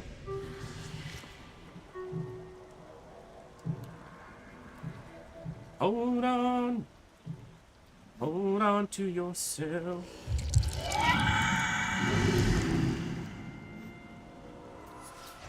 Alright, we got another... Okay, he goes just before me. But he goes for the target with the most HP? Which means if someone else is in range... Oh, fuck. Okay.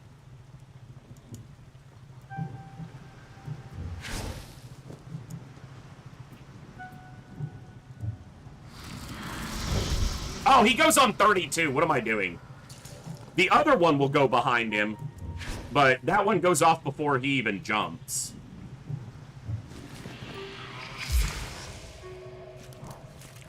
Because I don't think he's going to attack Hillhome. I think he's going to attack... Probably it's going to wind up being Olsen.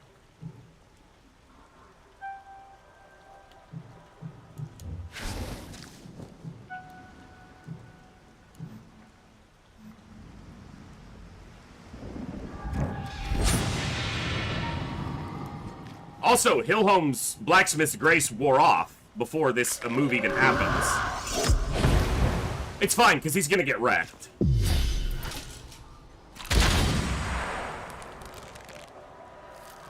When they recover from that intercepting round, that is some creepy-ass movement that they do. Just saying.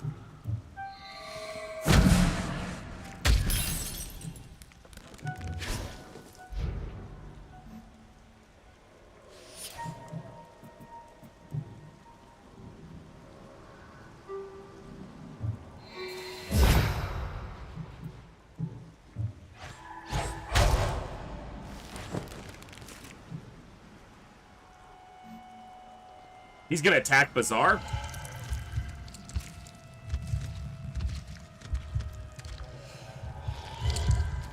Yeah. It's only 100 damage. It lowers the armor, but I don't really give a shit about that.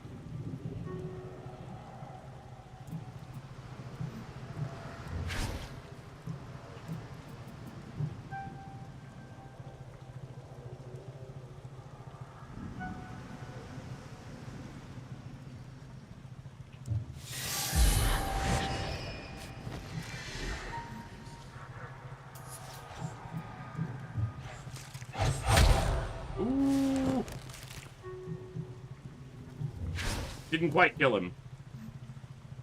His AoE's not going off, so it doesn't matter.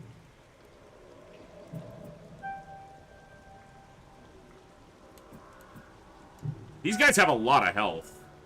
And if I'm adjacent to him, he's going to AoE push. It's probably better just to kill this guy, then.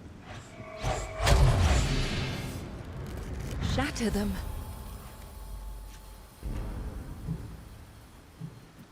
They want to trap us here. So sidestep's kind of busted.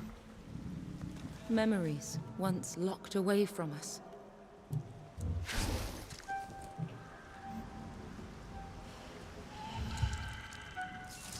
It didn't take an action. Hunter? Hunter. Hunter.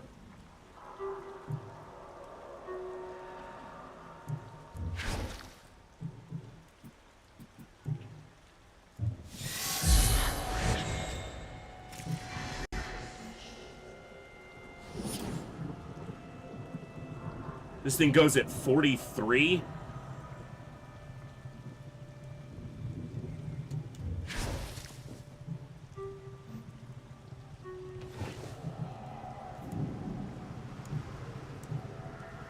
I can't slam it without bursting, and I don't want my shield bearer bursted when I have a hunter spawning.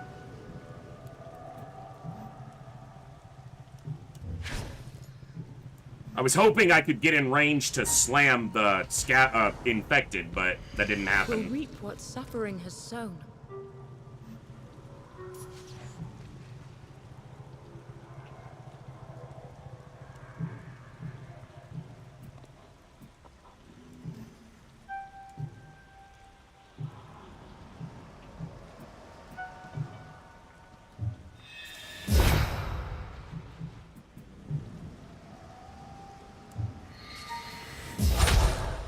That's a great combo.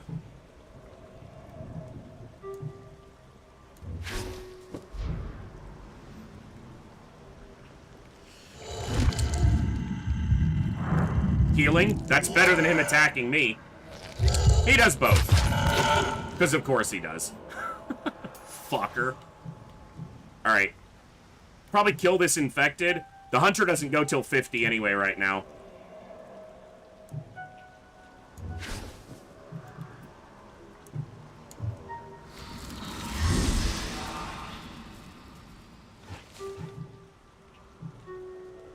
He goes at 52. I still go ahead of him.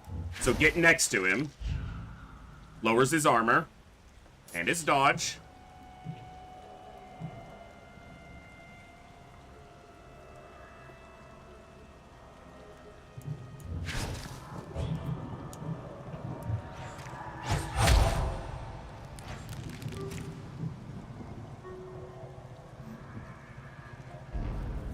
Another terror to haunt us.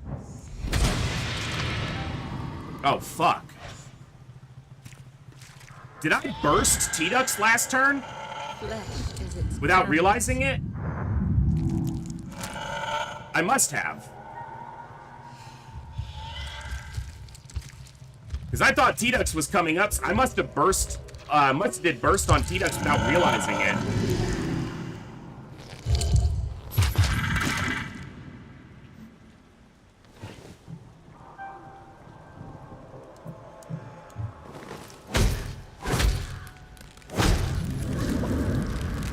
Striking.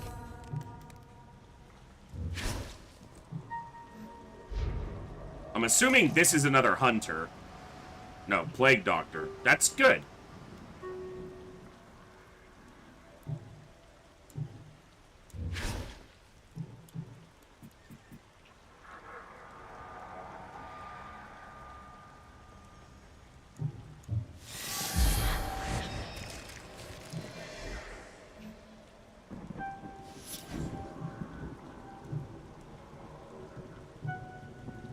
Damn it.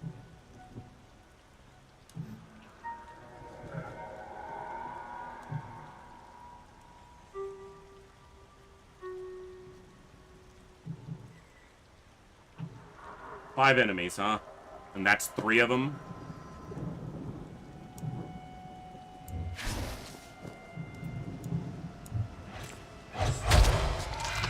We're gonna burst here on Olven.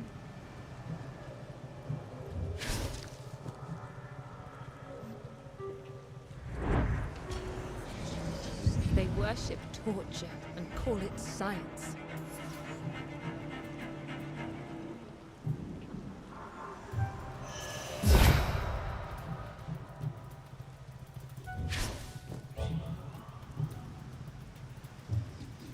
They both die. This dude goes to Slam Town. This dude gets fucking killed. He got killed in Slam Town. Only a devil will block our holy sacrament. Eat my butt. Those legs, those lips. How about that for your holy sacrament? You cultist Memories prick. once locked away from Bazaar has killed, like, almost everything on this fight. They are the highest level Blade Master, so, I mean, you know, it's not Will the poor one's all that suffering surprising. never end? But... So we got a hunter and an infected, huh?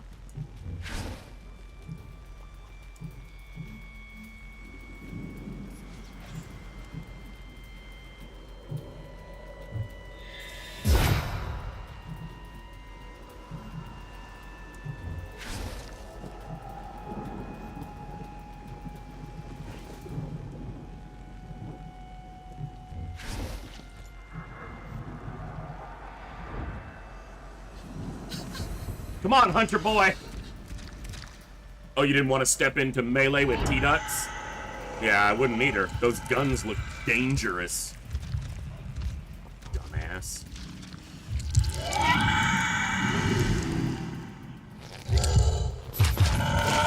On the turn it spawned. That's annoying. Because I got to do that on the turn it spawned.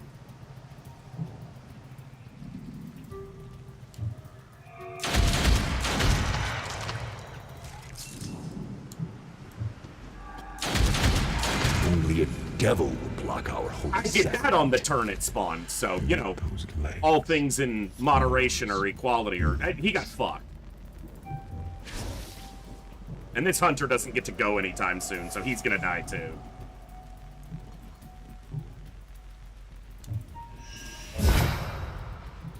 I was about to say, does he turn around on sidestep? Because if not, even more broken. Yeah, that fucking recovery animation after they get hit is disturbing. That shit's not okay.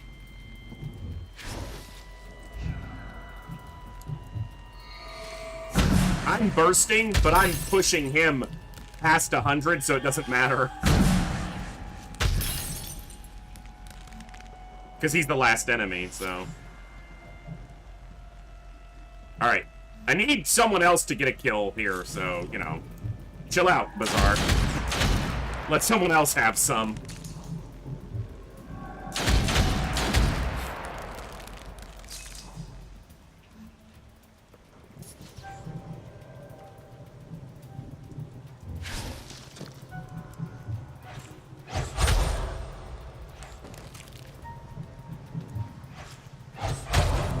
We got through day 1 of week 2. Bitter victory.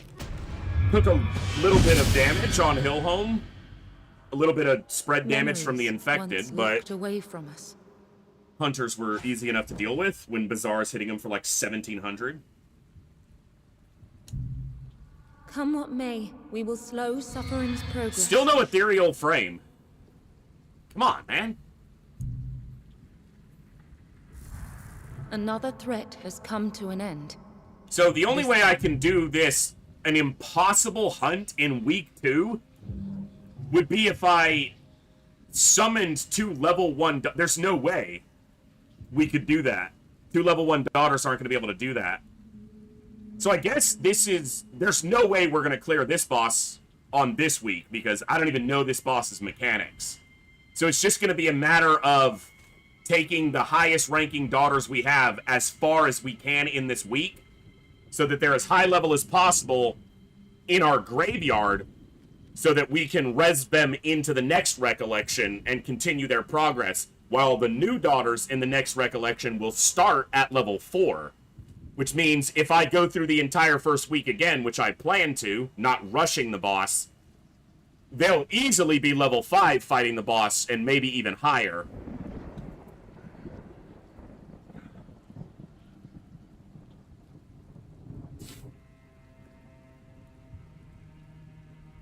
But I am going to wrap a little bit early tonight. It's a bonus Monday. We'll continue from this point when we come back to Othercide, which will probably be next Monday, but we'll see. My head is really hurting, and it's just getting worse, so I don't want to be sitting here and kind of declining in my interactivity with you guys, but I do appreciate each and every one of you who hung out for some bonus Othercide on a Monday. It's obviously not the most popular game on our channel, but I'm enjoying it a lot. And I know some of you are, because you guys asked for it. I'm going to throw it over to Ghost Wizards. He's continuing in his Impossible Iron Man Long War run, which we're going to be doing ours probably about the time he finishes his, depending on how his goes. So show Ghost Wizards some love. It's not the biggest raid, but we want to share it. So it's just a headache, Olsen. You know how those are. I think it's my allergies acting up today. Gleeser, I am loving this game, so I'm very thankful to you for introducing it to me. And I'm glad you're able to sit around and enjoy it with us occasionally now, too. This week's going to be another busy one. Tuesday, Wednesday, Thursday. 2 of those days are going to be XCOM. 1 of those days is going to be something. And then Friday is going to be FTL again. And then Saturday, we'll see. We might start XCOM 2 on Saturday. I'm not sure yet, but it's possible. So if you want to get into the XCOM 2 run, make sure to send me your soldier files in Discord. And if you don't have the game, talk to the people in Discord, including me, and we'll make you a soldier. I will see you guys next time, right here in the Echo, where each and every one of us has a voice. God bless, good night, be good people, and have some fun with Ghost Wizards. I'll see you guys tomorrow. Adios!